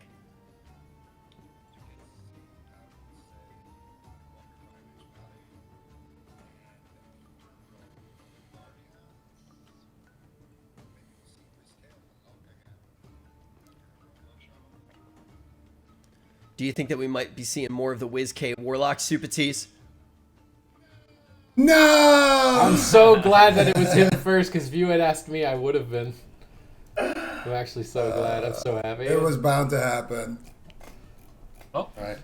I mean, we can skip over that analysis, or we're just going to be hopping into the game, and we can kind of Skip just see over what the that. blind What do picks you are gonna be. mean? That was the most important information of the day. Wait, I actually called it though. Allegedly. Yeah, it's real. I mean, there's no evidence. No one could hear but you. I did call it. Real easy to say that you called it, but time Apparently, to yeah. jump into the action on this one, as Venruki did say. Yeah, and Golden Guardians, they are going to be leading with WizK on that Destruction Warlock. Once again, the RLS. I can't actually see what composition M2KC is going to be running, but, I mean, you can kind of guess at this point. They have a few pocket picks they like. Either the Rogue Mage Paladin or, of course, the Windwalker Mage Paladin, I think, are the only 2 comps we've really seen from them. We did see Windwalker Rogue, but that looked absolutely terrible, so I think that's unlikely we see that. I want to see Windwalker Mage. I feel like they're the best team at that comp specifically, and they're always doing well when they play it. And then when they play Rogue Mage, have they won a game as Rogue Mage yet in tournament play? I feel like they haven't. I'm actually not sure. I just feel like they've put I don't all of think their so. practice into Windwalker Mage, and it's just apparent that they've put all their practice into Windwalker Mage. So I would like to see Windwalker Mage. Okay, yeah, and this is also one of those things too where before we jump into this one, what does the shape of this series look like, Zico? It's always kind of one of those things where you start to see the pressure points, whether it is going to be the maps and the flow of the maps, whether it is going to be the flow of the compositions. What do you think the shape of this series truly will be between these 2 teams? Well, it's Ooh. going to be. Ooh. Well, that's a adaptation there. So we're gonna see Moonkin Windwalker Holy Paladin from AC. Obviously, I called that as well when I was muted earlier. Yeah. You guys didn't hear that. But, Nobody did, yeah. I think it's gonna be. There's no evidence, it goes both ways, Rich. I think the Roguelock Shaman, they just want to set up big one-shots, on Drake, on Ceralium, maybe if they can swap to Brain as well, but very unlikely to see that. Whereas M2KC, they just kind of want to get a CC chain onto Absturge and get big damage onto WizK, onto Peekaboo, maybe swap to him in a leg sweep, something like that. All right, now we can actually see in front of us all of those compositions. This is the blind pick, but also, guys, Fulcrum shift in the day, just 2 series left. Both of them are elimination series. There's only room for one of these teams. Who will it be? M2KC or the Golden Guardians? So Ceralium not playing a Gushing Wounds Moonkin build. makes a lot of sense when you're fighting a rogue, probably taking conflict and strife, wanting to reduce as much damage in a kidney shot as possible. So M2KC, their main goal is going to be just line of sighting the Warlock cooldowns, trying not to die while they're kidney shot, and then going forward with those solar beams. Absterge doesn't have a good way to get out of solar beam here in this matchup, so it's basically guaranteed crowd control. He could use the Spearwalker's Grace, try and immune himself preemptively before the solar beam, but that's about it. Gladiator Spites as well from the Moonkin Windwalker team. WizK gets Ring of Peace back into the Spites, and he's rooted up with that Turbo Fist, but it looks like there's only 2 Spites down. Cerulean wasn't able to connect his, but even with 2 Spites, they forced the Wrathion Cloak activation of WizK, removing that thing from beyond. Thorns up for Cerulean. Peekaboo needs to be careful. Absterge pre-Spiritwalker's Grace that solar beam. Nice play, so he's not going to be silenced whatsoever. It's exactly what he needed to do to allow his team to ride a lot of momentum here. Yeah, that bear form going to make Cerulean exceptionally durable with the versatility, with the conflict and strife. But M2KC right now, they are getting rotted down, and we have seen, I'm actually curious to see if WizK is playing the Vision of Perfection once again. It looks like he will, realizing most teams are just going to be trying to avoid him, sitting at the pillar, getting out those consistent Infernals provides his team a ton of damage. And Drake actually in some trouble. Full Hex snuck onto Brain, gets removed by Cerulean. Nicely done there. And it looks like M2KC will recover. A good offensive push there by the Golden Guardians, but I really like these spite plays coming in from the team of M2KC. I feel like these spite plays like this, and WizK could really struggle here. He is caught into a stun. Peekaboo backs him up, and I think WizK will be able to gate.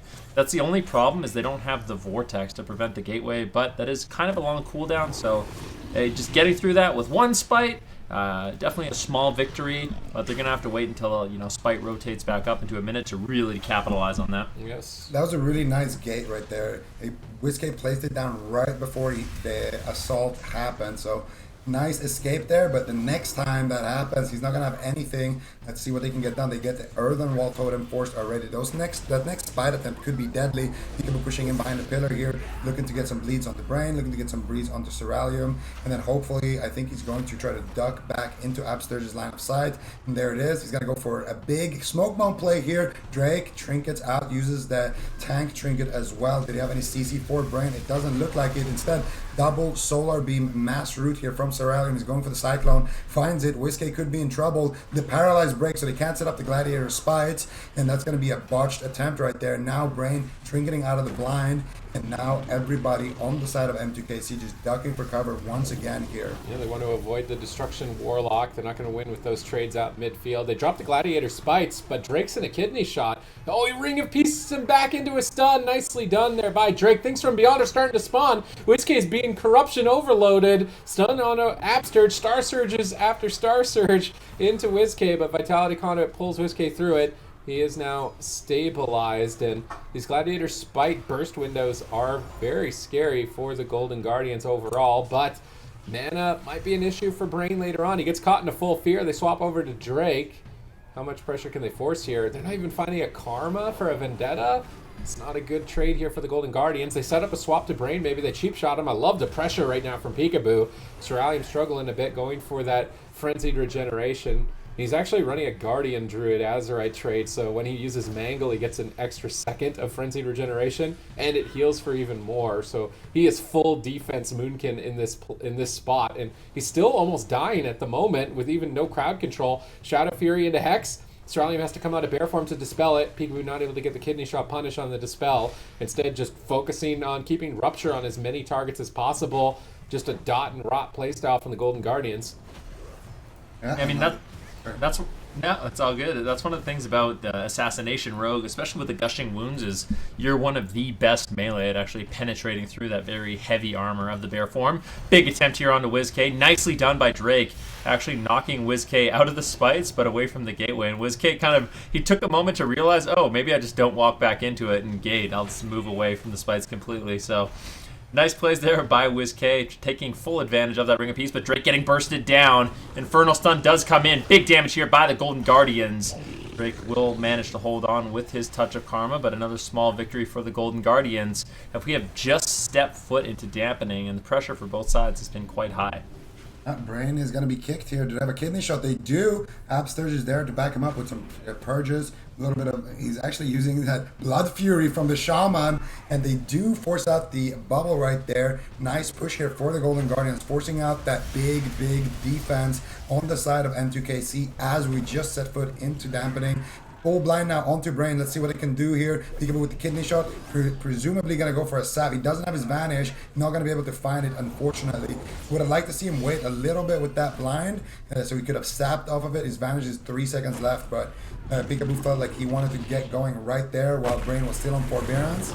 And now another kidney shot here. Spite attempt onto Whiskey. How is he going to respond? Whiskey trinkets, walks out of the spike, gets knocked back into it. Mortal Coil comes out. Whiskey should be okay. Still getting corrupted. He's taking so many stacks right now. But Brain as well getting soloed by Peekaboo behind the pillar. Blessing of Protection comes out. Peekaboo basically taking control over the full game there by himself. That wasn't even his vendetta. I'm not sure where this damage is coming from, but Golden Guardians basically survived that whole push onto Whiskey just because of Peekaboo doing so much damage on his own behind that pillar. All right, let's see if they can keep up the pressure. Mana is still, I would say, too close to call. Even though the consistent damage is higher for Golden Guardians, it's not actually establishing a significant lead, which means in dampening M2KC could still pull this off. They continue to gun down for Brain, but Cerealium was left open, lobbing out 2 Star Surges over on a WizK, dropping down the double Mortal Coil to stabilize, but Absturge is in a Hammer of Justice. Drake is powering through with Storm, Earth, and Fire. Gets feared, though. Solar Beam secured. Good opportunity to use those Gladiator Spites, but they break the Paralyze, and then WizK can just use the Demonic Gateway and get out of it instantly. Drake gets kidney shot on his Flying Serpent Kick. He can't reconnect. Brain gets feared. Drake gets blasted. Where'd that damage come from? That was not a Dark Soul or Infernal. Drake has to immediately evacuate with the Touch of Karma trade, but here come the Infernals. WizK's wrapping around the corner. Cerealium dispelling the Hex, trying to avoid the kidney shot. They leg sweep Peekaboo. They're desperate to force him back, and they do. They get his Guyer's Medallion. He has a moment of panic.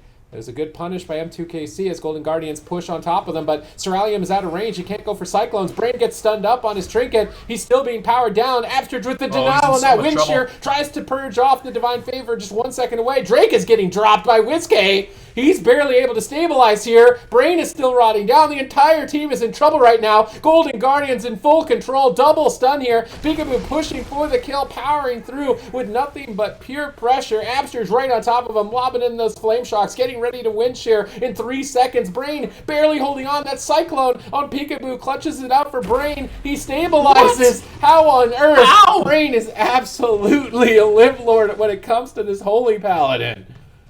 He faked all of the interrupt. I cannot believe Brain managed to stabilize his team there. That wasn't even the Avenging Wrath.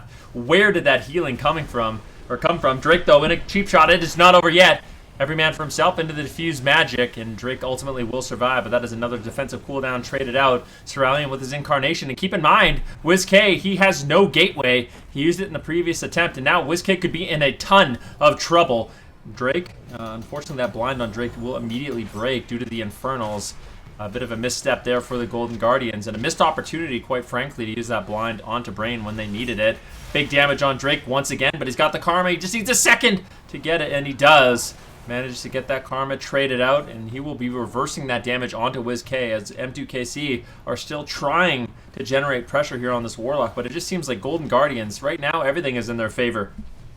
We're going to see a full fear here on the Divine Favor of Brain. Kidney shot comes out by Peekaboo. Slightly overlapped there. I think Absturge is going to follow it up with a Cap Totem. He gets killed off. Absturge is there, though, to back his team up with the Purges. Divine Shield comes out from Brain. He's spamming out heals onto Drake, using his Tank Trinket. Double Miracle comes out. Whiskey looking for the Chaos Bolt. He actually activating his Unending Resolve offensively and defensively here as Absturge is in that CC chain. Is it going to be enough, though, to keep himself alive? They need to stop the Cyclones. Whiskey could still be in trouble. Absturge, no trinket, and he's just going to die through everything, through Unending Resolve with that extended CC chain there. And, I mean, it looked hopeless for M2KC, but they find that one CC chain and they're able to take the game. This is something that we've seen in multiple series right now. Brain is an absolute Live Lord. I think Rich, you're muted for us.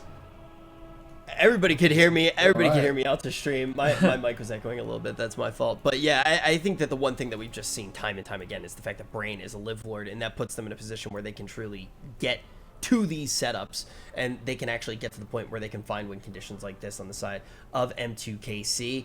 What is Brain doing so well here, though, Zico, that allows them to get these opportunities that other teams wouldn't even have? A lot of things. His bait casting, positioning, way he rotates his CDs. I mean, there was one moment where I felt like Golden Guardian should have just won the game, but Brain was able to get like I think a divine favor after he faked out a couple of kicks, and he was able to stabilize the lowest target, and then he stabilized himself. That's another thing, by the way, with healers. The really good healers are always healing the guy who's taking damage, and then when no one is taking damage, then they prioritize themselves or whoever is in most danger. So I don't know. Brain just did a great job keeping his team going, but I think this pick didn't seem that convincing from M2KC. I hope that they swap to the Fireman. Okay, yeah, that's definitely something we will need to talk about. But Sid, I want to get your opinion. It's not very often that you get to talk about Moonkins.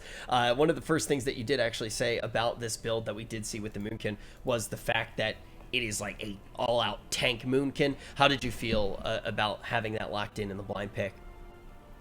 I mean, I think he has to build tank against Rogue. Yesterday when we saw Maro playing full gushing wounds, he wasn't into a Rogue team. Wildcard Gaming, if they're going to play the Ellie Boomkin into a Rogue, they're not going to be able to play the full gushing wounds build, I don't think. But I mean, the main goal is just don't die, use Solar Beam, try and win in that window. If they don't, again, go back bear form, don't die. If you've got your spites, try and lob the spites out onto the Warlock. If he doesn't die, go back bear form, don't die. So you're going like in between playing Guardian Druid and Moonkin every time you've got Solar Beam up or you've got the spites up. And it works for the tactic that they like to play. They like just running away from the Destro Warlocks and pushing in with that guaranteed crowd control, and then running away again and then pushing in. And it fits well with their hit and run. So I'm not surprised that they were able to pull it off, but whether or not the Fire Mage is actually better, I think actually is yet to be proven. I'm not sure if it would be. I actually did like it, the Moonkin into this. Okay, so we got Super Tease who wants to see the Moonkin again. We got Zico who's thinking Fire Mage. Venruki, where do you sit? Well, I think the one nice thing, so I think there's pros and cons to both of them. My Canadian answer will come in, but I think the one nice thing about the balanced Druid is you do have that instant crowd control with the Root Beam, and that can really set you up. I mean, if Absurge makes even a little bit of a misstep, then he can get caught in that crowd control chain, and also Cerulean is just going to be a lot more durable than potentially that Fire Mage really would be. There has to be a reason why they're picking this composition. I mean, I feel like if they could pick their main composition and it was the winning comp, they probably would want to lock it in, but Cerulean he's so durable on that Moonkin, and that's what a lot of teams are starting to implement in North America, is you bring in the balanced Druid, and it's just one of those classes and one of those specializations right now where you gear really defensive, you spec really defensive, and you just play to your win condition with big instant cast damage, in dampening, pardon me. And yeah, we could see what happened as a result of that. I mean, you can last long enough to eventually whittle down WizK's defensive. You only need one good crowd control on Absurge, and you can kind of just push through everything. All right, we're headed to Dalaran Sewers as well. So, Zico, how do you think that's going to factor into this second game? I don't think it's going to matter too much in terms of map. I feel like no matter what map we're going to see, probably going to see Peekaboo extend himself behind the pillars, look for, creating some opportunities on the healer, maybe cleaving on a secondary target, and then they're going to just take it from there. I think a smaller map, though, is, of course, going to be favoring the Golden Guardians, just because Pika's going to have a smaller, distance to run to get to safety and to, get back on his target. And same thing for WizK. It's a lot easier to land fears on a smaller map because people can't just outrange you. So yeah, it's going to favor them, but I don't think it's going to matter too much. I think the main thing is just they need to have a clean defense, they need to have a clean game, and do those in-game adaptations. Yeah, so basically what we just heard from Zico is, yeah, this one might favor Golden Guardians a little bit, which is why we saw them lock it in, but it does not seem like an insurmountable thing for M2KC to be able to find a win on this second map. Well, go ahead. I'm just thinking Absurge should maybe play Paladin, because then Spite isn't an option to get more lockdown for crowd control. I feel like I think we're gonna see Spite again. I don't think it was bad. it's just a threat, right? Then the Destro Warlock doesn't get to run you over. It's just something you've always got to worry about. It doesn't look like we're actually going to see it again. So they're going to snag a bit more damage for the team, drop the threat of the Spite, and let's see what WizK can get done now that the threat's not there. It's really weird. I think a lot of teams, and you guys, maybe I want to know what you guys think about this, but I think a lot of teams undervalue just how scary Spite is. Like they were using Spite in that game consistently, and it didn't seem like it was doing that much, but I swear it actually puts Golden Guardians in a different mind frame to the fact that they just have to deal with that trinket. What if they are mind gaming them to take off corruption? I don't think WizK is wearing as much corruption as he was before. So maybe you play Spite game 1, and then game 2, the other team's like, well, we have to take our corruption off because they're playing Spite, and then you don't play it. What about that? I've always said that I don't think taking off your corruption is a good answer to Spite. I don't think he has either, so... Well, we're going to see big setup here. Root Solar Beam coming out, full Cyclone. Peekaboo is going to Trinket and use his Tank Trinket. He's going to use his Gladiator's Medallion and his Tank Trinket right there. So he's going to be fine, but another push like that could force Abster's Trinket potentially. So decent win here so far for M2KC. Looks like Golden Guardians now wants to get aggressive, and M2KC know that. They just want to go and kite, try to stall, wait for the Solar Beam, do what Super T said, just be a Guardian Druid at this point and try to not take too much damage. And now a Cyclone attempt, but it does get shut down. Double leg sweep coming out here. WizK taking decent amount of damage. So is Brain actually. Brain gonna have to duck for cover, goes for the Divine Favor, gets a big Holy Light, should be fine. Absterge in a Cyclone, Trinkets out of that one, and Peekaboo might just die behind the pillar over there. Absterge getting in line of sight, getting a Dispel right there just in the nick of time. Peekaboo using his Cloak of Shadows. So now the Golden Guardians are already in a checkmate position. The next Solar Beam, which is up right now, could be enough to end the game. As soon as Brain has that Hammer of Justice in 14 seconds, I'm not sure if he's playing the Fist of Justice, in which case he would have it right now. If he just judges someone, they can just win the game. Hodge Peekaboo, get a Root Solar Beam on Absterge, and the only one who can do anything is WizK. Let's see if they can set it up. Ceralium is in position. Brain already in a full fear. Drake actually could be in trouble. Peekaboo looking for the sap out of the fear. Can he find it? Not going to be able to get the Garrote Silence into the cheap shot here, shutting down that offense. Peekaboo still 28 seconds though on his trinket, so he needs to be a little careful here. They're just running away from the Dark Soul. I think he realizes that too. He's just going to be running away on that Dark Soul. Yeah, Drake really just being safe. Kitty shot now into Ceralium, but there's still an opportunity. No one has a trinket. M2KC, they got to make a move quick. If they want to take down Peekaboo, they got about 10 seconds to do so. Peekaboo realizing it. Hammer of Justice, immediate dispel. Kind of a botched setup there by M2KC, but they're trying to make something happen. Double Mortal Coils come in. Another Infernal drops down. Who are they going after? Brain now in a kidney shot. They might be able to get the Divine Shield right here.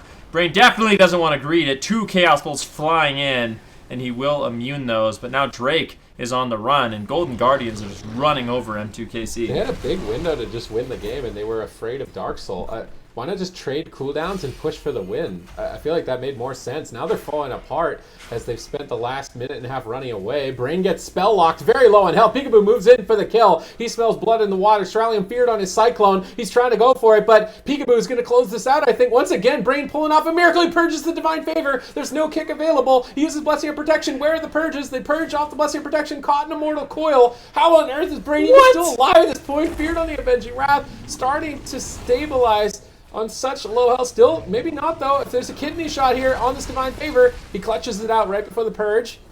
Kidney shot on Drake. They're swapping back to him, slowing down the pressure. I feel like Golden Guardians are in a position where, like, what just happened? How did we not kill him there? It seemed like everything was going in their favor, and now that they don't get the kill, a lot of defense is becoming available for M2KC. What the heck is knocking Peekaboo down all the time? Crackling What Jade? is that knockback? Is it Crackling Jade? I think that's what actually saved Brain there, and it knocked him down again. WizK had to use his Unending Resolve right there, and it was overlapped with Absterge's Trinket. So WizK is in a KO position right now. Brain as well, though, could potentially go down here if they have some casted damage. Mortal Coil comes out, Blessing of Protection, purged off here by the Fell Hunter, I do believe. Not sure. Absterge wasn't a Cyclone. Now he's going to reconnect on his target. Can purge the Freedom here, maybe. No, he's going to stack up for a double stun. Ceralium looking for the Cyclone potentially. Paralyzed into what? WizK shutting it down. Big damage here. Another Chaos Bolt, and that waterfall is really, really making things difficult for Ceralium and Brain right there, forcing them to line of sight each other. Once again, there is a massive opening. That next Root Solar Beam in about 10 seconds for Ceralium could be enough here for M2KC to take down WizK, but likewise, Brain also should be careful here. You might need to use his trinket on that kidney shot. He uses his human ratio, so that means for another minute and a half he does nothing. He gets garroted on his Divine Favor. Absturge, where are the purges? He gets it, going for the Hex here, gets it as well. Beautiful place here by Absturge, backing up his team offensively, but there it is. This is the setup here from M2KC. Will they take the game here? Oh, they definitely could. It's a lot of... There's actually no defense available for WizK, but there's unfortunately no damage from M2KC. They tried to push through, but Golden Guardians easily shrug off that attempt. And now it's Drake taking huge Chaos Bolts. No touch of Karma, diffuse magic trays, using Fist of Fury, but crowd control on Brain. Drake's going to be in a lot of trouble. Lingering Psychic Shell might be enough defense for him to survive as he rolls into the wall just to desperately avoid WizK at all costs. He gets topped off, but now Brain in some trouble. Caught into a full kidney shot, still has just 3 seconds left on that Divine Shield. I think he has enough time to hold on to it. In the nick of time, he does trade out the Divine Shield off that Chaos Bolt coming in from WizK. And Golden Guardians continue their offensive push. Trying to stay on top of Brain. Peekaboo just training him into the dirt. Ceralium being blasted by WizK. He's retreating away, gets stunned up by Absturge. Absturge lobbing in some lightning bolts, looking to get on top of the Paladin, purge off that Divine Favor, and really push for the win here. They drop the Smoke Bomb to line of sight Cyclone. Ceralium moves in, but he doesn't have time. They have to Solar Beam Chaos Bolt. They're desperate just to protect Brain at this point. He pops the Avenging Wrath. He fakes out. He gets kicked, though. Peekaboo's not going to be faked out this time around. Ceralium looking for Cyclones, finds it on Peekaboo. Wouldn't be surprised to see him trinket here. Try and go for the win. Doesn't want to risk it. Avenging Wrath up and no interrupts landed. Brain will recover. They go for a kidney shot. They're pushing for Gladiator's Medallion. Will they find it? Infernal's called in for WizK. He pops that Dark Soul immediately. Looking for a punish and a Mortal Coil power play. Brain Mortal Coil off the pillar. Chaos Bolts are massive right now. They need to stop WizK at all costs. They're line of sighting at the boxes. WizK waddling forward to get on target. Not able to find it just yet, but the entire team is being devastated. They use Sacrifice to stabilize here. Ceralium looking to retreat. Peekaboo's now on Drake. He lingering Psychic Shells. He gets stunned up though. Absturge in a Hammer of Justice. They're trying to press for pressure on Peekaboo, but where's the damage? 1 Star Surge connects. He Cloak of Shadows on the follow-up for the trade. Absturge uses his Gladiator's Medallion. M2KC, even though they're playing from behind right now, show signs of life. They got 2 Gladiator's Medallions. Solar Beam is up. They have Touch of Death. Peekaboo needs to be careful if he's going to keep playing this aggressive. Big push here. Let's see what he can do.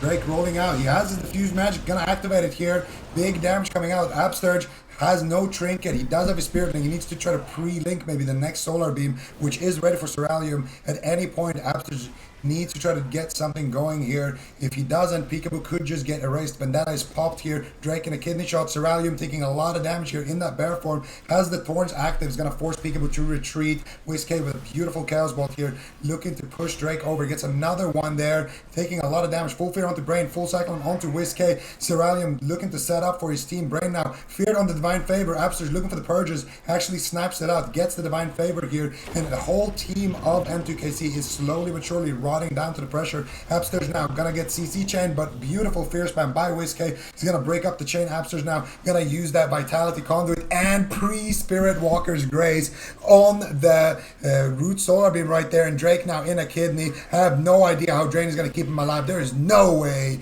after that play by Absturge gonna allow the Golden Guardians to push forward and take the game. Very interesting game as well. This series is looking like it's promising to be a good one, and honestly, it's been a pleasure to watch every single series so far today. Only 2 of them left, this one and 1 more on the lower side of the bracket. Keep in mind, although this one is tied up, whichever team does win the next game is going to find themselves on match point, and whoever does lose this series will no longer be in the tournament, and this is the last cup that we're going to have before circuit play.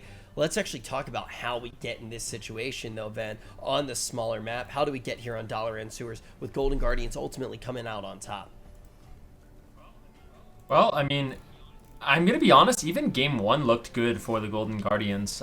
We did see kind of a surprise kill coming in from M2KC, and we are seeing moments in the match where it seems like, you know, Absturge doesn't have a trinket, Peekaboo doesn't have a trinket, and if M2KC can somehow pull off a perfect crowd control chain and burst damage, then they can actually get a kill in the match. But Golden Guardian seems like they're too good at deflecting those situations, always communicating what they have, knowing their conditions for losing the game. And outside of that, I mean, the Golden Guardians just seem like they have all the pressure, all the momentum, most of the crowd control. WizK on the Destruction Warlock doing an absolutely phenomenal job, and it's just eventually M2KC, they survived enough setups that they just didn't have anything left. Drake got completely overwhelmed, caught into a kidney shot. There was no break, a full blind onto Brain, and Golden Guardians were able to claim that game. But like I said, even though this is a tied series, I still feel like the entire series is going in favor of Golden Guardians right now. I can't help but feel like M2KC, they need to make an adaptation. Yeah, A mage adaptation or an adaptation? A what? A mage adaptation? Yeah, maybe. definitely something to be looking out for as we do head to Ashmane's Fall for this next one.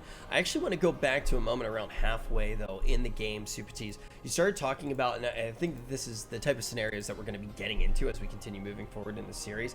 There was a moment where M2KC decided not to trade cooldowns, and they didn't push in. And you said that you felt like it was going to have a huge impact on the game. Now that you actually did see the entirety of that game play out, how do you feel about that moment? Do you want to see at certain times M2KC get a little bit more aggressive? It's always a gamble at this level of play where you have a situation where you could play to win, but it's not dampening. So if you don't win, you're just compromising yourself a lot. Right there, if they had just gone forward, used a sacrifice on the Dark Soul, for example, rather than running away from it, I feel like WizK wanted them to run away from Dark Soul. That was their only option.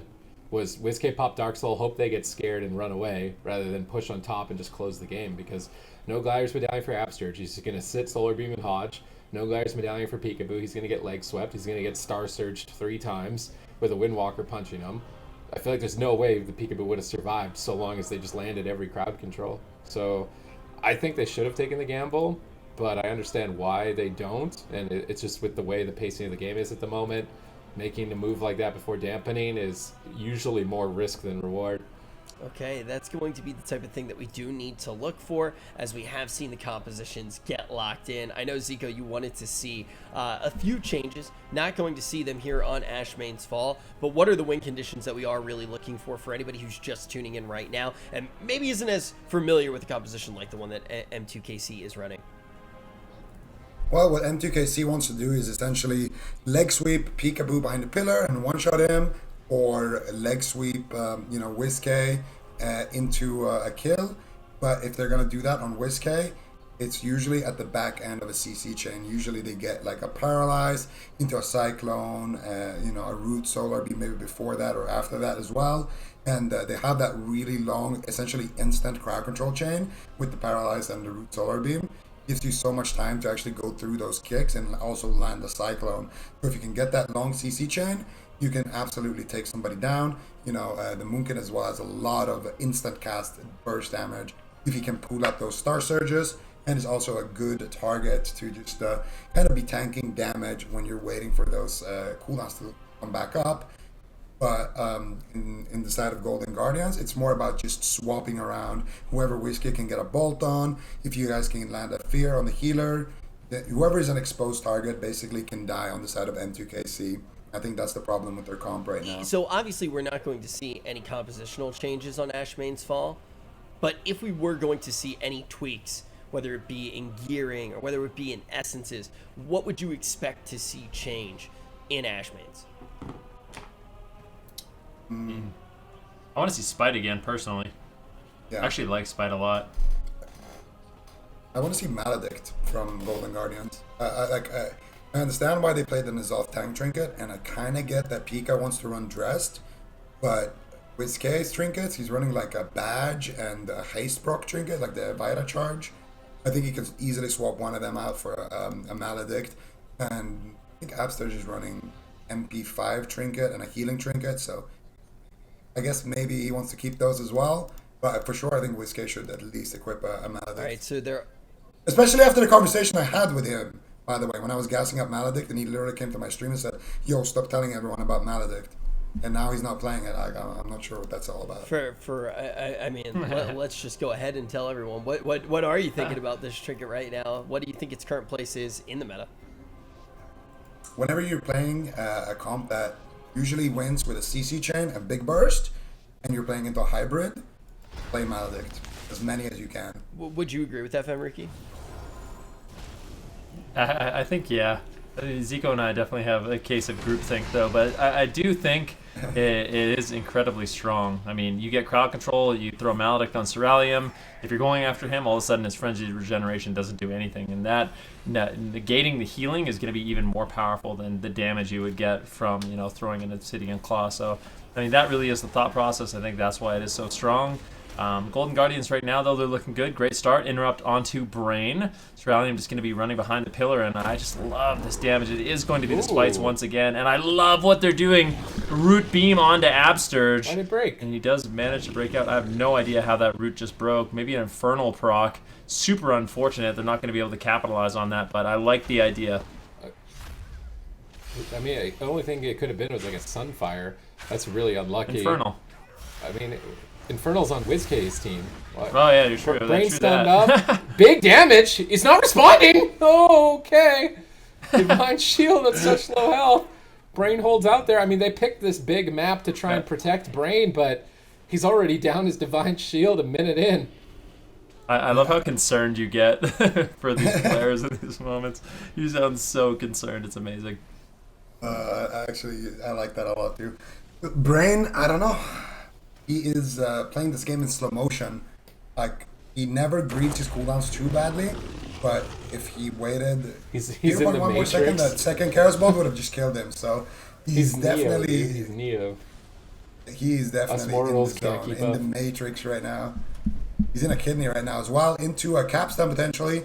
Gonna get killed off. Still taking a decent amount of damage. No wings available. He has his Divine Favor. Absterge could potentially purge that out. Drake taking a decent beating here. Okay, let's see it. There it is. Spites, Root Solar Beam. Okay, there it is. 2 Spites, 3 Spites. Imp! That's what it is. WizK summoning the Imp, dispelling Absterge, resummoning the spell. Yeah, I mean, they can go all day long, but they're not going to kill with that setup because WizK is a king on that Warlock, even though he's played it for like 2 weeks. I love to see it, but WizK is getting bursted down. I mean, that is the problem. If you are running the Imp, he actually immediately brings out the Fell Hunter as well, so really bringing in that utility on the Warlock. This is the big incarnation from Cerealium, though, as they look to make an offensive push, and that's why WizK is taking such a huge hit of damage. Cerealium now getting feared up, and the Golden Guardians are looking to strike back, potentially onto Drake here. Peekaboo just loading him up with bleeds, now likely going to throw a kidney shot somewhere else. Peekaboo playing exceptionally scared right now. Maybe just doesn't want to push out into the open, but he has all his defense. I think he might have actually just kidney shot into Fist of Fury as well. That is super unfortunate if that is the case, because now M2KC, they're going to be feeling confident to push in until that kidney shot is off cooldown once again. All right, let's see if they can keep this up. Now that they're running these Gladiator Spites, Drake gets caught in a smoke bomb. Karma's has to run away. Mortal Coil, they're just pushing through Touch of Karma. And that lingering Psychic Shell should stall the kill for now, but Dark Soul is up. Those are big Chaos Bolts. Cerealium's a big, strong bear, though. You just can't tank those. Heal back up with Frenzied Regeneration. Full blind. Brain not going to sit through that. That's too much crowd control, but Peekaboo looks to punish and swap over to him. Kidney Shot going to be off cooldown shortly. He could pop through with a Vendetta as well. Brain's out in the open. WizK can free cast. This is a scary moment for M2KC. Golden Guardians are solidifying their advantage. Everybody is dying on the side of M2KC. A full Kidney Shot. He bops it off. Where are the purges from Absterge? He's trying to duck around the corner. He dodges the purges for now, but Drake gets left behind. He has to defuse Magic the Chaos Bolt. Absterge is just laying in on top of them, waiting to land a Wind Shear. If Brain gets interrupted on a heal here, it is going to be game over. He goes for Divine Favor, gets one heal clutched out, but now Absterge is right on top of him. He gets Hammer of Justice. Mortal Coil set up by WizK. He's switching to the Imp. He's getting ready for the Root Solar Beam. Nice little pet swap there, but they're not committing the Solar Beam just yet. Cerealium Cyclones WizK. He stalls the damage. Absterge going for a power play with that Spirit Walker's Grace Hex, but he's not going to find it. And now he doesn't have Spirit Walkers for Solar Beam. So he can rely on the Imp. Actually switched back to Fell Hunter. Solar Beam is pretty threatening right now. Yeah, I want to see a Solar Beam here onto Absterge, and they just all in WizK. Maybe a Paralyzed. There it is. Solar Beam. Now they're going to go after WizK. What is he going to do here? He's hard casting a Summon Imp with that Kidney Shot from Peekaboo. Dispelled Absterge. Absterge still has to trinket out of that Cyclone, I do believe, right there. And they overlap it with the Unending Resolve. No! The Golden Guardians use all of their defense. The next Solar Beam could be lethal onto WizK here, man. I mean, it definitely could be. WizK is going to be in a lot of trouble, and the damage is not over yet, but Peekaboo looking to make an offensive push. Brain might be in some trouble, but they're punishing Peekaboo for overextending. He's down to around 50% health. Absurge throwing in some clutch heals as we have just entered dampening at this point in the game. Both healers doing okay on mana, but surprisingly, I mean, Absurge is way behind. I'm not sure if he's throwing out a lot of purges in the match. Sometimes that happens with Absurge where he'll be very aggressive with his mana early on, but then as it gets low, it becomes a lot more difficult. Big damage on Drake once again. Lingering Psychic Shell. And that Lingering Psychic Shell for Drake has really paid dividends in this match. Yep, it really has. It's got them on the back foot, basically start to finish here. Let's see if they can keep it up. Dark Soul's about to fade, but Brain gets stunned out. Peekaboo's pushing. Brain breaks the stun. Absurge and Peekaboo just standing right on top of Brain on that Paladin, making this incredibly difficult for him, but he is just a master on this Paladin, navigating through all this pressure from the Golden Guardians. Another full blind. Unfortunately, Blessing Protection going to remove it. Brain valuing his Fire's Medallion. He doesn't want to get swapped to. Absurge in a Solar Beam. No Imp to dispel. Gladiator Spites are down. WizK drops the Demonic Gateway to get out of there. Things from Beyond are actually spawning on Peekaboo. One going to connect onto him. WizK's getting blasted still. In other words, on such low health. Absurge is still crowd controlled. Smoke Bomb gets dropped in desperation. Peekaboo trying to save WizK. That Smoke Bomb line aside any damage from Cerulean, but bought time for Absurge to get the Spirit Link Totem down and save the team. These teams are looking so evenly matched in Game 3. It's still a tight race here. Only 9% into dampening. Yeah, and that was the scary moment from when they overlapped that Unending Resolve and Absurge's Trinket. So Absurge's going to have that back. Going to be a while before they can find a situation like that again on the side of M2KC. And now it's all about the Golden Guardians. Golden Guardians just looking to get more and more pressure here. Peekaboo looking to go after Drake here with the kidney shot. He had to use his smoke bomb there, but it's a small price to pay to still be in the game. Drake getting dressed. He got spined right there. Chaos Bolt coming out. Big damage. He's going to use that diffuse magic. No touch of karma available. Cerulean now in a stun by Absurge. Nice spell lock here from WizK. Let's see. I think Peekaboo has his kidney shot as well for Brain here. I'm pretty sure that was a cap totem that stunned Cerulean, so he should have that available. Maybe saving it for Drake at this point in time. He gets Cyclone there, unfortunately, and that's going to slow down the Golden Guardians. Let's see setup happening here onto WizK. Absurge trinketing out into a Spirit Link, into a Root Solar Beam, and that's going to be the big damage there from the Corruption. WizK somehow still alive, though. Not sure how that... I don't know, Vitality Conduit and that Earthen Wall, I guess, was enough there, but I thought for sure he was going to die there. It's looking better and better, though, for M2KC here in these final moments. Yeah, I think Spite Trinket is the M2KC. They're getting their money's worth in this one on WizK, who is still getting pressured down. Absurge is really struggling to keep him alive, burning through mana, but a big swap here over onto Drake. Very nicely done by Brain with that sacrifice to keep Drake alive, but Peekaboo's continuing the pressure. Garrote Silence on Cerulean, Garrote Silence on Brain, into a cheap shot. Peekaboo looking to set up his team, but still WizK on the back foot. Paralyzed on Absurge, they're moving forward, the full blind, and WizK should fall if he lives. This is an absolute miracle. There's no way Drestagath trades out and WizK will fall. And that game looked a lot more convincing from M2KC. Let's talk about why as well, because M2KC is now just one game away from knocking the Golden Guardians out of this tournament. Super Tease, in your opinion, why did it look more convincing this time around for M2KC? Gladiator Spite. Just, even if it's getting denied every once in a while, just the threat of it. It's every minute. Every minute you could just get Corruption overloaded. You think you're fine. You're pushing in on the Paladin. You want to close the game out. Spite.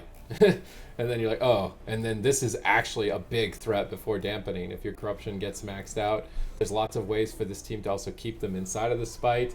It's very important for them overall in this matchup. So hopefully they stay with the Spite if they want to find victory here. That map worked out for them. It seemed difficult to attack Brain without them all being exposed in midfield, and it was easier to kind of get setups as the Moonkin Windwalker. So I think it's the small maps that are going to favor the Golden Guardians. They switch to the healer a lot. They're attacking all three targets, so they want as little distance as possible to make swaps. So this next map is going to be challenging, but not impossible, I think, for M2KC. Zigo, do you feel the same way, that the small maps really... I feel like that was something that was said at the very beginning of the series, that the maps, although they are going to have their impact in the smaller ones, there definitely is a favorite team in it. It seems like the maps based off of the way that this entire series is shaping up, aren't necessarily going to be the end-all be-all. No, I think both teams can win on the maps where they have the disadvantage. I think, like Sid mentioned, the Golden Guardians on smaller maps are going to have a small, but it's there, a little advantage. Whereas on the larger maps, M2KC are going to have a better advantage as well. And I think it's just going to come down to who plays better, who sets up better. Both of these teams, they made amazing plays. Peekaboo did some nice smoke bombs to keep his team in the fight and setting up some nice kills onto Brain. And likewise, we saw big plays from Ceralium, root beaming the trinket of Absturge, forcing out the trinket of Absturge with the Cyclones and everything. And I think these are just two good teams right now playing their A game. I don't expect to see any changes on both sides. And I just expect them to, keep doing what they're doing right Sid now. already mentioned Spite and how much he really did like this option and potentially wants to see it again. Venruki, do you feel the same way? Spite, yeah, absolutely. I think even though, the thing is, when you're running the Gladiator Spite Trinket, it cannot work 9 times in a row, and then the 10th time just wins you the game. So I think just having that as an additional win condition, having that as something that WizK really has to consider throughout the entire match is definitely a worthwhile venture, because the composition that we're seeing from the move, or from the Golden Guardians, is not one that can easily deal with this trinket. They're not going to have... Peekaboo doesn't have Ride the Wind, he's not on a Windwalker Monk, Absturge doesn't have Blessing of Freedom. There's no solid answer, and to me at least, it's convincing that at least sometimes WizK will have to sit those Spike Trinkets full, and that's just... If that happens, then all of a sudden... you can see situations where M2KC can completely overwhelm the Golden Guardians. Right, will the Spite be enough to keep this momentum going for M2KC? This could be the last game that we do see here in this series, and it could be the one that actually does send the Golden Guardians out of this tournament. If you are a Golden Guardians fan, though, you can rest assured that they are already in a fantastic spot with their points. We've actually already done probably the hardest bit of business that we did have to do, and that is figuring out the top 8 teams from this region. That is already done. We're going to take a full look at that a little bit later on, but now we need to see who's going to take this series and who from these 2 teams will be able to make it all the way to Sunday. And Sid, it's going to be happening on Ruins of Lordaeron. Yeah, match point, Ruins of Lordaeron. A cemetery, and a fitting final resting place if the Golden Guardians are not able to find victory. The gates have opened, and this Balanced Druid Windwalker with the Gladiator Spike Trinket is looking quite potent. Not to say that the Golden Guardians don't have a chance here. They've had significant pressure, really miracle plays from Brain to even stay alive throughout their onslaught. And Peekaboo's going to start this fight on Ceralium with a kidney shot. Brain in a position where he's not crowd controlled. Peekaboo moves over for a blind. Brain respects it, uses Gladiator's Medallion. Fair trade on his part. WizK getting swapped over to by Drake and Ceralium. Solar Beam out of Paralyze. They're going to drop the Spites. Doesn't look like it. Are they even running? I'm going to be really sad if they're not running it. So they are running the Spites. They're not dropping it. Good. Why didn't they spite that? I feel like that was a really good spite target. That full Solar Beam. They're still crowd controlling them. Just throw Spites on WizK. Why are they not throwing Spites? I don't know, but they did get the wall. WizK's not even on his gateway right now. That would have been literally the best time to ever use it. But maybe they didn't want Absturge to use his trinket. Maybe it was one of those things that were trying to bait them into a false sense of security. I'm really not sure. A little bit bizarre to me, but it looks like the Golden Guardians will be able to hold on, and they're going to continue their push. Drake rolls over, trying to slow down WizK. This is the Dark Soul. Instead of just running away, he's going to use his Spear Hand Strike and that Windwalker Monk Disruption to try to slow down WizK during this offensive moment. Nice Ring of Peace right there on Absturge's heal. Did they have any more follow-up, though, is the question. I do think, actually, they have a Paralyze here for Absturge. I think Drake is going to go for it soon. Brain using Blessing of Protection to get out of the kidney shot. So I'm getting in position. You can expect Drake to use it at any point here. Looking for the Paralyze. There's a double leg sweep. Where is the Paralyze, Drake? Not going to use it because of that Earthen Wall Totem, I assume. Holding on to it a little bit longer, but that kidney shot of Peekaboo is coming off cooldown, and it's not going to be great for them. Brain now is going to get caught up in that kidney shot behind the pillar potentially, so that's going to make their offense a lot worse. Cerulean also kind of dipping down here, and there it is. Finally, paralyzed double root solar beam. Let's see, where are the spikes, gentlemen? Whiskey almost dying. There it is. Hodge on the trinket. Smoke bomb gets dropped defensively. There is the vitality conduit keeping him alive for now, but Whiskey can still go down here. There's the blinding light. If Cerulean can get anything, that could just be the game. He fake casts, doesn't get the counterspell, but still they force pretty much every cooldown in the game here on the side of Golden Guardians with that push. Beautifully done there by M2KC. Oh, I don't know if the add-on is updated. Cerulean is the only one wearing a spike, so I don't know if he didn't get the memo or if it's just not updated. But right now, Golden Guardians actually in a good spot, even though that was a scary moment. They got Divine Shield from Brain in this assault. They're going after Cerulean to switch right back to the Holy Paladin. That Holy Paladin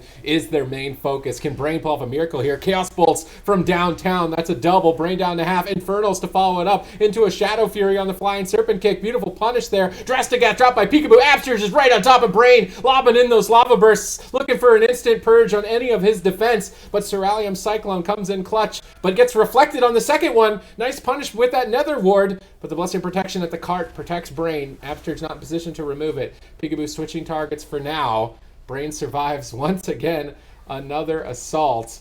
And that coil path.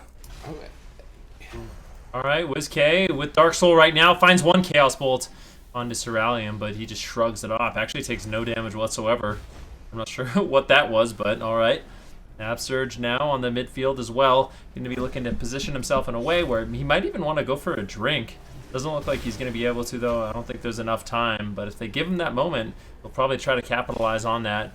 Paralyzed now on Absterge from Drake. Big setup here. Drake actually uses Transcendence. Was still in the open. Luckily, didn't get punished on that. Full root beam now on Absterge as they're making a big push on WizK. Immediate unending resolve, and they might be able to just push through. There is no trinket. Full blinding light. Big all-in setup here from M2KC, and it pulls. It definitely pays off for them. They're going to be claiming this series, and to me, M2KC in this series, they started off slow, but as it progressed, they were just getting better and better, and they are just such an impressive team, I have to say. And let's actually talk about what some of those progressions were, what some of those actual changes were that they made throughout the entirety of this series that got them here, got them in a position where they were able to knock out a team that coming into this weekend had the second most amount of points in the North American region, Zico. Well, I think in the first couple of games, Brain literally had to, like, I don't know how, but he had to do some insane things to keep his team going. And I would argue that he for sure was the MVP in those games.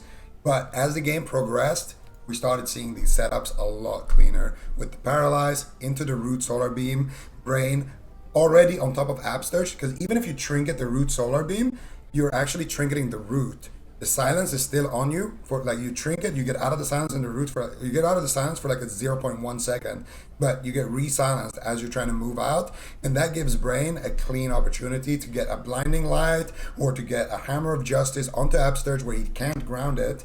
And it's just those CC chains were so deadly. They're able to do it every single time, and they were able to punish WizK's inexperience on that Warlock as well. Just a great performance, honestly, by M2KC to clean up their strat, they clean up their trinket usage, and able to clean up. Yeah, the and series. it's going to get them all the way to Sunday. There's one more series now left today, and that is going to figure out who the last team to make it to tomorrow is going to be. And let's start actually talking about it just a little bit as the teams do start to get ready. Supatis, what do you expect to see in the final series of the day? Kind of depends on if they trust Jamili or not. Because I would think they want to do a Rogue Mage Mirror. Maybe not. Maybe they can just do Rogue Paladin and play. I mean, we already just saw Space Station Gaming win with Windwalker Lock Paladin. It's pretty similar. They don't have to do Rogue Mage Mirror, but I feel like Charlotte Phoenix are in this position where it's like, do we want to use Jamili or not? Whereas Unitas, it's pretty simple. They're going to play Rogue Mage Priest. Yeah, I mean, Ben, what do you actually expect to see when we do see Unitas versus Charlotte Phoenix for the last series of the day? Charlotte Phoenix, they looked absolutely phenomenal playing the Warlock Rogue Paladin. I mean, yeah, they steamrolled their last matchup. I think it's likely that is what we see once again. For Unitas, I mean, we normally only see them run that Rogue Mage Priest. They do have Yoski on the roster as well, so we could see him tagged in with the Warrior, but I think it's unlikely. Right now, I think Unitas is feeling very confident as the Rogue Mage Priest, and I think that's likely what we're going to be seeing blind. Well, folks, we only have one series left for today. You don't want to miss it. It's coming up very shortly. It's Unitas for Charlotte Phoenix right after this.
CMD's ice block. Can they push for it? Ironbark, but it gets caught on a polymorph. The Ironbark may not matter. 10 seconds away. 8 seconds away for it. Can they gun down for the kill? Cauterize about to trigger. 4 seconds away.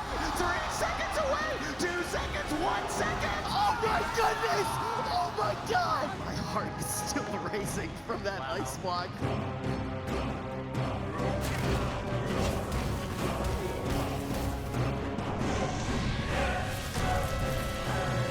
Need to be careful. They need to keep the heals going for just a little bit longer. Looney has his trinket available, but that means Blind is also available. I'd love to see him just trinkets. He needs to keep his DK in the fight. DR Blind, Waz is pushing for the kill. Does he have enough Vanish? Garou, do they have the polymorph? It doesn't look like it just yet. Even the Vivify is coming in, but it will not be enough. Method Black go through to the grand final.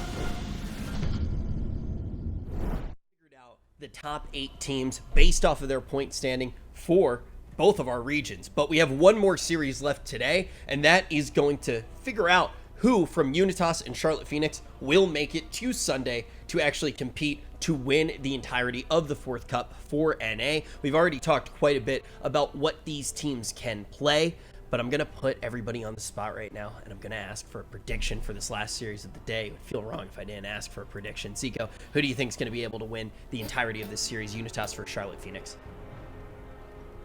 I'm gonna go with Unitas, but it's gonna be a close one. Like my brain says Charlotte Phoenix, but my heart says Unitas. So I'm gonna go with my heart. Aiden, don't disappoint me. Don't break my heart. My heart and my brain say Unitas. Super Tease, what do your body parts say? That's my flute say, Rich. I don't think you're allowed to ask that. What? I'm holding it. Wait, what? I can't see your camera right now. Okay, dude, we're getting right into this one. Unitas versus Charlotte Phoenix. Blind pick. Oh, man. Blind pick. Whoever does take this will move, or will be able to. Sid, you really threw me off with that one.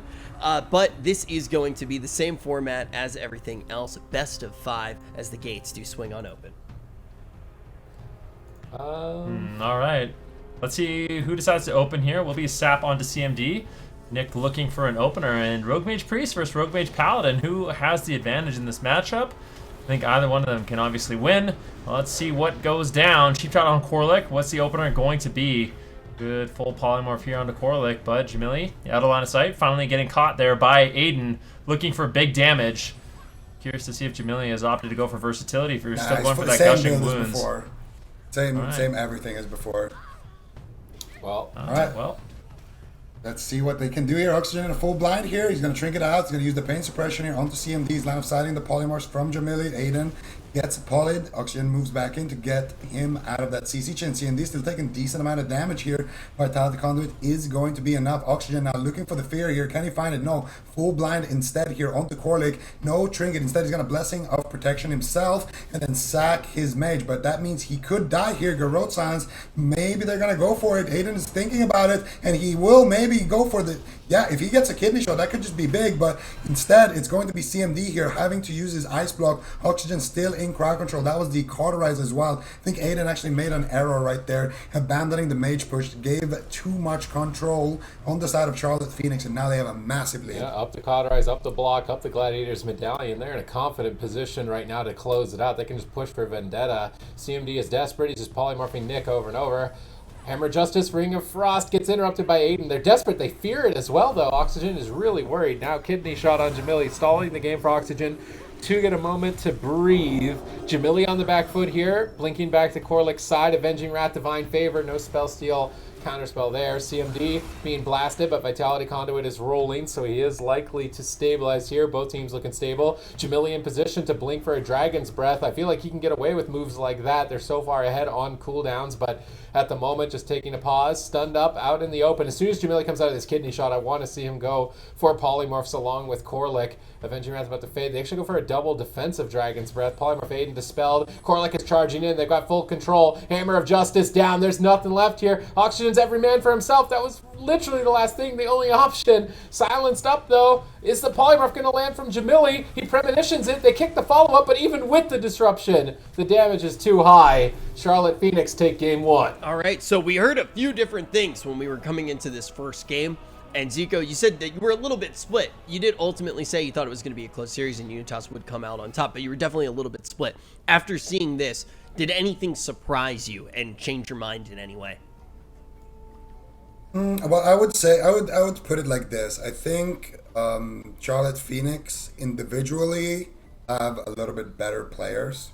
Like if you look at their individual skills, but I think Unitas, they have a little bit better team play. So that's why I said my brain is telling me Charlotte Phoenix, but my heart is telling me Unitas. And also because, you know, kind of cheering for them because they've been the underdog in these last tournaments. But no, I think that game went about kind of what you expected. It was really when Aiden tried to go for that Paladin all in, and I felt like his team wasn't on that same page, and they just gave up too much momentum for Charlotte Phoenix, and they weren't able to recover after that. We just got a dash of this series, right? Just a little bit of a taste of things to come, and I do want to ask right now, Supatis, do you think that this is going to be the way that the entirety of the series does feel? Do you think it's going to be a quick series that is very much on that razor's edge as we move forward here throughout our best of 5? Well, Rogue Mage Priest is an aggressive comp. Jamili, aggressive player. He built his character. Arguably not the most optimal, but it's definitely going to do a lot of damage. So if Unitas want to bring a fast firefight to Charlotte Phoenix, I feel like Jamili is like probably he's enjoying that. He likes that game. So here, I mean, this series is going to be explosive. And also, we're going to be going to a small map. It's going to be close quarters here. Ben, would you say that Jamili really does thrive in a matchup that is a little bit quicker? I would say so. I think that's always been kind of his playstyle when he can kind of just bounce around, get crowd control on whoever, make swaps onto whoever. Although that game was very controlled by the Charlotte Phoenix, I would say. It was just go after CMD, get crowd control on Oxygen, and rinse repeat that setup over and over. The one thing I would note is CMD, equally to Jamili, is playing maximum gushing wounds, tons of offense on his gear, and I don't know if it's the right move for either one of these mages if they're going to be the primary target in this match, but certainly makes for an explosive match. Well, at least CMD is running Klepto. Do you think that, Zico, there could be another target in this matchup besides the mage, or is this simply going to be a mage race in the series?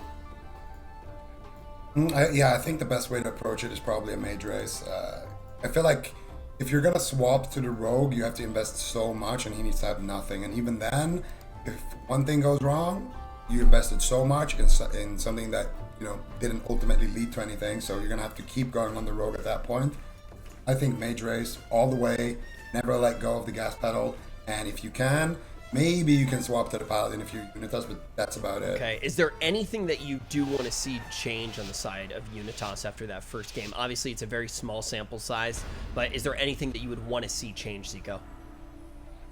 No, I just want to see them go for the mage race. If Corlick, bobs a blind or whatever, that's okay. You just take the trade and you keep going. Don't try to swap too much. Play to your strengths. Play for those setups, and they're gonna do exactly that. Aiden gonna get that double garrote into the kidney. CMD looking for the poly. Not gonna be able to find that trinket sacrifice from Corlick. So already a nice opener here. Let's see what they can force with it now. On the side of Charlotte Phoenix, they get a polymorph onto Oxygen. Temporal shield for CMD is out and running. Jamili, not playing Klepto, gets his combustion immediately klepted by CMD. So now CMD is gonna have his own Klepto as well. Oxygen now out of CC chain, and I'm expecting the priest to go for a CC chain very soon here onto Corlick on this map. He's looking for the fear. He gets it. This could be big pressure. I think he missed it. He was out of range. He got Frost Nova'd, so nice Frost Nova by Jamili. Vitality Conduit rolling here on Jamili, stabilizing him through the kidney shot. CMD now in a kidney shot. Oxygen in a Hammer of Justice. Jamili looking to find crowd control, disrupted by Aiden. Smoke Bomb gets dropped, trying to really get some pressure here, but CMD is able to blink out of it. Oxygen now in a full polymer, beautiful play here. And this is trouble for CMD. I think they're going to get the cauterize. They get the block as well. Corlick still has Divine Shield. They're still so far ahead. The polymorphs are still coming. Finally broken up for a moment, but Ring of Frost, Frost Nova, Oxygen can't escape. Kidney shot on CMD, but a swap over to Corlick. Surprise attack by Aiden. And Divine Shield will be Master Spell on the Divine Shield. It's all or nothing to kill Corlick. Can they purge the Divine Favor? It doesn't look like it, but they're just training him into the dirt. Jamili blinks over to protect him with a triple Dragon's Breath. Spam Polymorphs, buying time for Corlick. They're trying to race him down, but I think he's stable at this point. One more crowd control. CMD is through, but maybe it isn't. Corlick breaks out of the stun. He's trying to stabilize. Oxygen is still locked down. Jamili's not able to find the polymorph. He fakes out the premonition. Goes for the polymorph again. Oxygen line of sights it with the penance. They kick it as well. Corlick repositions away from Aiden. He's restabilizing with the Avenging Wrath. Close call for both sides here in game 2. Yeah, look at Oxygen. He's just so far away from the fight.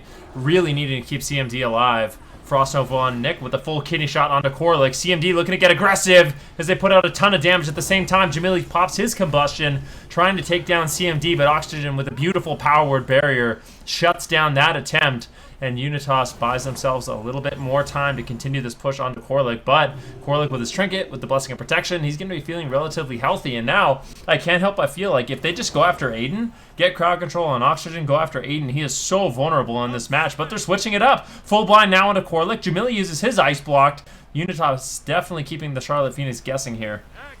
This is a really, really good push here by Aiden. Using his blind onto Corlick. Corlick has been the target. He knows he can't trinket. He's going to get stunned immediately if he does. Vitality Conduit comes out finally, saving Jamili in that situation. So now Jamili has to be the target here for the team of Unitas. Corlick still has his trinket. Oxygen in a full blind. He trinkets out. Jamili looking for the polymorph. Is he going to land it? He does land it. No premonition to be found right there, but he does get that pre-Vitality Conduit. Now kidney shot onto Corlick, trying to shut down that Hammer of Justice. Shadow Step kick on the re-polymorph, but Nick is there with the sap into the Ring of Frost, into the Hammer of Justice. CMD has nothing, and there's no way he's gonna survive. Beautiful play there at the end by Nick, realizing his whole team is stopped, gets the follow-up sap, buys his mage enough time to get that Ring of Frost and that Hammer of Justice from Corlick, and that's going to allow them to secure the win. Nicely done there by Charlotte very Phoenix. well broken down as well. Now we do have a situation where Charlotte Phoenix are going to be very much in the driver's seat. Already 2 in the back pocket. They just need 1 more to move to Championship Sunday and to send Unitas packing. Ven, do you think we have a 3-0 on our hands? It's looking like it could be that way. I mean, Unitas, there was definitely moments in the match that could look good for them, but I mean, the one thing, I mean, we're just harping on the gear so much, I don't want to keep bringing it up, but I really feel like there's so many times where CMD is barely having to use, his Cauterize and his Ice Block. If he had just been taking a little bit less damage during those setups, it would give Oxygen just a few more moments where, he could throw out the Vitality Conduit or the Rapture Shields or a Pain Suppression and actually save those precious cooldowns, but doesn't look like it's going to play out that way so far. I mean, CMD has been a great target for the Charlotte Phoenix to go after. They have a ton of damage on him. I think Unitas did have some great pushes. I mean, they had a lot of pressure on the Paladin, but ultimately he was able to survive. He was able to rotate through, and that's one of the problems. When you go after kind of a Paladin train strategy, if that's your idea, you can get punished quite a bit by the Rogue and Mage on the Paladin's team. Jamili free casting polymorphs the entire game can shut down the offense and also just basically on cooldown get polymorphs onto Oxygen, and that's what makes it so hard for them to survive. Super T's, how different do you think this mage race does look if we see some of those changes that Benruki just alluded to on the side of CMD? I still think it's really hard. I just feel like if the team straight up trade a cooldown every setup, the Paladin wins. There's just more cooldowns for the Paladin. So they're trying to cut the trade short by switching when the Paladin's on Forbearance. So they get 1 cooldown for the Mage, and then they switch to the Paladin and try and force a 2nd cooldown on the swap. I feel like it's harder for the Rogue Mage Priest. It seems like if they stay too long on the Paladin, though, then CMD just gets run over, and he can't do anything for a long period of time. So it's a really hard balancing act, I feel like, for the Rogue Mage Priest. I actually don't know if the RMP is favored or not in this matchup, because yesterday Method Black played an RMP mirror, and the team that they were against didn't really have anything but a priest, but they still played priest in their mirror despite having Chas being able to play that paladin. So I'm actually not sure who is favored in this matchup. I feel like because the meta just shifted. It's like really the first times we're starting to see these. Yeah, matchups. definitely a very good point to bring up, especially when we're starting to think about tomorrow and what the final day of this tournament is going to look like. The last cup before we actually do get into circuit play, it took 4 cups to actually set up what we do have now with the point standing, but we also have had a giant shift in the meta, and it's not settled at all yet. We are still seeing teams innovate, and we've seen that very much today, and I expect we will see it a little bit more tomorrow as well. And you're going to see that development manifest itself in different ways between the EU and the NA regions, and that's why tomorrow is going to be so exciting to watch. You definitely do want to make sure that you are there. Make sure that you do subscribe to the channel right now so you don't miss any of the action that will be going down tomorrow. But we have potentially one more game left that can close out the day. Ashmane's Fall going to be the map where it does go down. Charlotte Phoenix looking to take this 3-0. All right, we're going to see what Unitas decides to do this game. Are they going for just a straight-up mage race? Are they going to continue to get the pressure onto Korlik? Looks like Jamili early on will be the target, immediately using the stone form, just literally instantaneously using it before any bleeds even went up. But looks like that will be enough for him to survive. Korlik uses a sacrifice to keep Jamili alive, and now they're going to bake a big counter push here onto Unitas. Okay.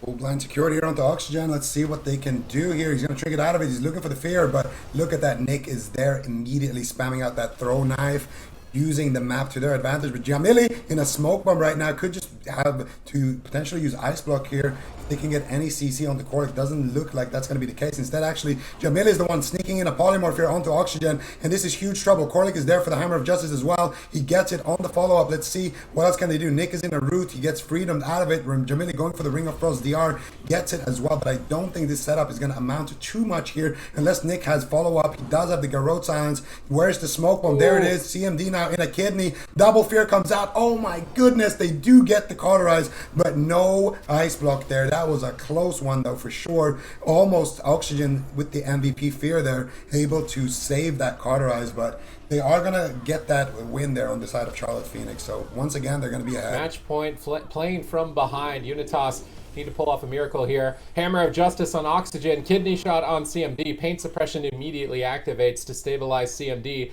Jamili stunned up, Aiden rolling towards Korlik as well. They go for a Psychic Scream, they grip CMD over for Apollo. Jamili blinks in a double Dragon's Breath interception. Beautiful interception by Jamili. Now a full polymorph lands, Temporal Shield from CMD, heals him back up. Nice timing on his part. And now a sap out of the polymorph. Clutch play by Nick with that shadow meld, but the crowd control's over. No, it's not. Kidney Shot. Nick with the surprise stun. That's going to be an Ice Block. A Ring of Frost around the corner. I don't feel like it's worth the diminishing return. Just snaring up Oxygen with that throw knife. This big map is backfiring for Unitas. They're so far behind at this point. They definitely are. I mean, Unitas, they're kind of on the run. Actually, Jamili and Korlik are going to be the ones that are positioning very defensive. Aiden actually swapping over to Nick. He has the Trinket, he has the Cloak of Shadows, but he's the only good target. He has to be very careful. Trades out the Trinket and the Cloak and the Evasion. Very scary moment there for Nick, but he had the defense. And now it's CMD, who could ultimately fall. There is nothing left for CMD. He is barely holding on. Temporal Shield, Blazing Barrier, and it is not enough time. Charlotte Phoenix with Rogue Mage dominance here in this series will be taking it 3-0. Tough final series for CMD. He was very much on the chopping block throughout the entirety of that series, and no longer will Unitas be pushing on forward. Good results from them, which we'll talk about in a little bit overall, but Charlotte Phoenix going to be able to make it to Sunday in a resounding fashion. It's going to be a 3-0 coming out from them, and also I feel like this is probably, Zico, one of those moments now where they are going to feel a lot better. I think they had a rough day to start things off. Even though they were able to get the victory, I think it's one of those wins that you're not fully happy with, especially if you are Jamili, right? Then to come back in this series and to do so well in that Rogue Mage situation, I feel like they probably have just a little bit of extra pep in their step now headed into Championship Sunday. Absolutely. I mean, this was about as good as it's going to get. I think, you know, in terms of mechanics, I think that Jamili played a great game here, especially the last one. He was able to land poly after poly after poly. He was baiting out Oxygen's premonition when Oxygen was still on poly DR as well. So really, you know, mind gaming that priest, and putting his team ahead. I mean, they got the cauterized with that smoke bomb chain. That was at the back of Ja, landing a poly when Oxygen wasn't expecting it. He didn't pre-vitality or anything like that. And those are the kind of plays that will just, flip the game on its head. So definitely nice to see him come back and not let that first series, kind of shake him up for the rest of the day. And I mean, both of these teams are qualified now, so I think both of them are in a pretty happy spot. Yeah, I mean, obviously Unitas wants to make it to Championship Sunday. I think that's obviously something that's clear. But Sid, we were talking about it quite a bit. One of the biggest focuses of this weekend, and we actually do it before we even make it to Sunday for both the regions, was figuring out who the teams were going to be to make it to the circuit for both EU and NA. And as Zico already mentioned, these are two teams that can be happy. First, let's actually take a look at the bracket, though. So for anybody who maybe missed a series, is curious where their favorite team does stand as of right now, let's run them through everything that did already go down, because we eliminated quite a few teams. Yep, Cloud9 still doing Cloud9 things, just dominating everybody, even with the changes. I'm excited to see Space Station Gaming and their rematch this week. If their Elemental Shaman Windwalker will be as potent as it was into Cloud9. They were able to snag a couple wins with that composition in particular. I'm a little bit disappointed that the Golden Guardians didn't get a rematch with Cloud9. I was excited to see what the changes with Conflict and Strife would do for Peekaboo in that matchup, and specifically, I felt like they would be a strong challenger for Cloud9, but they don't get that shot now, at least not in this tournament, but they will in the round robin stage. Moving into Sunday, M2KC and Charlotte Phoenix should be a really exciting series, both running that kind of Mage Paladin X, and they're going to fight for domination in terms of who's the best. And then Space Station Cloud9 are going to go head to head. Out of all the teams who I think would have the best shot at beating Cloud9, I feel like actually surprisingly could. I don't know. Jamili's kind of trolling, so I'm not sure. I want to say it's Charlotte Phoenix, but like it definitely is Charlotte Phoenix. I feel like they have the best shot at Cloud9, but I'm not sure if they have a good shot at getting there. I think they do have a good shot. They have a. Well, I'm going in between in my head like he's trolling, but I think he should win. But if he does, I don't know. Yeah. I think it's kind of unlikely that they face C9, but if they do face C9, I think they are the team with the best shot at taking it down. Because I mean, they do have individual skill and they do have the right comps. It's just, I think if Jamili stops trolling with his gear and doesn't just kind of lose his attention span and just run in, I think they're in a great spot.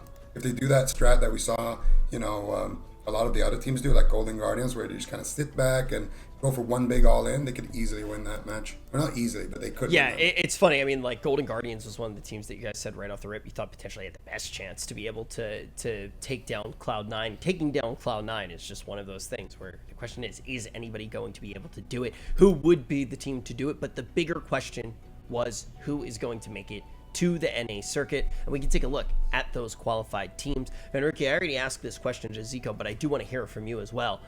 Any of these teams that did make it into the top 8 who are going to make it to that circuit, any of them catch you by surprise? The teams that are in the top 8 right now? Yeah, for the circuit.